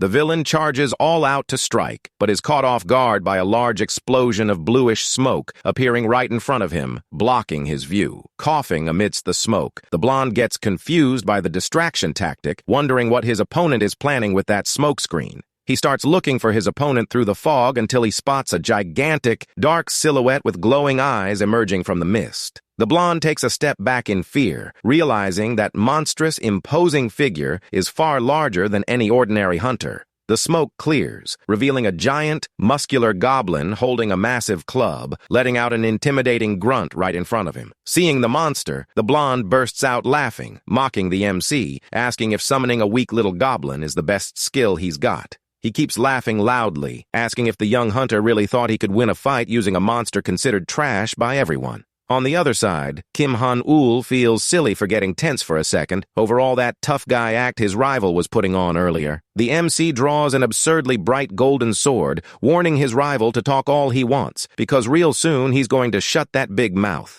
The envious guy eyes the golden sword greedily, thinking it looks very expensive, telling the boy to try using it if he can knock him down first. He thinks the boy is just a cocky big mouth, but gets happy realizing that shiny sword will net him a nice chunk of cash. With greed taking over, the villain decides to beat the boy up without killing him, just so he can steal all his valuable belongings. He leaps through the air with daggers drawn, ready to end the fight and grab the marvelous bloodstone along with the golden sword. The blonde can already imagine the fortune he'll make once he gets his hands on the high-quality gem and the boy's legendary gear. Both glowing treasures look way too easy to get, and he prepares to deliver the blow of mercy with a psychopathic smile. He yells out, thanking him for the free meal, charging full steam at the hunter, having no idea of the danger waiting right ahead. But suddenly, a red alert from his guardian constellation pops up on screen, ordering him to stop fighting immediately and flee to save his life. The villain gets confused, not understanding the frantic warning, until a giant shadow of a club appears, covering his entire field of view. With no time to react, the blonde gets hit square in the face by a devastating swing from the goblin's club, breaking his attack stance instantly. The impact of the blow is so violent that the criminal lets out a high-pitched cry of pain, getting hurled backward with sheer brutal force. Kim Han-ul watches it all calmly, praising Gono's excellent work, who lets out his signature victory grunt for the boss. The opponent props himself up on the ground, coughing blood and smoke, unable to comprehend how a low-level monster landed such a hard hit. He gets up with great struggle, cursing the elite goblin, refusing to accept he was humiliated by a creature considered trash. Consumed by hatred, he charges again, shouting he was going to ignore the creature for being a weak monster, but now he's going to end it once and for all. He leaps with daggers in hand to slice the goblin, but Gono simply readies himself, gathering an absurd amount of blue energy in his club. Upon realizing the speed and crushing magic pressure emanating from the small monster, the blonde freezes completely, feeling true death terror. Gono spins his club masterfully, landing a devastating blow on his opponent's ribs that makes a horrific sound of shattering bones. The villain spits up a large amount of blood as he's sent flying, unable to believe the superhuman strength of that tiny creature. Completely battered with blurred vision, he wonders how it's possible for a simple goblin to be so fast and powerful as to defeat him easily. His guardian constellation's system screen pops up again, flashing red just to issue another urgent warning of extreme danger. Giving the invader zero chance to recover, the small goblin arrives at high speed, landing a brutal kick straight in the middle of the blonde's chest. The final blow makes the blonde let out a terrible groan of agony before being hurled violently against the warehouse's concrete wall. In the face of such a beatdown and humiliation, the villain's own guardian constellation gives up on the fight, shaking its head in total disappointment. The envious guy falls unconscious among the debris, completely defeated, without his precious daggers, which flew off from the last attack's impact. Hong Han-sol starts screaming desperately, imploring for time, but Kim Han-ul's summon shows zero mercy. He takes such a violent hit to the middle of his face that blood splatters everywhere, leaving the blonde completely disoriented. But the small goblin's onslaught doesn't stop there, as he keeps swinging his giant club, landing more blows on the invader. Gono lands a devastating sequence of brutal strikes at light speed, turning the villain's face into literal jelly. The paralyzed thugs watch that whole violent scene with wide eyes and pure terror, unable to do a single thing. Satisfied with the well-deserved beatdown, Kim Han-ul finally grins and says out loud that that's enough, ordering his monster to stop. The small goblin obeys instantly, stopping the bloody club a few millimeters from the blonde's face, who was already on the verge of passing out. The MC remarks that if he keeps hitting him, the guy is going to end up dead, and the loyal monster nods along in a cute way. To make matters worse, the blonde's guardian constellation gives up on him, canceling the contract on the spot and leaving the villain helpless. Kim Han-ul thanks his loyal companion for the great work, saying he can return now while the defeated opponent tries to recover. The goblin lets out his signature grunt, magically disappearing amidst a bluish glow, returning to the MC's system. Completely humiliated and covered in blood, the villain drops to his knees on the workshop floor, pathetically begging for his life. He admits he was wrong, asking for forgiveness while bowing his head all the way to the dirt floor, pleading for the young hunter to show mercy. The blonde promises he'll do whatever the MC orders if he just spares his life, and the boy starts considering the proposal. Han-ul says he has no interest in killing anyone either, making the scoundrel secretly celebrate, thinking he managed to fool the boy. The villain plans to fake submission for now just to survive, so he can get revenge as soon as he gets a golden opportunity. But the MC finishes his sentence with a catch, making the arrogant blonde freeze in fear instantly, not understanding what's coming next. The boy says he doesn't know if the other person involved in this story will agree to spare their lives, pointing into the workshop's shadows. The villain looks up and sees the imposing samurai emerge from behind him, emanating an aura of pink flames that is downright terrifying. A bit earlier outside the workshop, the guild leader was bitterly regretting dropping her guard and allowing them to be followed. She sighs worriedly, saying a single wrong move by those criminals could have put the MC's life in serious danger.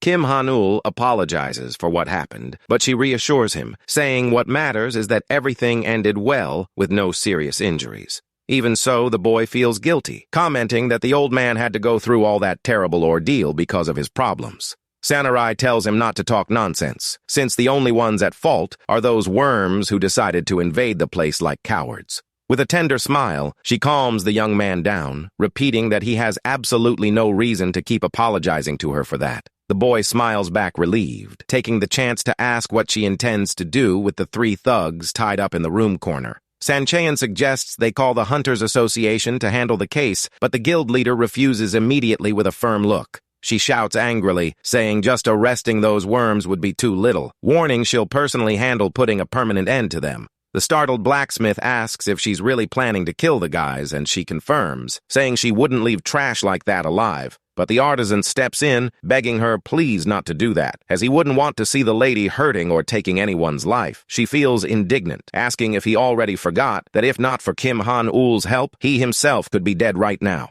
The blacksmith insists that in the end, nothing serious happened, imploring her not to commit a murder on his account under any circumstances. He looks deep into the lady's eyes seriously, calmly asking if she couldn't do this small personal favor for him. Samurai lets out a long sigh, giving up on the idea, complaining that the blacksmith is far too nice for his own good, agreeing to spare the guys, but she warns she won't let it slide easy, ensuring those idiots will be so traumatized they'll never even think of coming back. She points her finger, warning that if the blacksmith tries to stop her from scaring them, she'll stop visiting him for a long time as punishment. The blacksmith quips back, saying that would be even better, leaving the lady stunned at his utter lack of consideration. Kim Han-ul watches their argument, unable to tell if they actually hate each other or if they're secretly best friends with a weird dynamic. He finds it funny discovering this childish, stubborn side of the feared guild leader, and the old man clears his throat to thank the boy for his help. The blacksmith notes that the bloodstone processing will be ready tomorrow, telling the hunter to pick it up late afternoon to avoid trouble.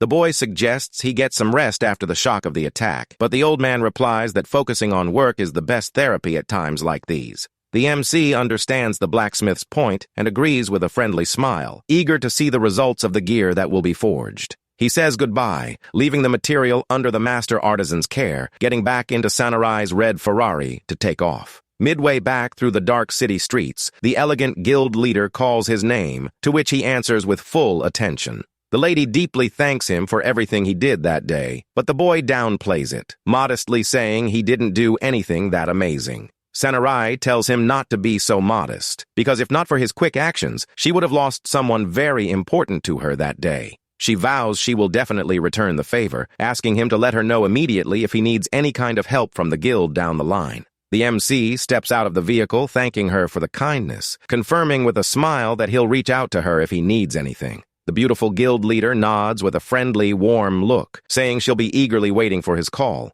She hits the gas, revving the Ferrari's powerful engine, which vanishes into the dark night while the MC watches the car drive away. But the boy's moment of peace lasts very little, as his magic system's alarm starts ringing, making a rather sharp sound. The system screen displays an urgent warning telling him to prepare, as the feared wave number 702 will begin in 2 hours. The boy lets out a long sigh of exhaustion upon arriving at his humble apartment in the middle of the dark night, without even time to rest. He laments having to start preparing for such a tough survival battle right after getting home dead tired from outside. The MC starts wondering if that will be the second real wave he'll have to face, curious about what type of monster will show up. Wasting no time, he sits in the gaming chair in front of his glowing computer, focusing heavily on setting up his defenses. The system loading screen initiates with the classic notice that the legendary game Monsters vs. Monsters is running. Han-Ul decides to check first which defense creatures he currently has available to send directly to the castle. Upon opening the monster list, he smiles satisfied, noting his overall fighting power has increased drastically since the last defense battle.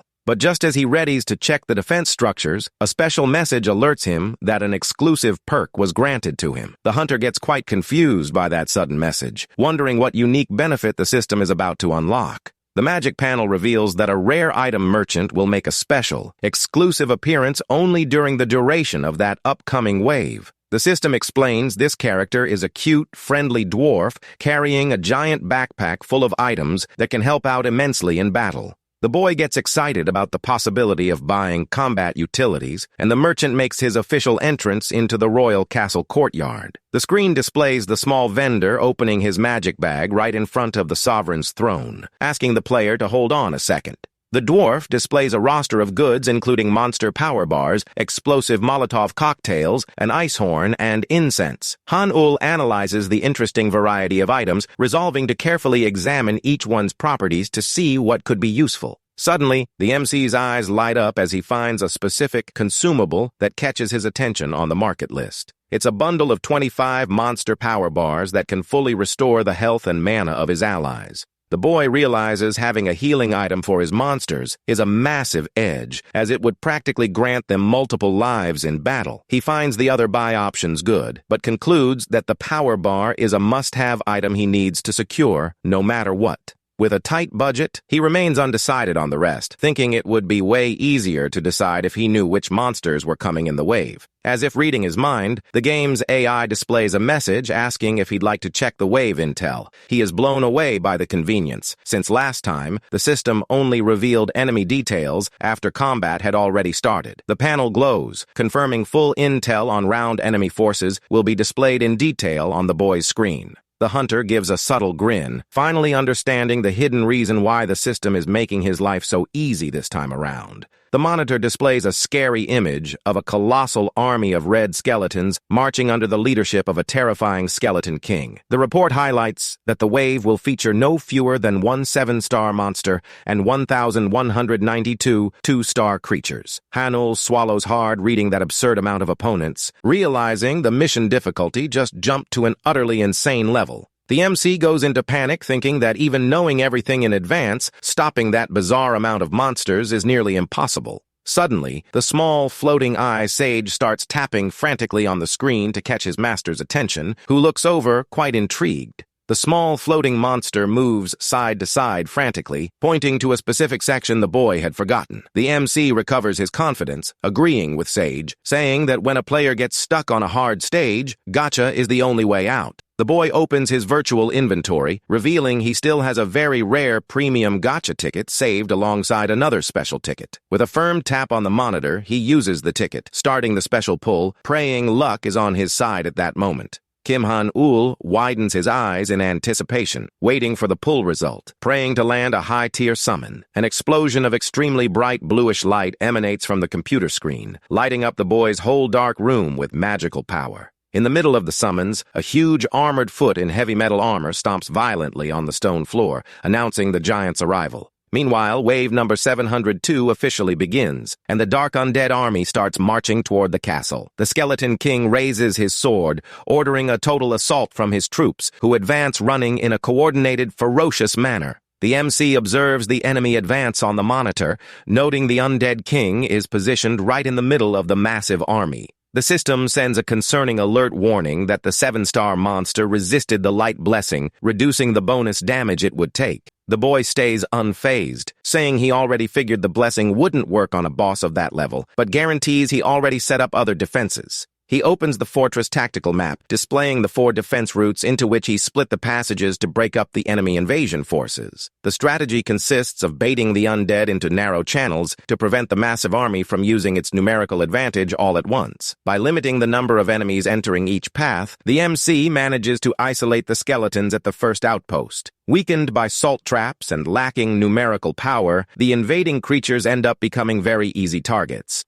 On the front line, the powerful ogre mage Odolph roars heroically, calling the cursed creatures into battle with pure rage in his eyes. He starts spinning his magic staff, laughing, letting them know all those weak ghosts are going to burn to ashes before his grand power. Under his sovereign's orders, the giant monster summons a devastating flamestorm that starts incinerating the enemy hordes with ease. The magic flames decimate dozens of enemy soldiers at once, quickly thinning out the total number of invaders on the field. The defense system activates on the second combat route, where a new group of skeletons prepares to attempt an intrusion into the fortress. The lizard cleric Zen Karuk lets out a mystical shout, successfully activating the powerful healing skill called Tears of the Ancient God. A storm of slicing water falls over enemies on the second route, instantly taking out dozens of rival soldiers and archers. The count of remaining monsters drops significantly, leaving the MC quite confident that victory is drawing nearer. On the third combat route, another massive undead horde marches forward toward the castle's inner walls. But suddenly, the small elite goblin Gono appears leaping from the sky, his club glowing with a crushing blue aura. The system confirms the active skill of Gono's Raven Wing boots was successfully triggered, granting absurd speed to the monster. He falls like a meteor onto the opponents,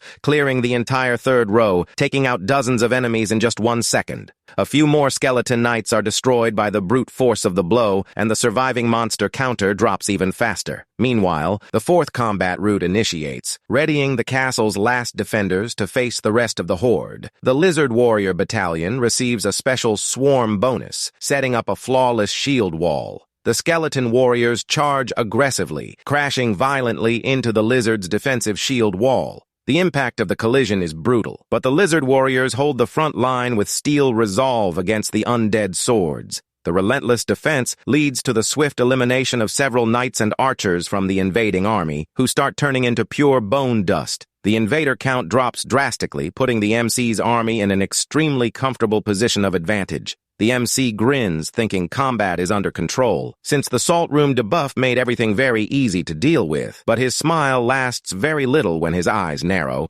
noticing strange movement coming directly from the powerful enemy boss. The dreaded Skeleton King starts dripping a bright red liquid from his armored feet, marking the stone floor with blood magic. He raises his staff, conjuring a giant storm of scarlet energy that starts rapidly covering the whole battlefield. The eerie red smoke swallows the entire monarch's castle terrifyingly, completely shifting the peaceful vibe of a victory that seemed certain. Under that magic fog's effect, all the undead that had been defeated and turned to dust start rising back up from the ground. The powerful ogre mage Odolph is completely horrified upon realizing the creatures he just burned are returning to life intact. The lizard cleric and the small goblin also shake in fear, seeing their combat efforts were completely wiped out in an instant. Several red danger warnings start flashing frantically on the boy's computer screen, alerting to an extreme tier threat. The game system confirms the powerful boss Iramatus is conjuring the dreaded mass resurrection skill on all his troops. Kim Han-ul complains that undead monsters are extremely annoying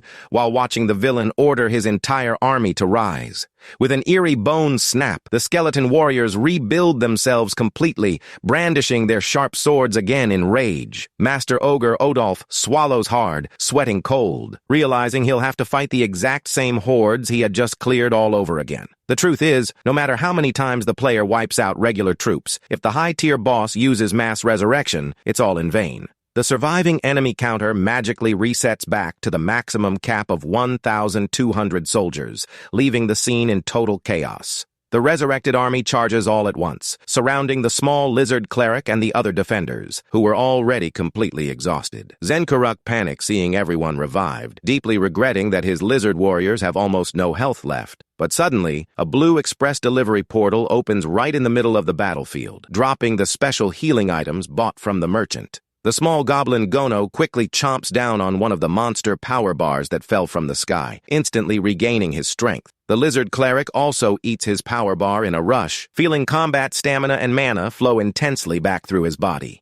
Ogre Odolph devours his snack in one go, while the MC mentally celebrates having already prepared this sweet healing counterplay. The boy uses a total of 23 power bars, sending healing bonuses to each of his allied monsters scattered around the arena. The ogre mage roars in fury, glowing in a green recovery aura, shouting that his body is simply overflowing with new power. The young hunter realizes he can buy unlimited heal bars during this wave, guaranteeing he can keep his army alive. With glowing blue eyes, he challenges the enemy boss, telling him to see who runs out of resources first, his mana or his items. The terrifying Skeleton King roars in hatred, seeing his plans thwarted, readying to order an even more violent second assault. But the castle defenders charge together with renewed fury, unleashing combined fire and ice attacks against the revived monsters. The lizard warrior leads the counterattack on his path, summoning waves of slicing water that tear up everything in their path across the arena. The defender army advances in a coordinated fashion,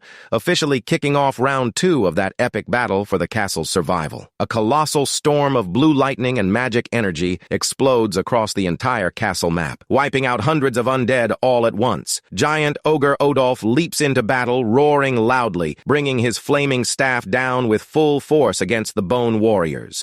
A heat wave destroys dozens of enemy soldiers at once, clearing almost the entire battlefield, kicking off a massive win.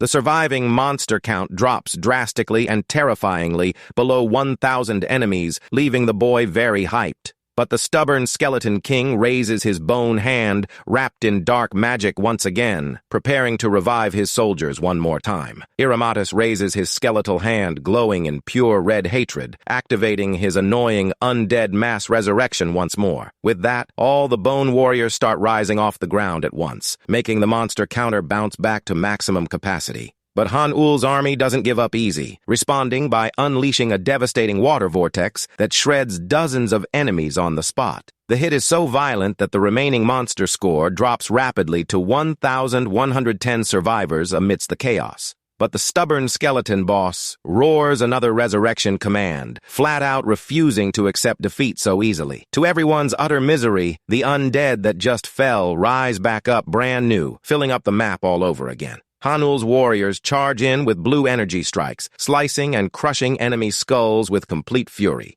A flood of notifications pops up on screen showing dozens of enemy knights and archers were sent right back to the afterlife. The score drops significantly, but the skeleton boss shouts for them to get up again, activating his annoying heal that resets the counter. Han-Ul watches the fight in front of the monitor, feeling a cold sweat drop trickle down his neck upon noticing the endless cycle. Suddenly, the digital clock hits 4 in the morning, and an alert beep starts ringing on the boy's desk insistently. The computer screen glows bright red, screaming that the cursed boss activated another round of his broken undead resurrection. In the game simulator, the tiny lizard warriors try to hold off the massive enemy horde in classic, desperate pixel art style. The young hunter tries to calm the small floating eye sage, saying everything is under control and there's no reason to panic right now. Meanwhile, Ogre Mage Odolph shoves another power bar into his mouth to regain strength mid-wild brawl. A green light wraps around the big guy, fully restoring his health, leaving the monster ready to keep beating down enemies.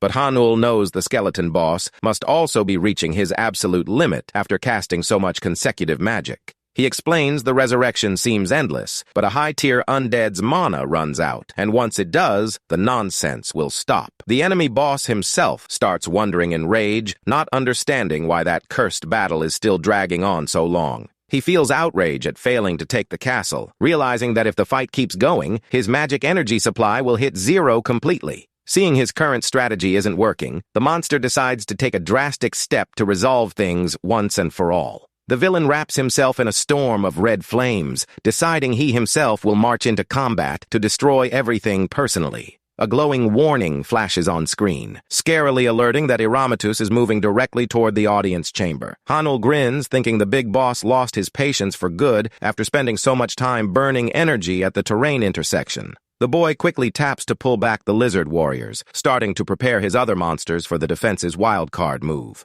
The system warns the villain past the fourth quarters and is now about to breach the last barrier before the main hall. Upon arriving at the spot, the skeleton boss finds the setup completely ridiculous, letting out a mocking sigh as he looks at the room's ceiling. He comes across 3 weak little goblins holding a giant gleaming golden cross, doubting that can block his path. The skeleton grins mockingly under his dark helmet, commenting out loud on how foolish and useless that defense attempt is. Raising his grim staff with a scarlet glow, the monster coldly decrees the death of those awkward little defenders. Iramatus conjures a terrible wave of death energy, generating a literal dark tsunami that rushes forward to swallow everything in its path. But the goblins stand firm holding that magic golden cross, which begins emanating an absurdly bright divine light throughout the hall. In the real world, Hanul looks at little Sage floating happily, saying he told him there was absolutely nothing to worry about. With a confident glare, the young man states he had calculated every detail of that moment, preparing the perfect surprise for the big boss.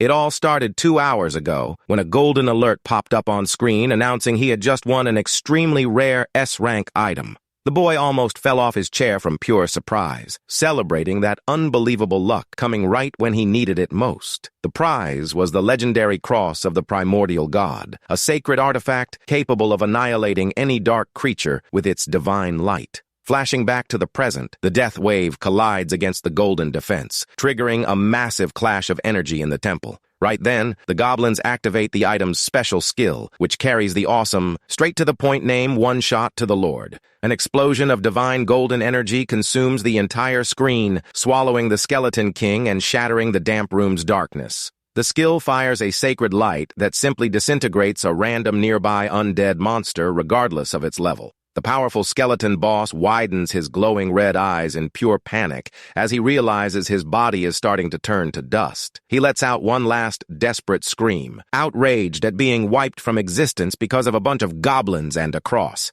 The beam of golden light cuts across the whole dungeon, sweeping away the darkness and completely destroying that monster's evil presence. The system message confirms the massive critical hit, decreeing that the fearsome boss Iramatus has been permanently erased from the map. Right after, the powerful golden cross shatters into thousands of tiny glowing pieces, since the item was single use for that action. As the price for using that broken skill, the 3 goblin warriors holding the cross also end up turning to smoke and dying. The boy wipes sweat off his forehead with a tired smile, offering sincere apologies for the sacrifice of those brave goblins. But he knows very well that thanks to their heroic sacrifice, his strategy worked flawlessly, securing the exact outcome he needed.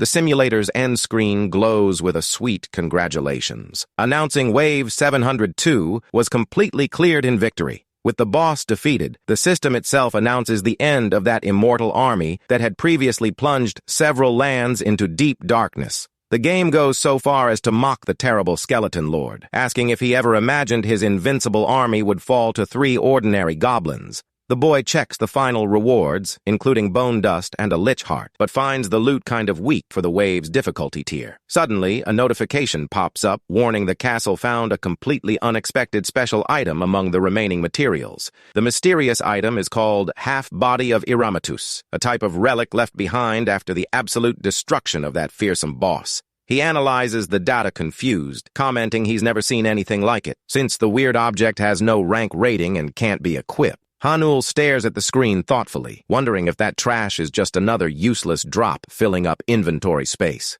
At that exact moment, a new glowing warning flashes on screen, catching the boy by surprise at the game system's sudden reaction. The young man breaks into a sly grin, understanding exactly how things work around there and what that bone relic can actually do. Turns out the merchant in the castle courtyard shows up offering an insane 5,000 gold coins to buy the skeleton relic. The hunter realizes right away that item is far from trash, since an item vendor would pay a fortune for such a rare relic. He feels torn, unsure whether to sell the object to make big cash or hold on to it to figure out its true purpose. The boy decides to ask Little Eye Sage what to do, but the creature just lets out a cute grunt indicating it has no clue either. He laments that everything would be infinitely easier if he could inspect the hidden item details, when suddenly he remembers a brilliant detail. He grabs the observer glasses, a unique item that when equipped on Sage unlocks a legendary skill for advanced item and monster analysis. Holding the shiny lenses, the boy calls the cute purple eye over, making the tiny creature very curious about the approach. The hunter offers the pair of glasses, asking if the pet wants to try them on, noting the accessory will grant it insane investigation powers. That way, they can finally uncover all the secrets hidden behind that bone carcass the skeleton boss left behind. Tiny Sage puts on the round glasses in a super stylish fashion, and a system notice confirms the accessory was properly equipped. Instantly, a new advanced analysis skill unlocks, letting the pet view secret data on rare items and monsters. The tiny eye floats around all happy with its new look, while Hanul asks it to use the newly acquired power on that skeleton half. Sage gives a thumbs up, winking its big eye, starting to activate the blue glow of its new advanced data reading skill. A progress bar scans the mysterious relic, and the system notifies that all hidden secrets of the object were fully revealed on screen. The reveal is shocking, as the item can be placed in the castle chamber, and the fearsome Iramatis will be revived if certain requirements are met. To make things even better, the system notes that once revived, the monster will completely submit and serve as a castle defender. Hanul jumps out of his chair with glowing eyes, realizing he can tame that cursed, powerful skeleton boss to fight on his side. He knows that's simply unreal, since usually bosses defeated in waves vanish, and now he has a chance to land a 7-star monster. With an ear-to-ear grin, the hunter mentally apologizes to the traveling merchant who was dying to buy that bone relic. He decides he won't sell the item under any circumstances, leaving the poor dwarf merchant in complete despair with a massive look of disappointment in the courtyard. The next day, the scene shifts to a peaceful soul alleyway, where the sun shines bright between power poles and wiring in an old neighborhood. The MC walks casually down the sidewalk until he finally finds Master Sancheon's humble, hidden blacksmith shop. Stepping inside, he finds Samurai and muscular blacksmith Sancheon, who admits to staying up all night working hard to craft a masterpiece. Hanyul gets extremely anxious, saying he can't wait to see the results, and the bearded blacksmith tells them both to follow him inside the shop. Samurai follows closely, thinking it's been a long time since she saw the artisan so hyped, never imagining he'd pull an all-nighter for it. The hunter walks right behind the bearded giant, sweating cold with high expectations as he tries to guess what on earth the master forged. He imagines if it's a fast-firing magic pistol, or maybe some futuristic flying armored suit. But regardless of the weapon shape, the hunter knows the item will be simply unbelievable, his heart pounding hard with excitement to see it. Sancheon extends his calloused hand, pulling back the cloth to reveal a magnificent gleaming brooch glowing in magical gold and red hues. The boy stands frozen in shock looking at that beautiful accessory, asking himself in silence if that really is what he thinks it is. The brooch emits such an intense, powerful reddish light that it illuminates the entire workshop room, leaving even Guildmaster Samurai jaw-dropped. The hunter shouts in awe upon realizing the blacksmith used the precious bloodstone to forge the legendary S-rank brooch of glory. Samurai feels confused, not understanding why the blacksmith chose to spend such an insanely rare material crafting a brooch instead of a weapon. Sancheon gets annoyed by the mockery, telling the girl to shut her mouth, yelling that she has no idea how much absurd work it took to cut that gem. At that exact moment, Pet Sage finishes scanning, confirming the brooch is indeed an S-rank accessory focused on mental stats. Hanul carefully touches the glowing gem, thanking the blacksmith, saying that accessory was exactly what he needed most for his playstyle. With a huge smile of satisfaction, the young hunter declares he loved the final result of that magnificent, perfect magic gem.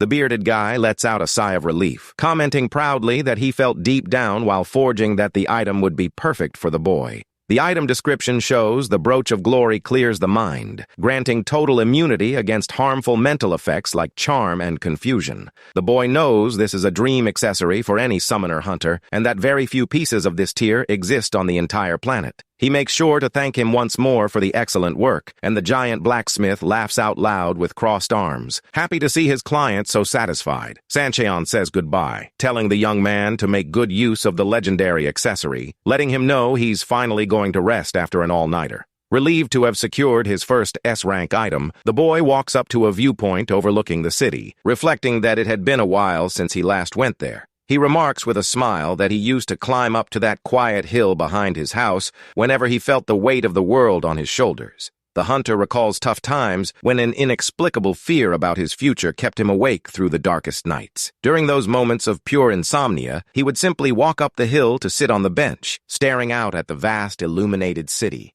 Looking down at the urban lights from above made all his financial worries and fears feel extremely small. Pet Sage floats around happily while the boy smiles, agreeing that things are now completely different and better. Wrapped in a blue aura, the boy asserts with conviction that he is no longer that weak, helpless person he used to be. Suddenly, a panel pops up announcing the final requirement to unlock the meeting with the Lord was creating an S-rank item with monster drops. Since the Brooch of Glory was forged, the system marks the quest completed, finally unlocking the trial test for his new special skill. The screen flashes, notifying that dialogue with the Castle Lord was activated and that now he can better understand the place by talking directly to the Master. Hanul celebrates finally being able to use this function, having a huge list of accumulated questions and doubts to fire at the mysterious leader. The virtual chamber scenery opens up, revealing the castle leader sitting on his throne in classic dark, pixelated style. To the hunter's surprise, the game displays a silly choice window asking point-blank whether he wishes to greet the leader or not. Finding that choice mechanic quite unexpected, the boy reaches out his finger and clicks the first option to greet the quiet Pixel Lord. The panel confirms the greeting, and the Lord on the throne raises his small skeletal hand,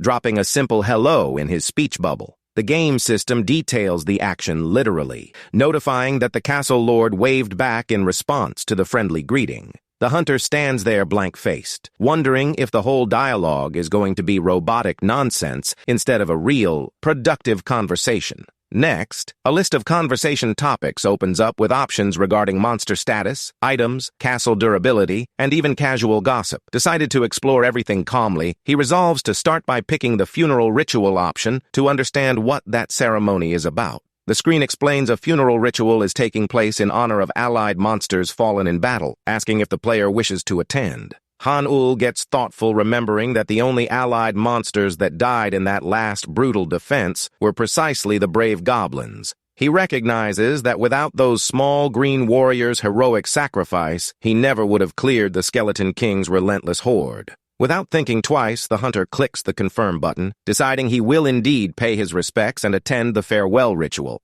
The game system confirms entry and starts the screen transition, sending the boy's consciousness directly to the ceremony site. He comes across all his summons, including Ogre Odolph, gathered silently around a big bonfire under candlelight. The boy bows his head in deep respect, thanking the goblin warriors from the bottom of his heart for holding the final defense line. He places his hand over his chest in a solemn gesture, promising with complete sincerity that he will never forget their crucial sacrifice. Following the tribute, a system notice thanks the player for attending the ritual, asking if he wishes to resume dialogue with the Castle Lord. The hunter confirms immediately, pointing to the screen, still needing to squeeze out important, crucial answers regarding the game's mysteries. However, after testing all available topics, the boy realizes in frustration that the Pixel Lord only gives empty reports lacking details. The only useful notice states the castle is recovering from the previous wave and that full structural restoration will take 2 days. Seeing the main options exhausted, the hunter notes the only remaining button to click is casual, unimportant chatter.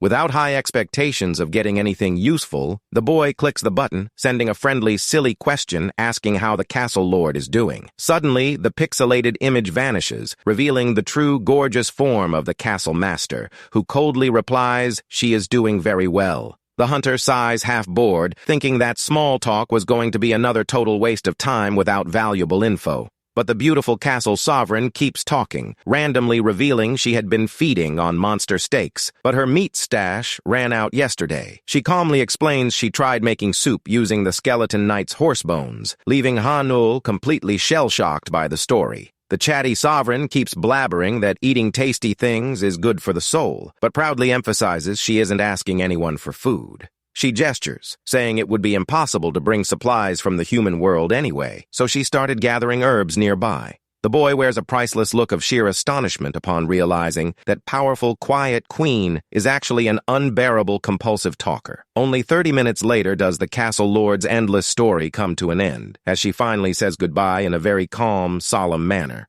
The portal snaps shut with a thud, ending the broadcast, while the boy realizes he managed to pull 2 valuable things from that chat. The first grand prize floating on screen is that the mysterious Castle Lord's affinity with the player increased by 1 bonus point. But besides winning the leader's favor, the second piece of info he got leaves the hunter with an extremely serious look on his face. He realizes the castle's defense structure status is infinitely worse than he imagined, and that they wouldn't survive the next invasion. Under the silver glow of the full moon in the night sky, the young hunter crosses his arms, knowing he needs to cook up a bulletproof plan real fast. The night creeps quietly through Seoul's residential streets while the boy prepares to set his next big move into motion. On the computer, a live stream begins, with Han-Ul's holographic avatar popping up on screen, greeting his old stream viewers. Fans celebrate his immediate return in channel chat, calling the boy out for vanishing from the classic game streams over the past few weeks. One of the most hyped viewers drops a question wanting to know details on how clearing the Garden of Deep Pain went.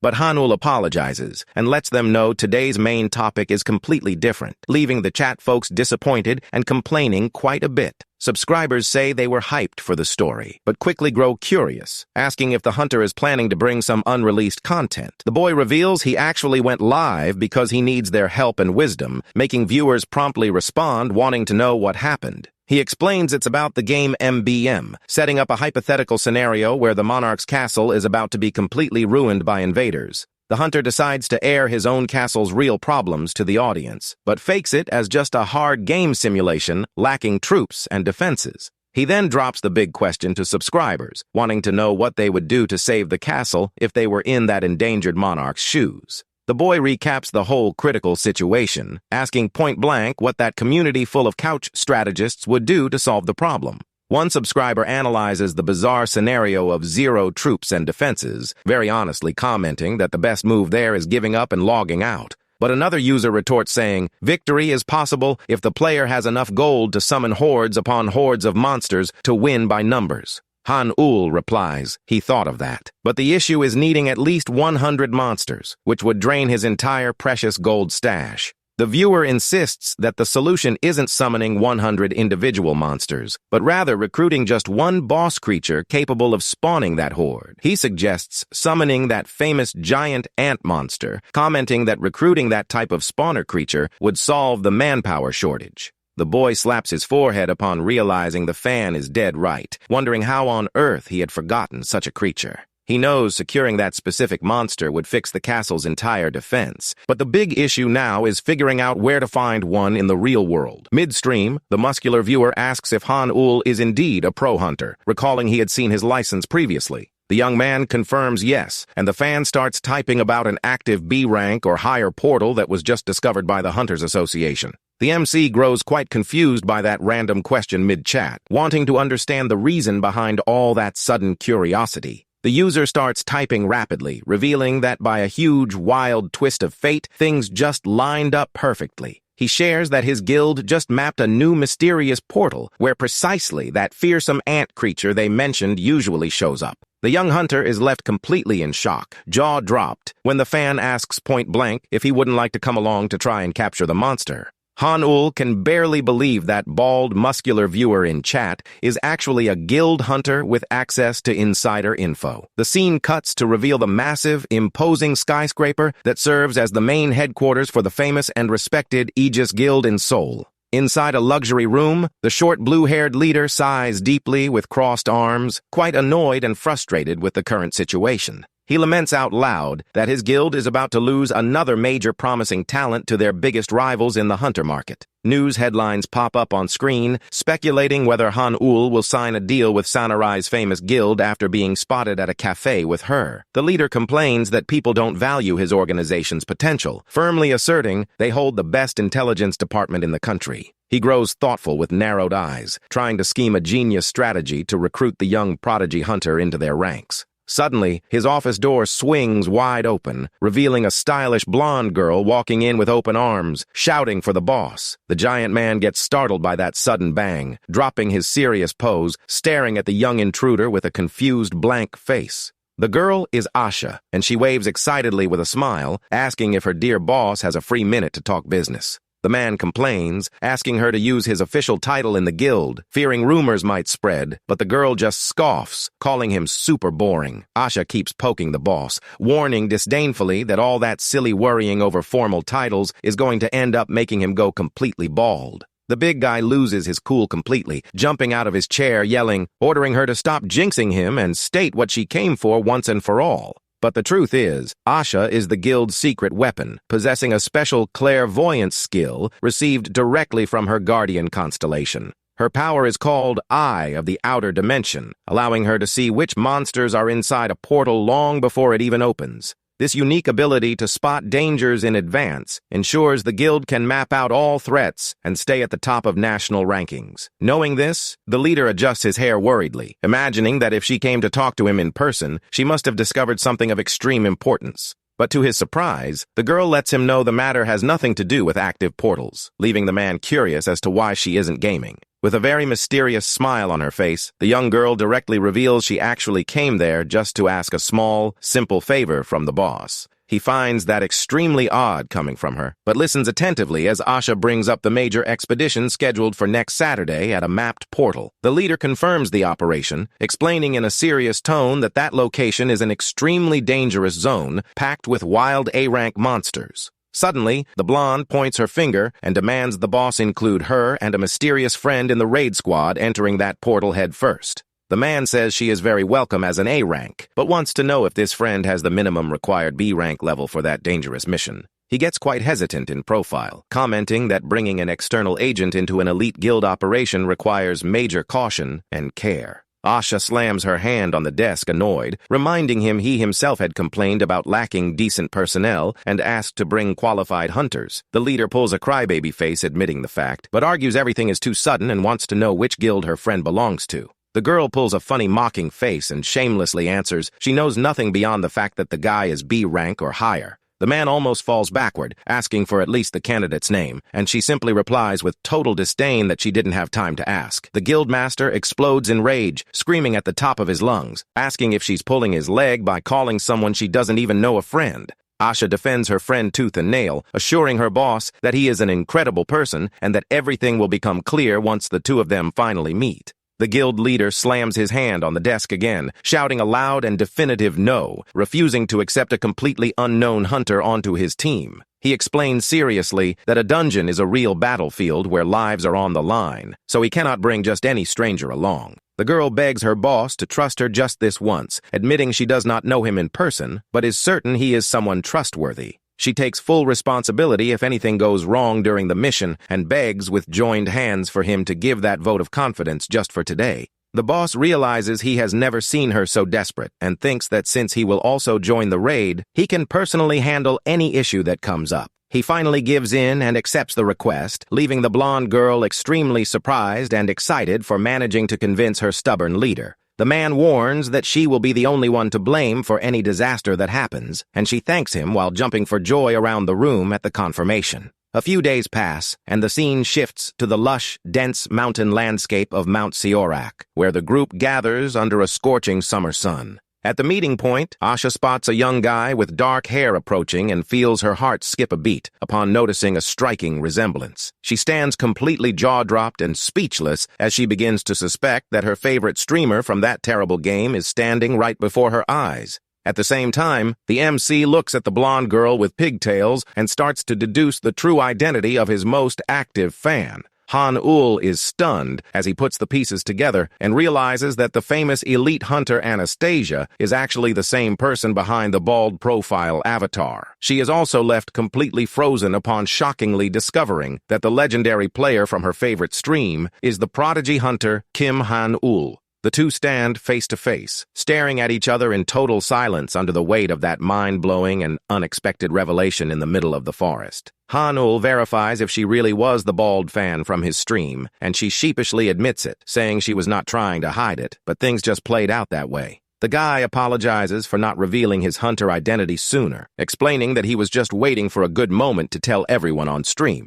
He laughingly asks why such a cute girl chose such a rough username, but she snaps back, shouting that nicknames do not have a gender. The system specifies that she is the rank A hunter Anastasia, holding the position of guild vice leader and ranked within the national top 20. Han-Ul knows she holds the alias Eye of Libra, being one of the top monster trackers in the country, but he still finds it bizarre that she uses that bald username. Cutting through the fan club mood, the blonde firmly grabs the hunter's wrist, saying they need to leave the fan moment and silly talk for later. She pulls him into a run along the forest path, warning that it is almost time for the group to assemble and that they need to hurry to the rendezvous point. Asha smiles and mentions that their leader has been losing a lot of hair lately, which makes him extremely grumpy and sensitive when people run late. The MC makes a super funny shocked face, wondering if it is actually safe for her to be spreading gossip about her own boss's receding hairline. The two finally reach a large open clearing in the middle of the forest, where dozens of armed guild warriors are already set up for the attack. Spotting the pair from afar, the massive leader Ma Dongpal roars in pure rage, asking why the two slacker recruits are not moving any faster.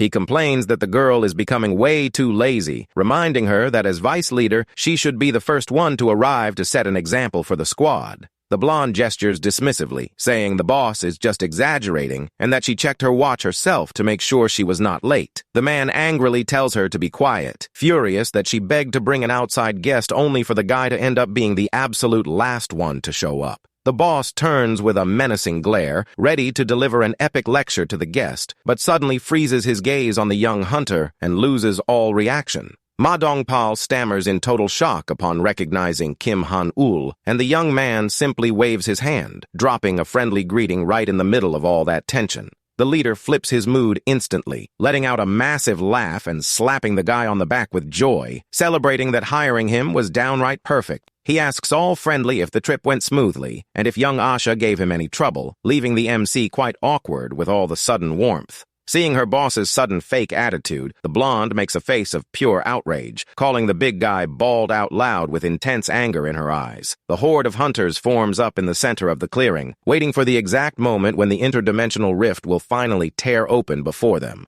Asha begins prepping her sniper rifle with a metallic click, while the MC quietly approaches to speak with her in a low voice. The guy sincerely thanks her for the help, and the girl just glances sideways, not fully understanding the reason for all that sudden gratitude out of nowhere. He explains that he is deeply grateful for the invitation to this operation, knowing it is no easy task to place a stranger into such a major and dangerous expedition. The blonde smiles warmly, replying that the two of them have known each other long enough in the stream chat for him to be considered a stranger here. Han-ul feels a huge wave of relief, realizing that the invitation was made with pure intentions and out of genuine goodwill, without any hidden motives behind it. But she admits she is still surprised and wants to know why such a skilled elite hunter was wasting his time playing bad games on his computer. Their chat is cut short by a thunderous shout from the leader, ordering everyone to shut their mouths immediately because the decisive moment of the raid has finally arrived. In the center of the clearing, a colossal purple rift, wrapped in lightning and mystical energy, violently begins to rip through the very fabric of space. Ma Dongpal roars for the whole army to prepare, drawing their weapons as the opening of the dimensional portal is officially completed in the forest. The hunters assume their combat stances with swords drawn and sights locked,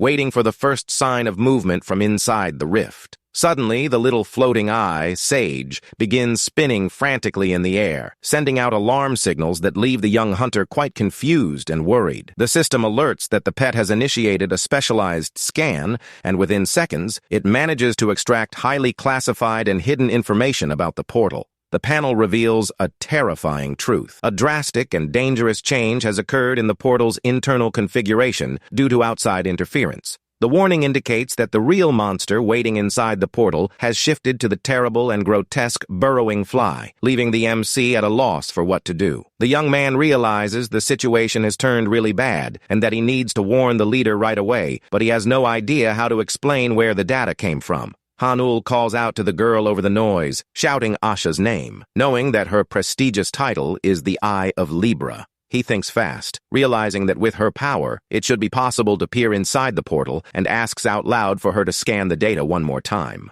Asha is confused by the sudden request, asking if something went wrong, and the MC responds by confirming that a drastic shift happened inside. The blonde girl widens her blue eyes in complete surprise at the news of the sudden pattern shift inside the dungeon that was about to open. She comments that it should be impossible for something to change at the last minute like that, but she activates her special vision ability anyway, making her eyes glow brightly. Upon analyzing the rift with her magic eye, Anastasia goes into absolute shock, muttering in fear that it cannot possibly be true. The MC feels relieved to see that she finally noticed the real threat, while she stammers in total disbelief at what she is seeing. Han-ul takes the initiative and shouts with all his strength to leader Ma Dongpal, warning urgently that the entire raid group needs to switch battle formations. The big guy turns around confused, questioning the reason for using such a slow and inefficient defensive tactic against what was supposed to be just a single giant monster. The young man shouts back, revealing that what is actually inside is a swarm of burrowing flies, and that everyone needs to group up for protection.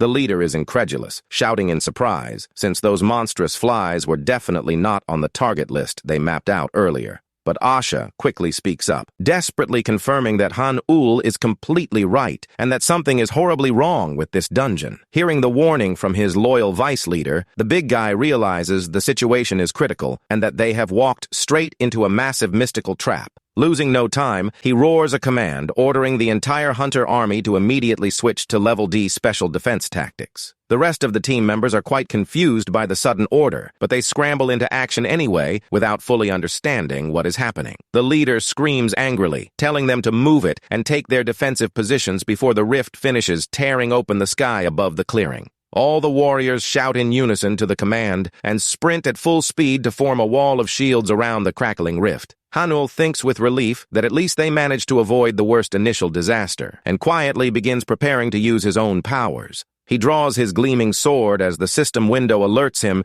that his special residual soul copying ability is ready for use. The purple portal detonates in a flash of energy, crackling lightning in all directions to signal that the interdimensional rift has finally opened completely. The leader roars another command, readying the entire platoon for the inevitable clash about to go down in that Seoraksan clearing. Out from the purple rift, dozens of massive burrowing flies with glowing red eyes and razor-sharp fangs begin dropping down, ready to strike. The frontline soldiers are terrified at the sight of that disgusting swarm of giant bugs, frantically asking why those creatures appeared. Ma Dongpal shouts for no one to panic, reminding the group that even though it is a nasty surprise, those flies are still just rank D monsters. He opens his eye wide, glowing with a deep red aura, as the system announces the activation of his powerful and destructive Guardian Descent skill. The big guy's body begins expanding at a terrifying rate, shredding his clothes as the veins on his arms bulge, overflowing with raw power. A massive and imposing spirit projection of a brown bear rises behind him as the leader roars in fury, activating his forest stance. The heavy-hitting warrior leaps with full force toward the center of the rift, unleashing a devastating fire-infused strike against the swarm of gross bugs. He crushes the giant flies in midair using nothing but his bare fists, incinerating the monsters' carcasses with brutally powerful fire punches. Han-ul watches the fight in awe, thinking that as expected of a rank S hunter, this man's physical power and skill are off the charts. However, the young man notices that the number of enemies pouring out of the rift is far too high, and it would be dangerous to leave the boss fighting completely alone out there. Without hesitation, the MC decides it is time to jump into the fray to back up his ally, sprinting at high speed with his glowing sword in hand. But suddenly, he freezes in his tracks, breaking into a cold sweat as he looks up at the top of the portal and catches a terrifying detail missed by everyone else. A colossal, endless dark cloud of burrowing flies begins spilling out from the rift, blotting out the sky above the clearing with an absurd number of monsters. Gunshots and explosions start ringing out across the battlefield as the hunter platoon struggles to hold back the infinite horde raining down on them. Anastasia hovers in midair, firing precise shots with her sniper rifle, flawlessly popping the heads of the giant flies one by one. In the middle of the chaos, she activates her advanced analysis eye once again and catches something that leaves her completely horrified and at a loss. The system confirms the girl's worst fears, revealing that the rift has morphed into a dreaded fusion gate, operating under entirely different rules. She knows that unlike standard portals that close on their own once every monster exits, this location will keep spawning enemies endlessly. In other words, the only way to close that cursed rift and save the group is if someone has the guts to dive inside and defeat the main boss. The girl shouts at the top of her lungs to alert her leader, warning that the only solution to end this nightmare is to invade the dungeon and wipe out the boss. She proposes that the two of them enter the rift together to clear the threat, confident that their combined power would be more than enough for the job. But as she was explaining the plan, a giant fly drops out of the sky by surprise, lunging forward with sharp claws to tear through the young hunter. With lightning-fast reflexes, the MC appears right in the line of fire, delivering a devastating golden slash that parries the attack and saves the girl. Han-ul destroys the creature with ease, warning her with a focused and determined look that he is also going into the dungeon with her to seal the gate. Anastasia is stunned, recalling that she only brought him along as backup support and that she cannot let him enter such a dangerous, uncertain Rank A zone. But the guy counters firmly, stating that he came all the way here specifically to defeat the boss and acquire the monster he needs for his castle defense. He firmly asks her to take him along into the rift, and the girl stares at him in silence, completely blown away by his bravery. Realizing it would be impossible to persuade the stubborn hunter to stay behind, Anastasia finally gives a nod, agreeing to the partnership. She celebrates inwardly, thinking that with Han-ul's help, things will be much easier, and the two charge forward together at top speed to enter the portal. Ma Dongpal announces that he will dive into the rift alongside the dynamic duo to take down the boss, leaving squad leader Kim in charge on the outside. The poor squad leader accepts the duty right away, while trying his best not to get eaten alive by the massive cloud of giant flies. With everything settled, the big guy readies his flaming fist with that classic look of someone ready to tear everything apart without mercy. Facing that bizarre, glowing swarm, the trio gets into position, ready to kick off the ultimate dungeon raid operation. Ma Dongpal shouts for everyone to charge full force, leading the rush with a wild smile that would terrify any monster. Asha loses no time and begins sniping the flying creatures, making bug parts rain down everywhere. The trio works in perfect sync, blowing away every nasty bug that dares cross their path with absolute style. After clearing the immediate area, they leap without hesitation toward the mysterious, glowing Rank A portal. The three float downward through a beam of pink light, looking like they are riding a space elevator straight into danger. The group leader strikes that classic superhero landing pose, while the dynamic duo rushes right behind him to explore the cavern. Looking around, Ma Dongpal notices the area has an intensely eerie vibe and begins breaking into a nervous sweat. Asha quickly switches on the flashlight mounted on her weapon to cut through the pitch-black dark and figure out where they ended up. The beam reveals they are at the start of a massive tunnel that seems to stretch on endlessly, hiding dangerous secrets within. Kim Han-ul decides to summon his little floating pet eye to run an advanced scan on the dungeon's monsters. The MC gives a confident smirk upon seeing that his summon located the exact coordinates of the main dungeon boss. The system reveals that the main target is the feared queen ant Ammer, the strongest insect-type creature that spawns thousands of workers. To make matters worse, the workers she spawns are straight-up monsters standing over 6 feet tall, easily capable of crushing an average human in a heartbeat. Han-ul realizes that this queen is essentially a soldier factory and concludes she is perfect for defending his precious castle. Asha takes a look at the tunnel structure, noting it was supposed to be a standard anthill, but gets confused by the heavy presence of flies. The big guy admits he has no clue why that is, but suggests they will figure out the truth as soon as they defeat the boss. Suddenly, Ma Dongpal freezes, spotting something strange lying on the dark ground just ahead of the group. He quickly calls the two over in a deeply concerned tone, signaling that he found something really bizarre. Asha and Han-ul approach with caution, asking if the captain finally spotted a monster hiding in the dark. The girl finds the captain's reaction odd, asking why he looks so visibly shaken by what he is looking at on the floor. Pointing her flashlight beam down, she turns completely horrified at the gruesome scene revealed before her eyes. The ground is littered with the carcasses of giant ants, and she asks herself in shock if the monsters started tearing each other apart. But the MC immediately jumps in, stating with absolute certainty that those creatures definitely did not fight one another. He explains in a grim tone that every single ant died in the exact same manner, by ripping off their own heads. While Asha tries to process how monsters could end their own lives, Han-ul asks if she remembers the terrifying host infection phenomenon. The group leader finally puts two and two together, realizing in horror that those burrowing flies were using the ants as living nests. Han-ul confirms the theory, explaining that a similar fly species exists on Earth that carries out the exact same bizarre process. The process is gross, as the fly lays its eggs inside the ant, letting the larvae feed on it from the inside out.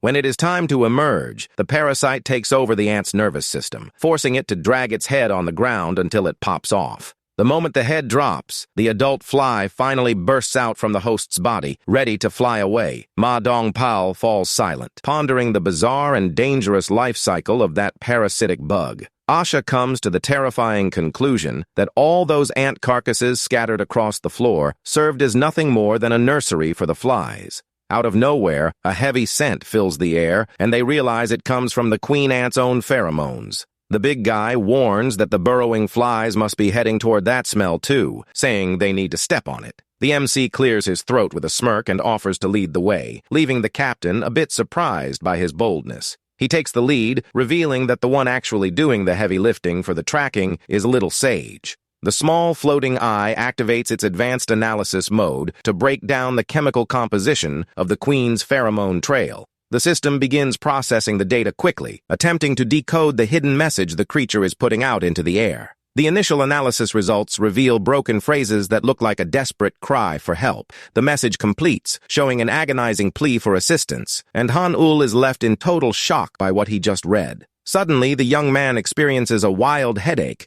doubling over in pain while the captain and Asha watch, completely clueless. Ma Dongpal steps up with concern, asking if he is okay or if he got hit by some mysterious mental attack. The MC tries to brush off the pain with an awkward smile, saying everything is under control and that it was just a sudden shock. He thinks to himself that the mental signal was an absolute shockwave, right as the system confirms the analysis is complete. A flood of identical notifications begins popping up on the guy's screen, desperately begging him to save her child. The display gets totally cluttered with the queen's desperate plea, begging for help to rescue her offspring from that nightmare. Amidst the chaos of the dungeon, the massive queen ant is in a pathetic state, completely covered in grotesque parasites. Guided by the floating eye, the trio sprints down the tunnel while the MC warns that the danger is right ahead. Han-ul clears a path, landing precise slashes on the giant flies, trying to block their way at every turn. The group runs forward without looking back, cutting through clouds of dust and energy to reach the main boss lair as fast as possible. Ma Dongpal and Asha provide full cover, blasting flies with sniper rounds and landing devastating punches that force a way through.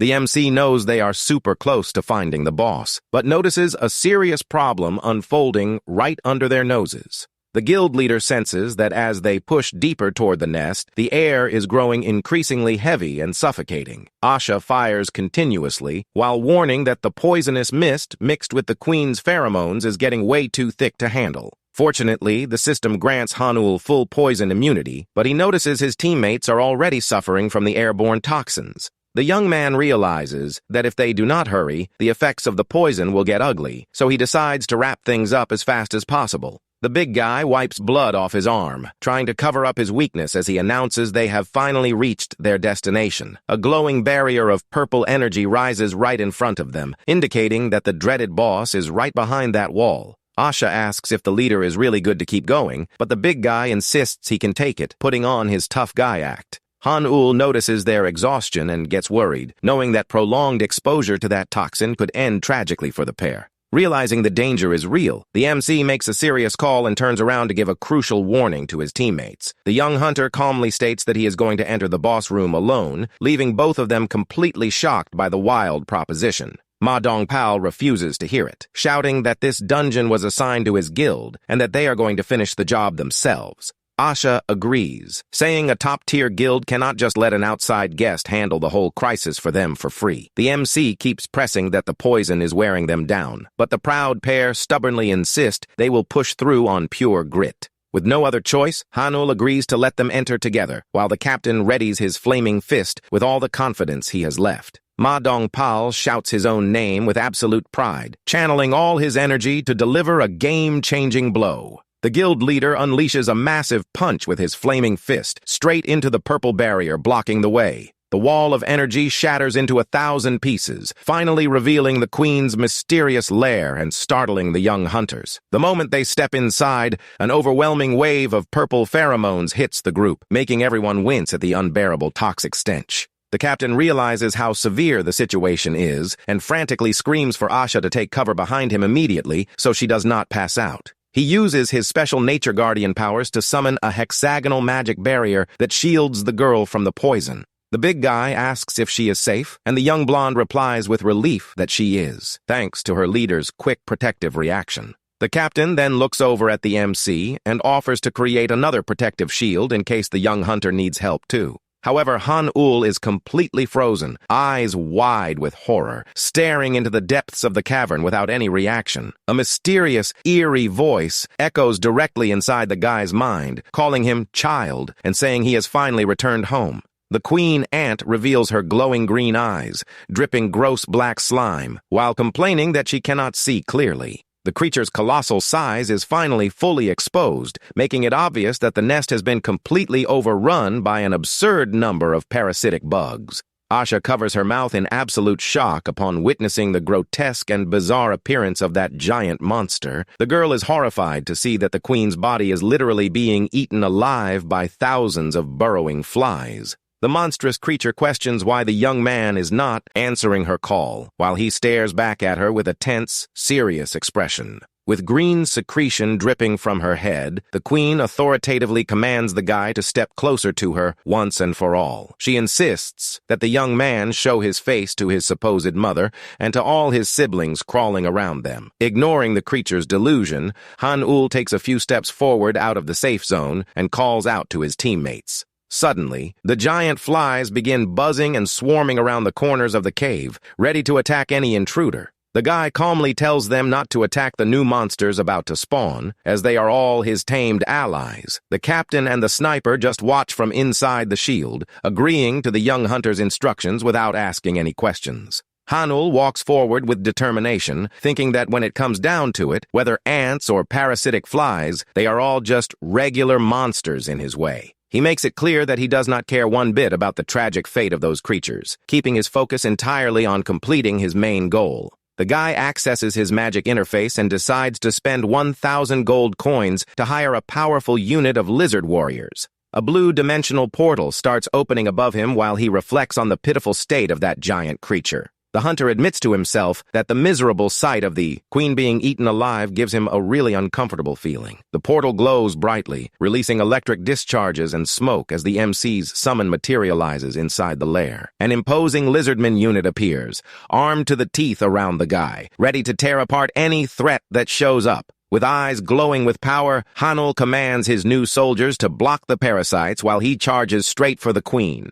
Realizing she was tricked, the queen ant narrows her glowing gaze and angrily declares that the young man is definitely not her child. In a flashback to the past, a worker ant was worryingly reporting that its companions were falling ill to a mysterious plague. Faced with painful uncertainty over what to do, the kind ruler simply ordered them to do their absolute best to care for the sick ants. The worker accepted the command immediately, bowing with complete respect and loyalty before its beloved queen. But time went on, and a mysterious light revealed that the situation inside the anthill was about to take a turn for the worse. Shortly after, another ant brought the terrible news that all the infected workers ended up taking their own lives. Deeply saddened by the tragedy, the queen shed a genuine tear and ordered that all her beloved daughters be buried with care. Unfortunately, the unknown plague continued to spread rapidly throughout the colony, throwing every creature into a panic. The pile of bodies kept growing as infected ants continued committing mass suicide at a terrifying rate. Watching her kingdom collapse, the queen realized that soon there would be no one left to defend the anthill from that curse.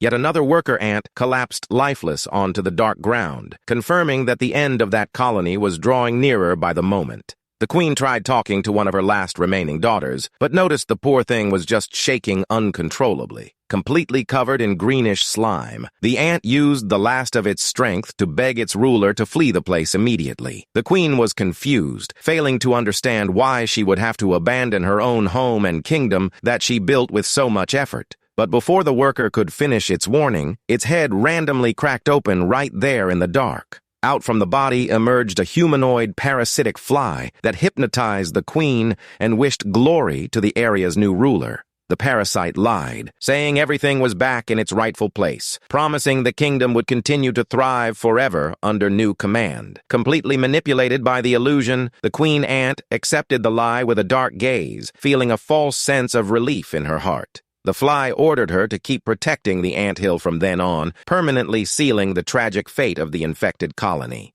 Completely out of her mind, the queen resolutely swore she would never abandon her anthill and that she would defend the place to the very end. Back in the present, the creature's mind remains trapped in this protective delusion as she channels a powerful, furious magical attack. Meanwhile, the hunters keep fighting off the fly horde, trying to survive the chaos of that intense battle. Han-Ul gets into position with his elite unit as the queen screams that she will not run and abandon her beloved offspring. Overcome with hatred, she roars, ordering the humans not to dare step foot in her sacred kingdom with their filthy feet ever again. The queen completely loses control and fires a devastating blast of greenish acid toward the invaders to melt them down. The colossal attack of venom and acid sweeps across the entire cavern, obliterating everything in its path with absurd force. The green toxin explodes everywhere, turning the battlefield into a literal lake of pure lethal poison. Ma Dongpao panics seeing the destructive attack and screams with all his might for the MC to dodge that acid wave. But instead of running, the MC holds his ground while the poison advances relentlessly to swallow everything in its path. The system triggers a powerful water spell, creating a giant whirlpool capable of instantly neutralizing the acid threat. A torrent of water erupts out of nowhere, clearing the battlefield and washing all the poison back against the monster horde. The guild leader stands jaw-dropped, witnessing that spectacular display of elemental control he had never seen before. He realizes in awe that the guy not only blocked the poison, but also used the enemy's own acid to wipe the flies off the map. Furious upon seeing her plan fail, the queen screams, demanding that they stop right now and refrain from trampling her precious kingdom. She roars that she will not allow anyone to harm her dear ants, attempting to strike again with full rage. The MC activates the lizardmen's defensive formation, generating an impenetrable blue shield around his elite unit. Protected by the barrier, the warriors march in sync, cleanly clearing a path toward the Grand Queen. Han-Ul advances calmly through the middle of the formation, thinking he just needs to get a little closer to deliver the finishing blow. A giant fly tries to dive down from the ceiling to crush the intruders, but the defensive setup takes the hit without a single scratch. The little goblin Gono leaps high into the air and smashes the parasitic bug with a devastating swing from his massive club. The little warrior's summon timer runs out, and the MC thanks him for the great work right before he disappears. The guy then gives clear orders for Zen Karuk to lead the lizardmen on defense, while he personally head to the top to finish off the queen. The lizardmen roar in fury, pushing against the bug horde to ensure no fly gets anywhere near their master. Han-Ul readies his final leap, activating a skill to temporarily inherit the devastating stats of the former skeleton boss. To guarantee victory, he copies Goblin Gono's stats, stacking even more power onto his own body with a locked-in look. The guy leaps toward the top of the queen, triggering a fast movement skill that makes him fly like a blue bolt through the cavern. The ruler panics upon seeing the hunter close in so fast and screams furiously for the arrogant human to stay away from her. She screams again in pure panic, but the MC is already set up in midair, his sword crackling with electric lightning. Han-Ul calculates the trajectory perfectly, realizing he can reach the queen's head with just one more precise move. He unleashes a massive top-down golden slash, lighting up the entire darkness of the dungeon with his overwhelming power. In her final second, the queen ant hallucinates again, begging in her thoughts for her dear workers to run away and save themselves. As the blow connects, the queen ant cries out in delusional pain, mourning the tragic loss of each and every one of her precious offspring. She begs in her mind for someone to listen to her maternal advice and protect the tiny, defenseless larvae that remain.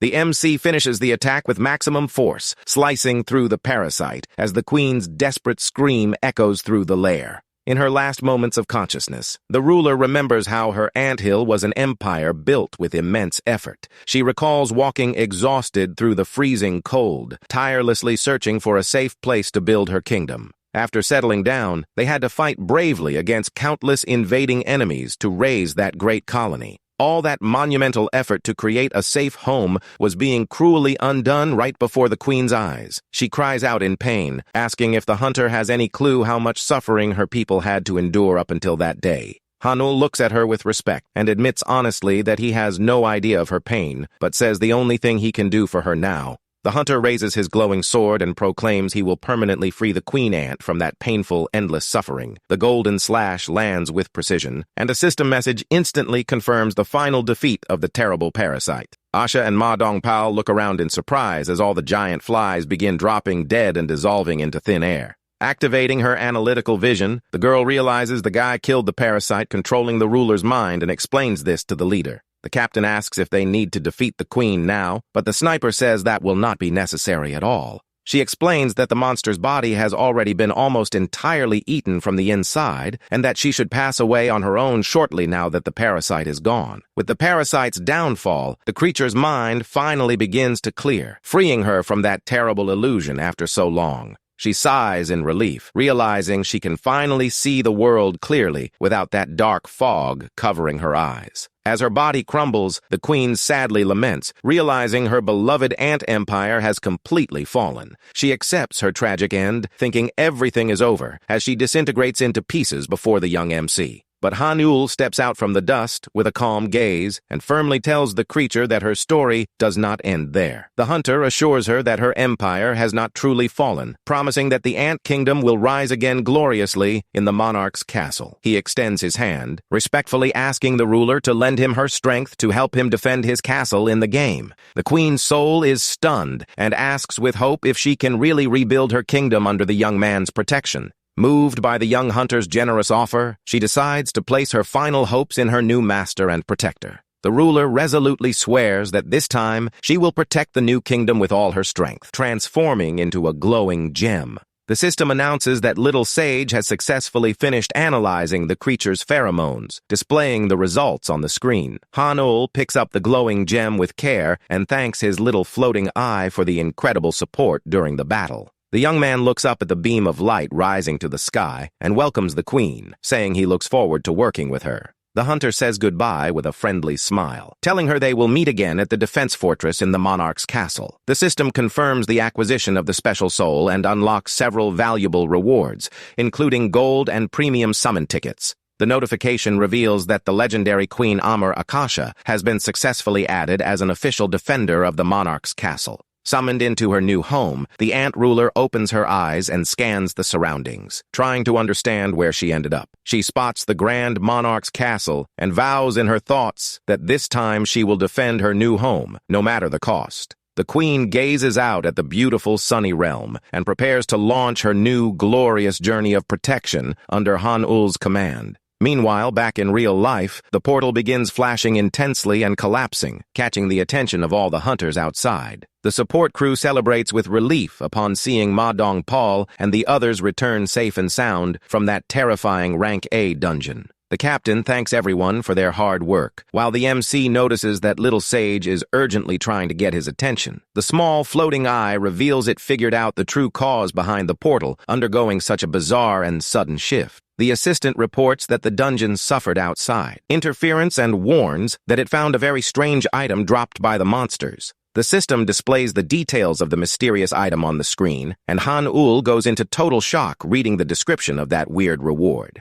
The screen displays the interference shard, a mysterious item capable of causing absurd anomalies in dungeons and monsters. The MC falls into thought, wondering if an item capable of altering the structure of entire dungeons like this actually exists. He reflects that he has never heard of anything so powerful, but gets cut off by the shouts of the blonde sniper calling his name. Han-Ul turns around quickly and finds Ma Dong-Paul holding a strange red bag, wanting to hand him a special gift. The big guy offers a pouch of concentrated pheromones he found on the field, insisting the young man take it as a reward. The MC hesitates, saying that must be crazy expensive, but the captain insists, stating the guy did all the heavy lifting. Ma Dong-Paul tells him not to hold back, taking the chance to ask if the young hunter has an official guild to join yet. But Asha shuts down the recruitment on the spot, telling the captain to zip it and declaring that her dear, bad game streamer already has plans with her. The girl gives a smug, mischievous smile, staring at the MC with her arms crossed in a pretty intimidating posture. She reminds the hunter of the promise he made to have an exclusive fan meeting with her, leaving the poor guy totally speechless. Meanwhile, the scene shifts to a cozy coffee shop called Café Olay, where a highly anticipated meetup is about to take place. Two curious customers spot Anastasia sitting at a table and start gossiping, wondering who the mysterious guy sitting next to her could be. One of them wonders if the guy is just another random fan, but the girl quickly replies in a mysterious way that things are not quite like that. She leans in toward the MC with a mischievous look, revealing ironically that the situation is actually the exact opposite of what it looks like. Anastasia confesses that she is actually the one who became a huge fan of the guy, leaving poor Han-ul completely embarrassed and breaking into a cold sweat. The girl mentions being shocked to discover that the famous streamer was actually him, complimenting his incredible combat performance back in the dungeon. She asks about the origin of his overpowered summons, but the hunter brushes it off with a tense smile, saying it is just one of his skills. Anastasia notes that all his techniques are totally unique and questions the real reason behind him hiding such immense power. The blonde asks why someone with such extraordinary abilities would focus solely on streaming video games on the internet. The MC just scratches his cheek with an awkward smile, replying vaguely that he has his own reasons for acting that way. He requests absolute secrecy regarding his identity, but the blonde thinks the other hunters would not even care that much about the reveal. She agrees to keep the secret for now, but demands in exchange that the guy go on another hangout with her real soon. The hunter accepts the blackmail with an awkward laugh, while the girl makes sure he is actually going to keep his promise. Anastasia smiles warmly and takes the opportunity to thank him from the bottom of her heart for the invaluable help inside the portal. She admits that without the guy's help, she would have lost her captain and her dear teammates, making a formal expression of gratitude on behalf of the guild. Han-ul simply smiles modestly and kindly tells her not to worry, as he only did what was right in that situation. Night falls over the city, and the story shifts back to the MC's apartment as he preps for his usual routine. Back in his room, the guy logs into the sync system to manage his defense monster army. The young hunter decides to use his spatial expansion ticket to start prepping for the next raid on his castle. He drops 1,500 gold coins to build a new crafting room and cheers upon seeing that the expansion was a complete success. Eager to test out his new trump card, he opens the system details to check the spec sheet of his newly tamed monster. The game screen confirms the addition of Queen Ant Akasha as a 4-star defender equipped with incredible colony abilities. The system explains that her special construction skill allows an entire ant empire to be raised whenever the queen is deployed. Upon triggering the power, her army is instantly summoned, deploying dozens of workers and commanders onto the battlefield. The cards detail every type of combat ant, and the guy happily discovers that all fallen soldiers are resurrected with each new wave. The MC celebrates with excitement upon realizing he will get 100 extra 2-star monsters refreshed for free during every raid. With this new overpowered ally in his army, he concludes that defending his castle from upcoming threats will be a much smoother task. Suddenly, the guy catches a super strange, pixelated detail positioned right next to the castle sovereign's throne. Intrigued by the mysterious object that appeared out of nowhere, he decides to inspect the screen more closely to see what is going on. Han-ul is surprised to realize the pixelated object is actually the bone bust of the terrifying lich he acquired in the previous mission.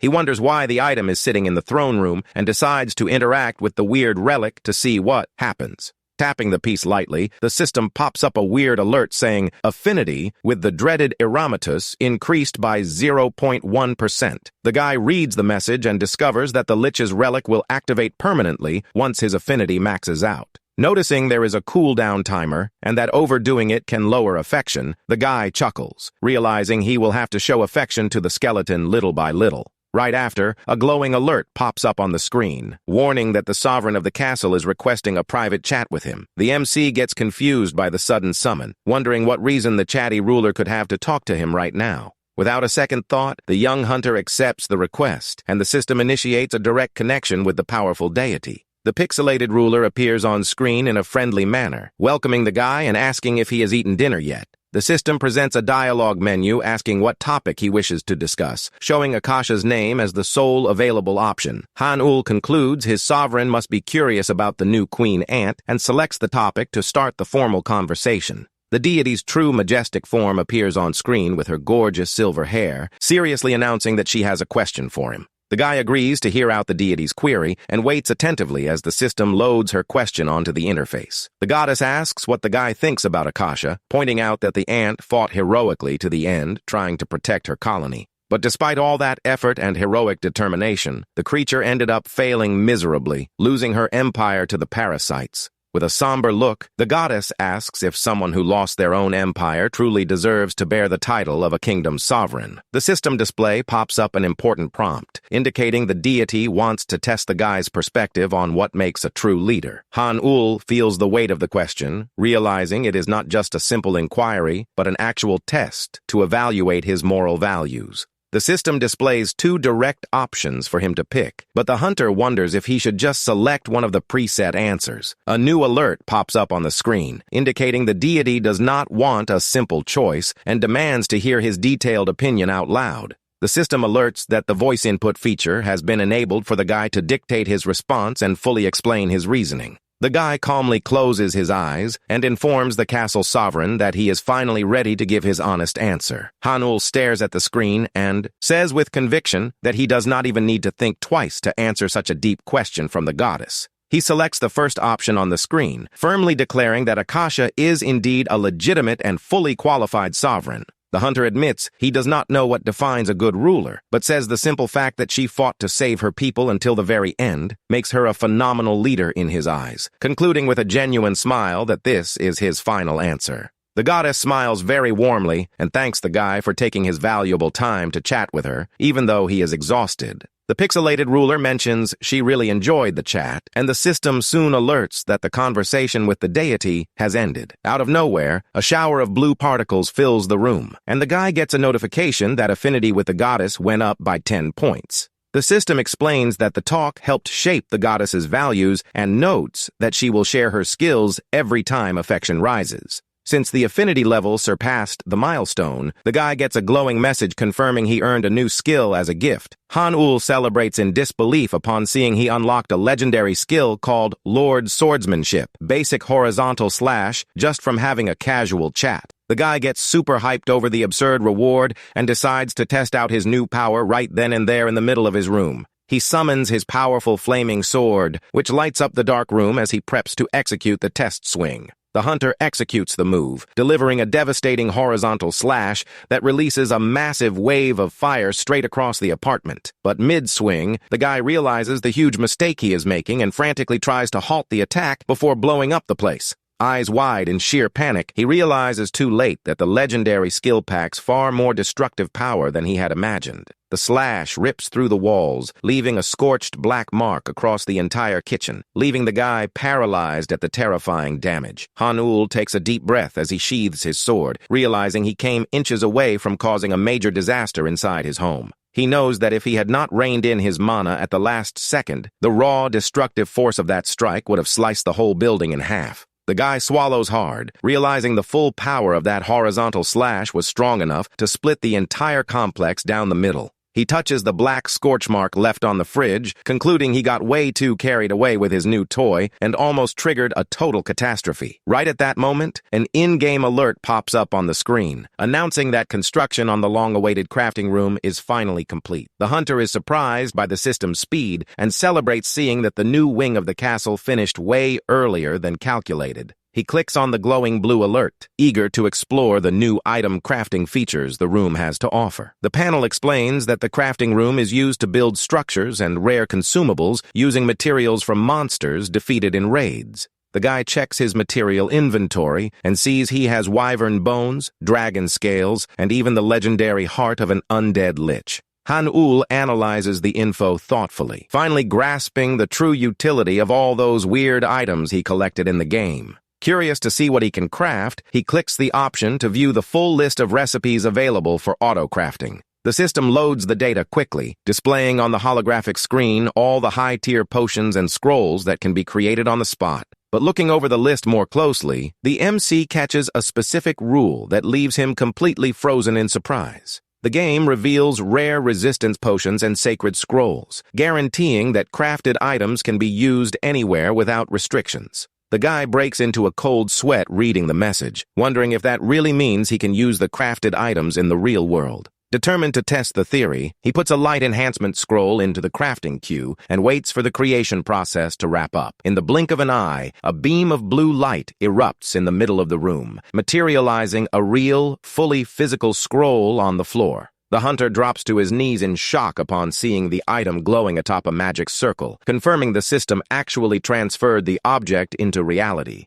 He picks up the sacred scroll with trembling hands, still trying to process the fact that he materialized a game item inside his own bedroom. Han-ul searches market prices on his computer and nearly falls out of his chair upon seeing that a single light scroll identical to his goes for 100 million. The guy flashes a greedy smile, realizing he is holding 100 million won item in his hands and can craft as many as he wants using his room. Eyes gleaming with greed, the MC wonders if the other potions on the list hold equally ridiculous market values. Wasting no time, he clicks the screen repeatedly, placing dozens of high-grade potions into the mass production queue. The system works at high speed, crafting antidotes, fire resistance potions, and curse protection elixirs. A shower of colorful, glowing vials fills the air, dropping straight onto the guy's bed in a full-on light show. Han-ul observes the mountain of elixirs glowing in his room, celebrating as he confirms his get-rich plan worked out big time. He checks the market price chart and sees that every single one of those vials is worth tens of millions in official hunter commerce. The guy holds a glowing red vial with a sly smirk, realizing his elixirs are identical to the most expensive ones in the shop. He excitedly concludes that if he manages the sale of all those rare relics properly, he is set to become an insanely rich man. But soon, the hunter faces a major dilemma, sitting back in his gaming chair, pondering the hurdles of moving so much product. The guy knows official market transaction fees are total robbery, regretting that he does not have his own guild to run sales for him. While browsing a hunter forum searching for a solution, the MC notices a super strange post that catches his eye. The post shares the sad story of a rookie who got scammed by a shady loan shark guild and is now crying behind locked doors with an abusive contract. The MC reads through online comments about how a hunter's career is over the moment they fall for the pitch of loan shark guilds. He gives that subtle side smirk of someone who just found the exact thing they needed to put their plan into action.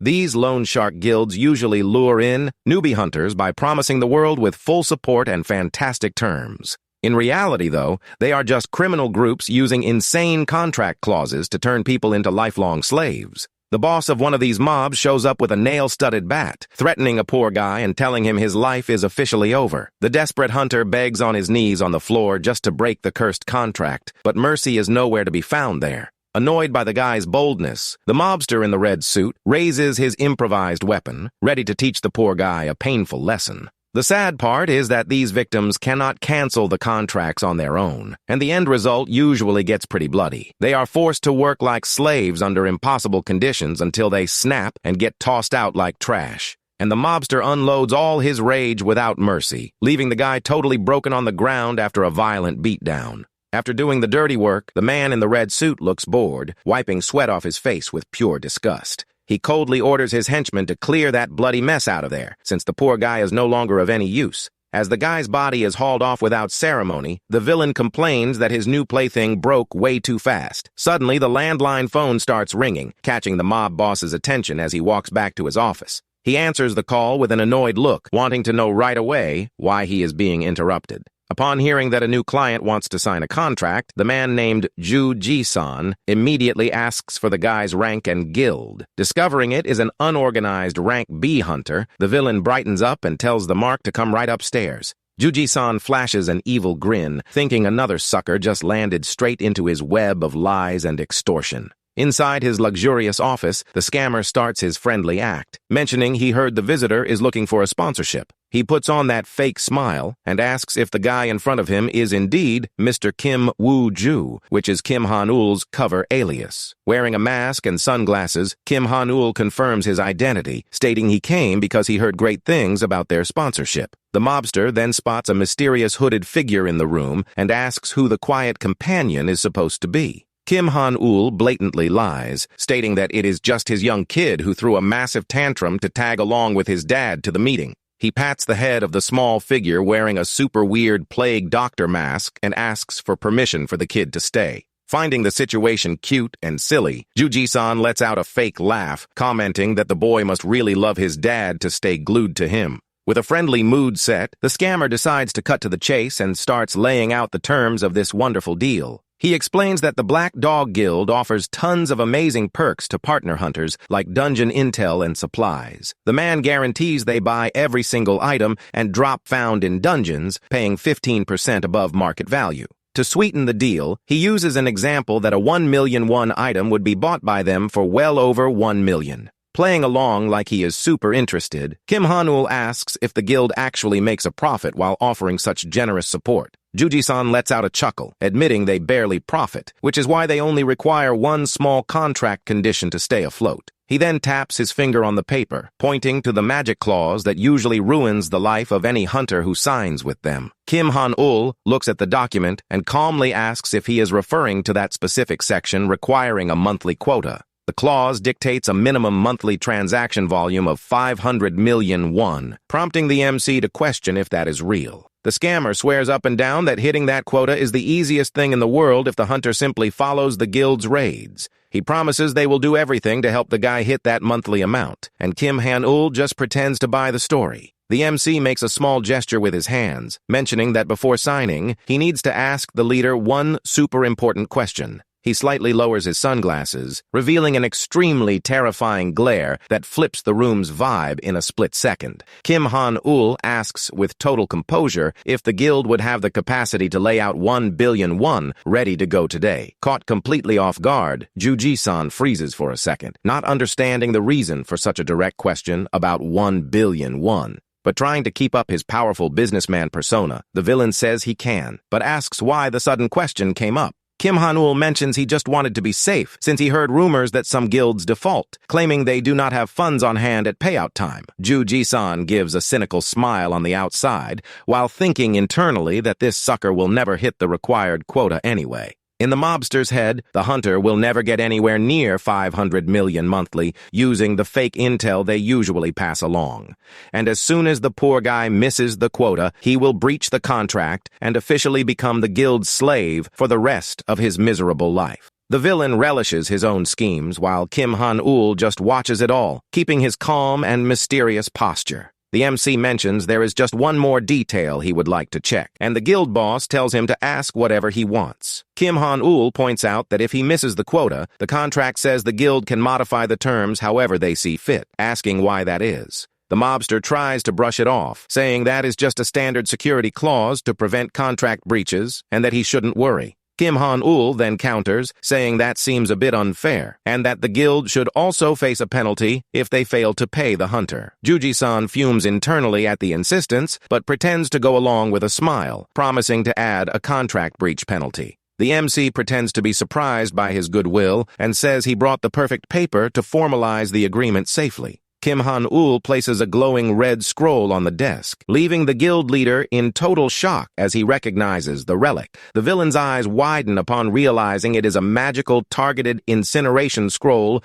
used to seal binding pacts. The guy calmly confirms that if either party breaks the agreement, a part of the traitor's body will burn to ashes. With an ironic smile behind his sunglasses, Kim Han-ul asks if they can use this special scroll to draft the contract. Juji-san accepts the challenge, thinking the MC is just an idiot who dug his own grave trying to play smart. Wasting no time, the mob boss starts writing the terms of the deal directly onto the magic paper glowing with scarlet energy. He makes sure to emphasize out loud that the hunter must trade exclusively with his guild under pain of severe consequences. When the man starts reading the part about the abusive monthly quota of 500 million, the MC slams the table and tells him to skip the explanations. Kim Han-ul says he just wants to sign the document right now to wrap up the talk, asking where he should put his signature. The two finally sign the magic document, and the system immediately sends an alert confirming that the blood pact has been officially sealed. Right after, the guy turns to his supposed hooded kid and asks the little one to start pulling the goods out of the backpack.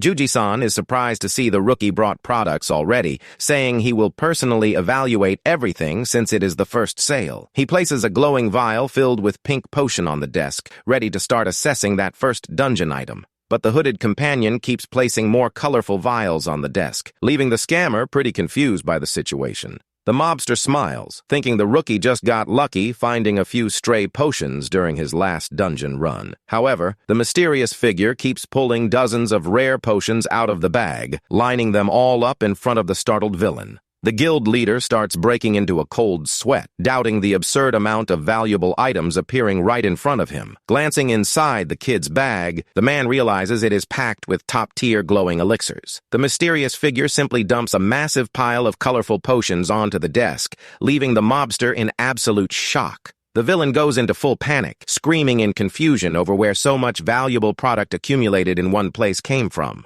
Kim Han-ul calmly explains that he brought 150 resistance potions and 3 sacred scrolls, totaling over 1 billion. The guy takes off his sunglasses and mentions with subtle sarcasm that with the promised 15% bonus, the total comes out to 2 billion. The MC asks if the payout for that massive sum will be made in cold hard cash, leaving the guild boss shaking with pure rage. Desperate over the possibility of going broke, the mobster screams at the top of his lungs, calling for his secretary to fix this mess. The employee in the black suit runs into the room terrified, receiving direct orders to bring a specific device immediately. Juji-san screams desperately for him to hurry, staring horrified at that pile of relics worth a literal fortune. The man glares at the guy angrily, asking if he really thinks his guild is some kind of joke or easy target for scammers. He slams the desk, asserting that the guy must have signed the contract without reading the fine print about the origin of each item. The villain explains that they pay nothing for items that were not obtained by the hunter himself, and trying to trick the guild carries a double fine.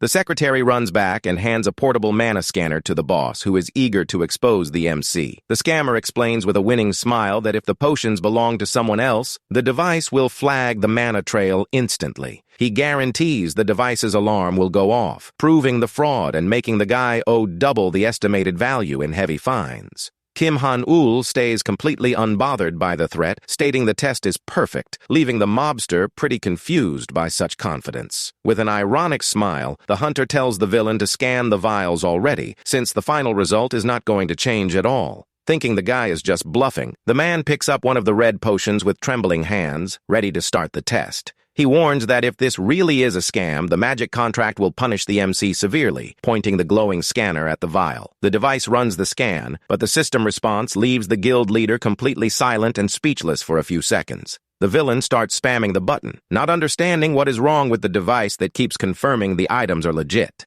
He falls into total desperation upon realizing the scanner flags the MC as the original creator of literally every single potion there. Gripping the scanner tightly, the mobster realizes he walked straight into the biggest trap of his life and drops a swear word of pure regret and rage. In a fit of total rage, the man smashes the device onto the floor, shattering the equipment to pieces while screaming that it makes no sense. He yells, demanding to know who the MC really is, since no low-level hunter could craft so many relics single-handedly. The villain curses falling for his own scam because he thought he found an easy mark, cursing the guy for setting that trap in his office. Seeing no other way out, the mobster hands the red scroll to his secretary and angrily orders him to tear up the contract at once. The secretary, Hwang Tae-yong, triggers his level 2 agreement-breaking skill and starts applying raw force onto the glowing paper. The system displays the activation of the special technique, but the magic power of the sacred scroll holds strong, preventing immediate destruction. Just then, the creature disguised as a child reveals its true form, letting out a loud roar and leaping at high speed toward the henchman. The lizard warrior lands a powerful strike coated in blue energy, stopping the enemy from dealing any damage to the sacred contract. The mobster's secretary lets out a groan of pain as he gets hit full force by the surprise attack from that mysterious creature. The impact launches the henchman across the room, while the red contract scroll floats safely through the office air. The little helper's hood falls back, revealing that it is actually Gono, the MC's goblin summon, who lets out a grunt. Juji-san stands completely terrified and in shock, realizing he was negotiating alongside a real goblin the entire time. Kim Han-ul calmly points to the magic contract, glowing intensely in the air, telling the mob leader to make his final choice. With a dark smile, the guy asks if the villain will voluntarily pay the 2+ billion owed, or if he prefers taking a beating. He gives an ultimatum, making it clear the mobster can sign off on the deal peacefully or leave the room completely crippled by his summons. Desperate and shaking in terror, the scammer drops to his knees on the floor, begging the MC to let it slide just this once. Juji-san cries, saying it is impossible to get such an absurd sum of cash on short notice out of nowhere like that. The hunter coldly warns that if he does not pay the set amount, he will leave that room straight to the hospital, making the mobster scream in terror. The villain begs, saying he has 1 billion available right now, pleading for mercy to pay the rest of the debt later. Kim Han-ul smiles with disdain and agrees to grant more time for the payment, but warns that to do so, he will impose a new condition on the deal. He explains that from now on, every item he brings to the guild must be purchased for double the standard market value. Juji-san bites his lips in pure rage, realizing he has been completely cornered, complaining about the absurd rate demanded by the guy. The villain considers rejecting the abusive deal, but Gano smashes his giant club onto the floor, sending a terrifying shockwave across the entire room. The goblin glares at the mobster menacingly as the office marble floor cracks completely from the impact. Scared out of his mind of getting crushed, Juji-san starts sobbing, and the MC presses the man to make a quick decision. Kim Han-ul asks with a sadistic smile if he will accept the new terms or if he prefers retiring from a life of crime right then and there. Left with zero options, the mob leader just shakes in terror, staring at the young hunter with a look of total defeat. A short while later, the MC's phone vibrates with a bank alert, confirming a deposit of 1 billion won into his account. Back in his room, Kim Han-ul celebrates that he is rich now, while Sage asks if he gets a cut, receiving a firm no. He celebrates the success of his elixir crafting room, realizing he will finally never have to worry about money again. But the celebration is short-lived when a new system window suddenly pops up in front of the guy, catching his attention. The alert announces that construction on the castle watchtower finished successfully, getting the hunter pretty hyped. The story backtracks a bit, showing the preparations and magic activation for building that new defense structure. On that occasion, the MC looked satisfied at his stock of crafted potions, which would guarantee his survival for a long time. He decided to open the recipe menu to check what other useful game structures he could build in the monarch's castle. It was at that moment that the young Rank E hunter widened his eyes upon coming across an insanely overpowered structure on the list. This special tower promises to reveal in advance the time remaining for the next monster wave and full details on the enemies. The guy is shocked seeing the weird visual of that pixelated structure built from dragon skulls and impaled skeletons. He realizes that having advance info on the hordes will make his life way easier, allowing him to prep perfectly. Knowing the enemy's stats, the hunter can easily deploy monsters with elemental advantages, securing an easy victory. Hyped by the massive strategic advantage, Kim Han-ul decides to kick off construction on that incredible watchtower immediately. Back in the present, the guy decides to test the new structure to find out what he will have to face in the game's next raid. The skull tower activates, shooting beams of red light from its empty eye sockets to analyze incoming threats. An emergency notice pops up, revealing that 10 days remain until the horde, but warns that the tower is not high enough level to display all monsters yet. The system displays the image of an imposing and terrifying 8-star ice giant named Frost Akan, who is leading the raid. Kim Han-ul reviews the detailed list and sees that besides the 8-star boss, the horde will feature ice harpies and various winter beasts. He swallows hard, staring at the spec sheet of the dreaded horde boss, realizing the severity of having to deal with an 8-star monster. The hunter knows an enemy of this tier possesses destructive power comparable to the castle's great undead generals. But worst of all, the horde boss possesses the dreaded absolute trait, leaving the MC deeply concerned. This special passive skill grants the monster complete immunity against any damage dealt by creatures of a lower star rating. The problem is that Kim Han-ul's most powerful summon, Lizard Warrior Zen Karuk, only holds a 6-star power rating. Facing this massive power gap, the guy realizes he stands zero chance of victory and that his defeat is practically guaranteed. To prevent the castle's destruction, he concludes he needs to find a way to acquire an 8-star summon within the next 10 days. And to gain any real edge in battle, this new 8-star ally strictly needs to have an affinity with the fire element. The hunter panics in front of his monitor, having no idea where he will get a legendary monster like that in such short time with limited resources. Sage's little floating purple eye notices its master's deep concern and starts hovering around him to try and cheer him up. A screen prompt pops up cute-like, alerting that the tiny summon is rooting with all its might for the MC's victory. Kim Han-ul smiles at his little companion's affection and pats Sage's head, thanking him for the support during such a tough time. The MC decides there is no point sitting around moping and that he needs to move fast if he wants to find a solution in time. Kim Han-ul decides to call his newest private informant to ask for a major favor and see if he can catch a solid lead. On the other end of the line, Juji-san gets startled, hearing the hunter demand a full list of dungeons containing fire-type monsters. Scared of suffering contract penalties, the mobster rushes frantically to send the file, swearing he already had everything prepared beforehand. The system displays a successful file transfer alert, confirming the dungeon data was sent over to the guy. Kim Han-ul praises the villain's quick work and tells him to stay on the line while he starts analyzing the data on his computer. The guy starts browsing through file folders on his monitor and realizes he already knows most of those fire dungeons pretty well. The report shows familiar dungeons like the Lava Cave and Boiling Volcano, which only house basic, low-level monsters. But soon, a super-specific folder at the bottom of the list catches the young hunter's eye, drawing his curious gaze to the screen. It is the Ogre Sanctuary, a rank B dungeon that theoretically should have zero connection to the fire element. Kim Han-ul questions the informant on why he put that dungeon on the list, since the sanctuary should be packed with regular ogres. Juji-san awkwardly explains that he added the dungeon based on recent rumors, though nothing was officially confirmed by the association. The MC gets serious and calls him out for providing sketchy info, demanding the mobster spill the details on this rumor right away. The scammer denies it is a lie and begs the guy to listen to the weird story involving the appearance of a mysterious monster. Kim Han-ul insists on knowing the reason for all that suspicion, since the informant seemed so certain the rumor was real.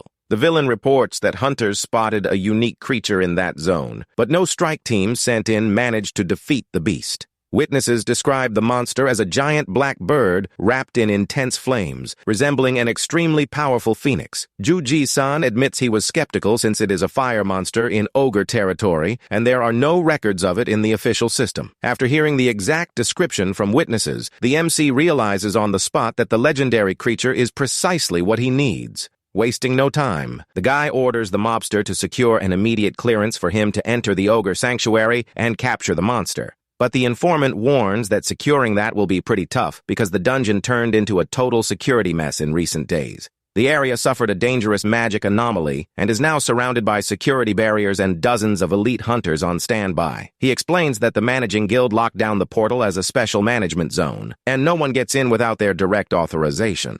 Kim Han-ul lets out a tired sigh, realizing he will have to handle this problem first, and asks which guild runs the territory. To the MC's total surprise, the mobster reveals that the guild holding exclusive raid rights to the dungeon is the famous Pungbak Guild. Meanwhile, at the impressive Pungbak Guild headquarters, tension and desperation grip the executive boardrooms. One of the directors slams his fist on the table in extreme anger upon receiving news that yet another elite squad failed miserably on the mission. They panic, knowing that if they fail one more time, the dungeon will undergo a gate break, unleashing all the monsters into the city. Hunter Yun-sua apologizes for the failure, regretting not analyzing the enemy's attack patterns better on the first attempt. Another member tries to calm her down, saying no one there managed to solve the puzzle, suggesting they focus on how to use their last resort. Everyone turns to the guild leader, waiting for a final decision, but the gray-haired man remains in dead silence.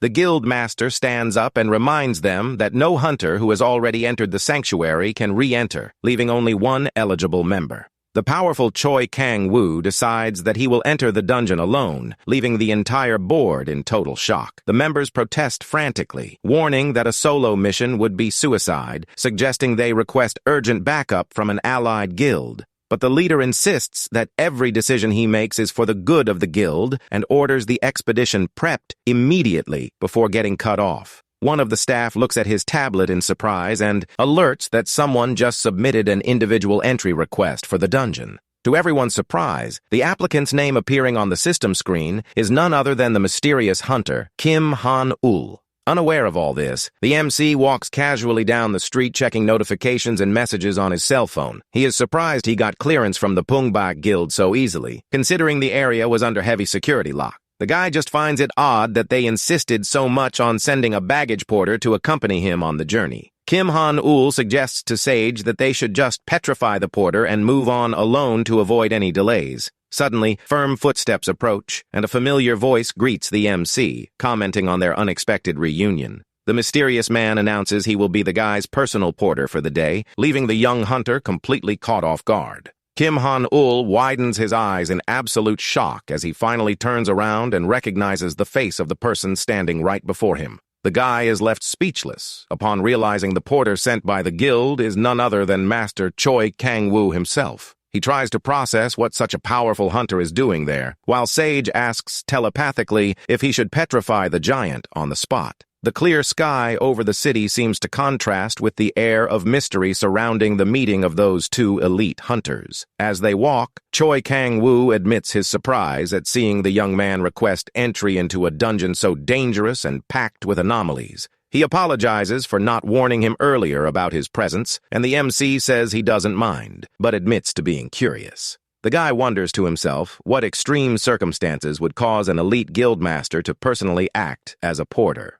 Choi Kang-woo simply stays silent with a thoughtful look on his face as he walks alongside the MC down the city sidewalk. The experienced guildmaster stops in front of a large structure and seriously warns that they have finally arrived at their final destination. Before them rises the imposing and terrifying red energy portal, serving as the official entrance to the dangerous ogre sanctuary. The MC notices the portal's magic barrier is fluctuating wildly, concluding the dungeon is about to go into total collapse. As the master steps ahead, taking the lead, Kim Han-ul swears to himself he is going to drag that fire monster back to his castle. The system panel pops up on the screen, confirming location details for Rank B, with a cap of up to 10 hunters focused on extermination. An alert message confirms the duo just crossed the portal and officially entered the frozen territory of the Ogre Sanctuary. Kim Han-ul starts shivering violently from the extreme cold, and the experienced guildmaster asks if the guy is doing all right. The young hunter assures him he is fine despite the low temp, and Choi Kang-woo comments that the dungeon's climate was not originally this freezing.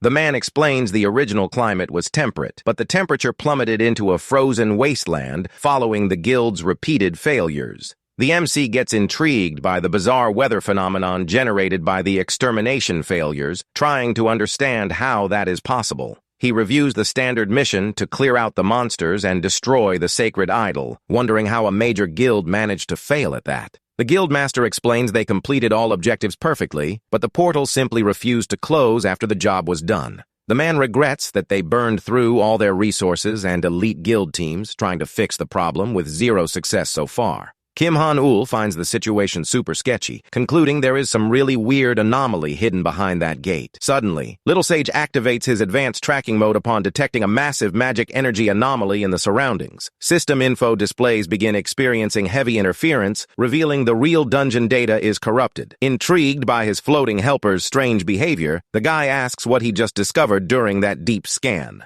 The little purple eye puts out a shocking report, revealing that the completion conditions for this dungeon were mysteriously altered. The MC stands incredulous at the reveal, checking virtual panel data to make sure the mission level actually shifted. Sage confirms the suspicion, detecting traces of outside interference acting as the primary source for that whole anomaly. The guy realizes it is the exact same mysterious force that caused mutations in the ant nest, confirming the work of an interference shard. Armed with crucial intel, the young hunter turns to the experienced guildmaster, adopting a serious and decisive posture. He asks if he can take the lead on this extermination expedition, claiming he needs to test an important theory inside the sanctuary. Choi Kang-woo is surprised, asking if the guy actually has an effective strategy to finally seal the portal once and for all. Kim Han-ul admits he is not 100% sure yet, but needs formal authorization from the master since the place belongs to his guild. The veteran in the dark suit stares at the young hunter in silence for a moment, seriously weighing the guy's bold request. He accepts the proposal, revealing his guild is backed into a corner and that this imminent failure was the sole reason he entered the place.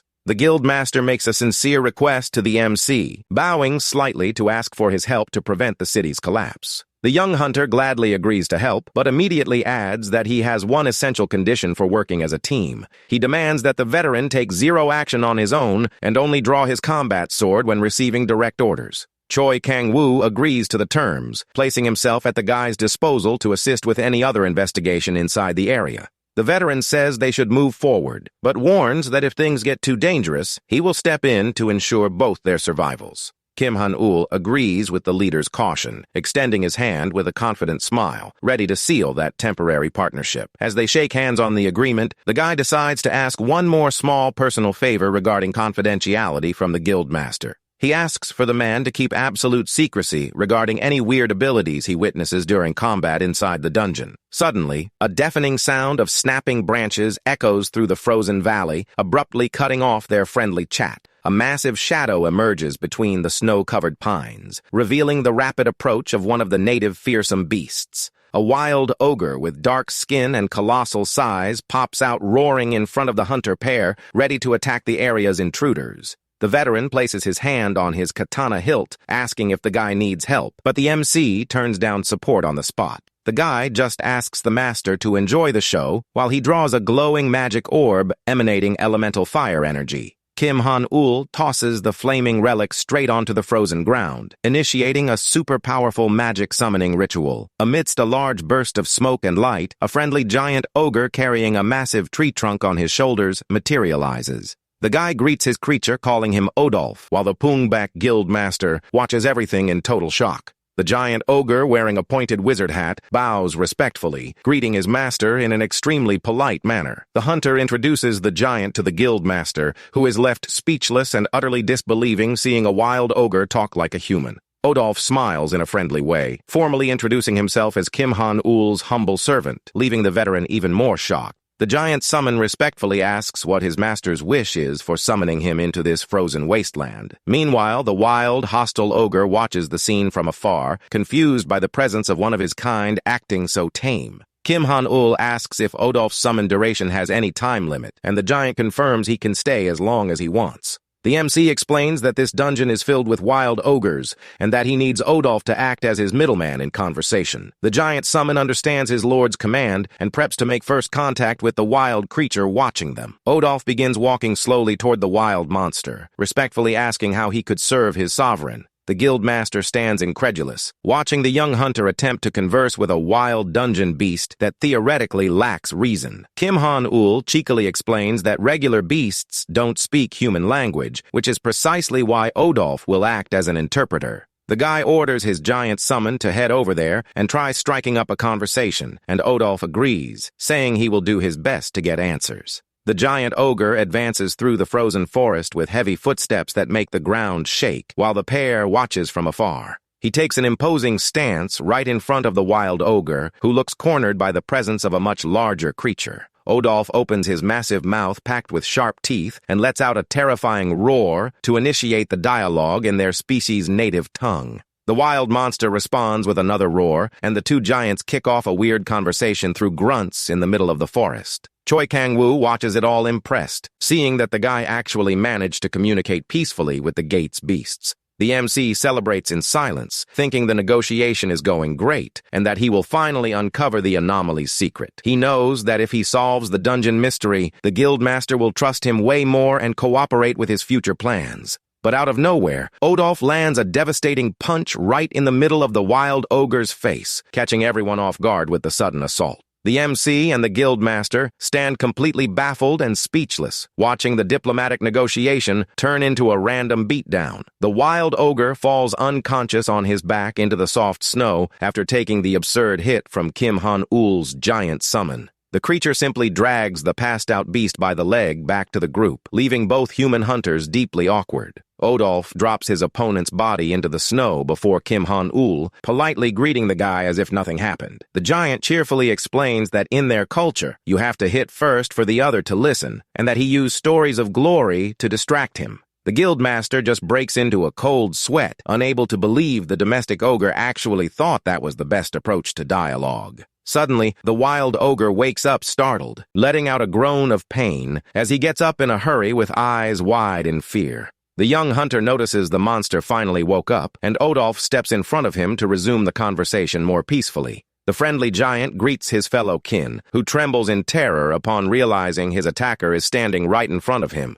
With a scary smile, Odolf asks if they can finally talk properly, leaving the wild beast completely terrified. The wild monster's pupils dilate in pure panic, realizing he stands zero chance of escaping that heavy-hitting ogre. Total submissive, the defeated giant starts talking non-stop, spilling all the dungeon's secrets in his native grunting tongue. The guildmaster comments, impressed, that their story seems pretty complex, while Kim Han-ul just listens to it all in silence. Shortly after, Odolph turns back to the MC, indicating the interrogation session with the prisoner was completed successfully. The giant ogre reports he completed the task of extracting intel, but notes the hunter's countenance shifted to a serious look. Odolph asks why his lord has such a worried expression, preparing to deliver the tragic report he gathered. He refers to the guy as the king of 10,000 men and begins narrating details of the dark story plaguing that ice dungeon. The ogre reveals that this frozen territory is actually a land cursed by a god, leaving the hunter confused. He explains that originally, this was the homeland of the ogres who worshipped Saxarba, the god of fire, where they lived happily in a warm climate. However, all peace in that gentle tribe was suddenly shattered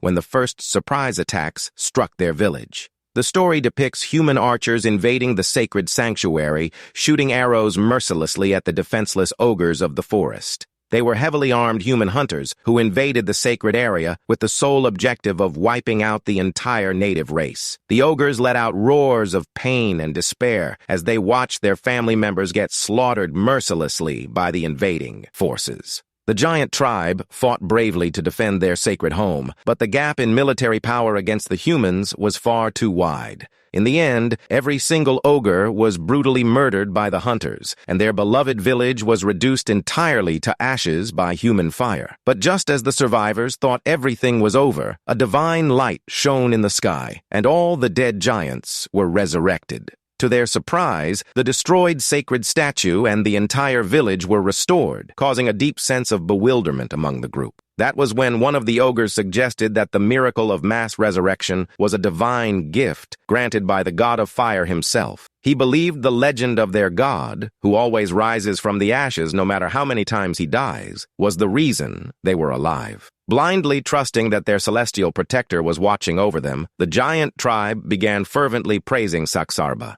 However, reality proved to be infinitely crueler than they imagined, because every time they resurrected, new human squads invaded the dungeon, and every single time, human hunter teams slaughtered all the village giants again without showing an ounce of mercy. Humans destroyed the statue and burned down the homes repeatedly, forcing the ogres to relive that eternal massacre while retaining their memories. Going through this infinite cycle of physical and psychological torture, the giant tribe eventually arrived at a single dark conclusion. That miracle of eternal resurrection they were so thankful for was not a divine blessing from the god of fire, but a horrific curse. Back in the present, the guild master stands shocked hearing that the monsters revive while retaining memories of their previous deaths inside the gate. The hunter explains that the anomaly of the ogres resurrecting with intact memories must be the direct result of that magical interference. He analyzes the shifted climate and monster resurrection, but admits he still does not know which variable triggered the interference in that location. The guy deduces that the legendary god of fire who rises from the ashes is precisely the high-tier 8-star creature he is looking for.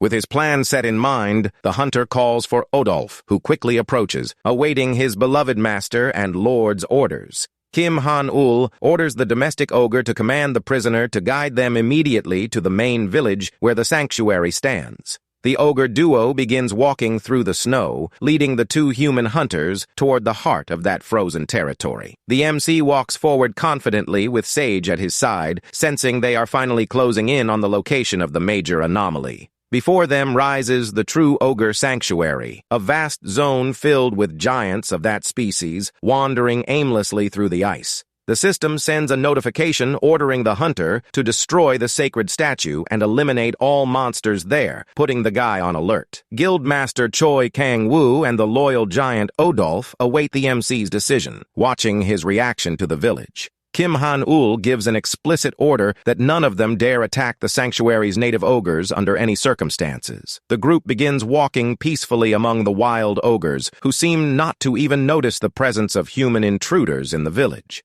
The hunter finds it really weird to see the beasts walking in such a gloomy, lifeless manner, looking like empty monster shells. Choi Kang-woo comments seriously that those ogres walk with heads bowed, looking like slaves who are completely broken psychologically. The scene shows dozens of ogres marching slowly, docile and silent along the snow paths of that cursed dungeon. One of the monsters lets out a somber, docile groan, making it obvious that the proud race has completely lost its will to fight. The experienced guildmaster remarks how bizarre it is to see a race known for strength and combat spirit in such a pitiful state. The MC ignores the master's lament, turning back to his loyal giant summon to deliver a new instruction for the run. Kim Han-ul orders Odolf to have the prisoner guide them straight to the high priest, leading that monster tribe. The prisoner guides them to an imposing stone fortress, featuring a glowing red energy gate serving as the entrance. The veteran Choi Kang-woo points out seriously that the dreaded boss monster of that Rank B gate resides right inside that temple, sitting on an imposing stone throne surrounded by enemy. Skulls is the mysterious leader known as the Ogre High Priest. The terrifying boss monster raises his gaze, revealing deep facial scars and white eyes glowing with intimidating energy. The creature lets out a tired, raspy groan echoing off the stone temple walls, scaring off any regular intruder daring to enter.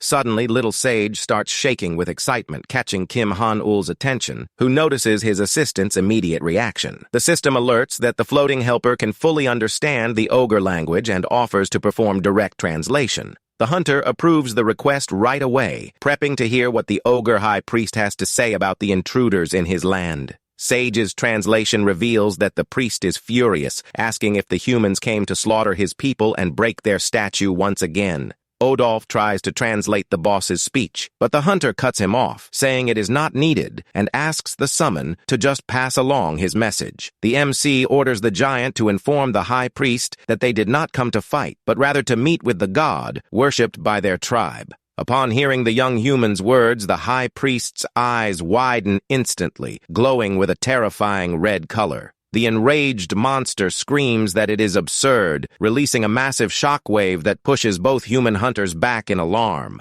He fumes, asking if the humans are still not satisfied after burning down the village repeatedly and bringing an ogre as a prisoner. The ogre priest grips the stone throne tightly, gritting his teeth in built-up rage from the endless deaths he suffered. He stands up furiously, challenging the human invaders, wanting to see how far the disrespect and mocking from that bold pair in his temple goes. Odolf catches his opponent's blind rage and warns the MC that friendly dialogue seems completely impossible in this tense situation. Kim Han-ul keeps cool, saying it is fine, and orders his giant summon to keep translating the dialogue as usual. The guy steps forward, assuring the leader he has zero intention of mocking anyone, and came solely to help them with their god. The ogre high priest stands extremely surprised and confused by the young hunter's bold response, questioning if he actually wants to help. The MC explains he discovered through his subordinate that the entire giant tribe is suffering under a terrible divine curse. The ogre leader grits his teeth angrily, replying harshly that the young human is just spouting complete nonsense.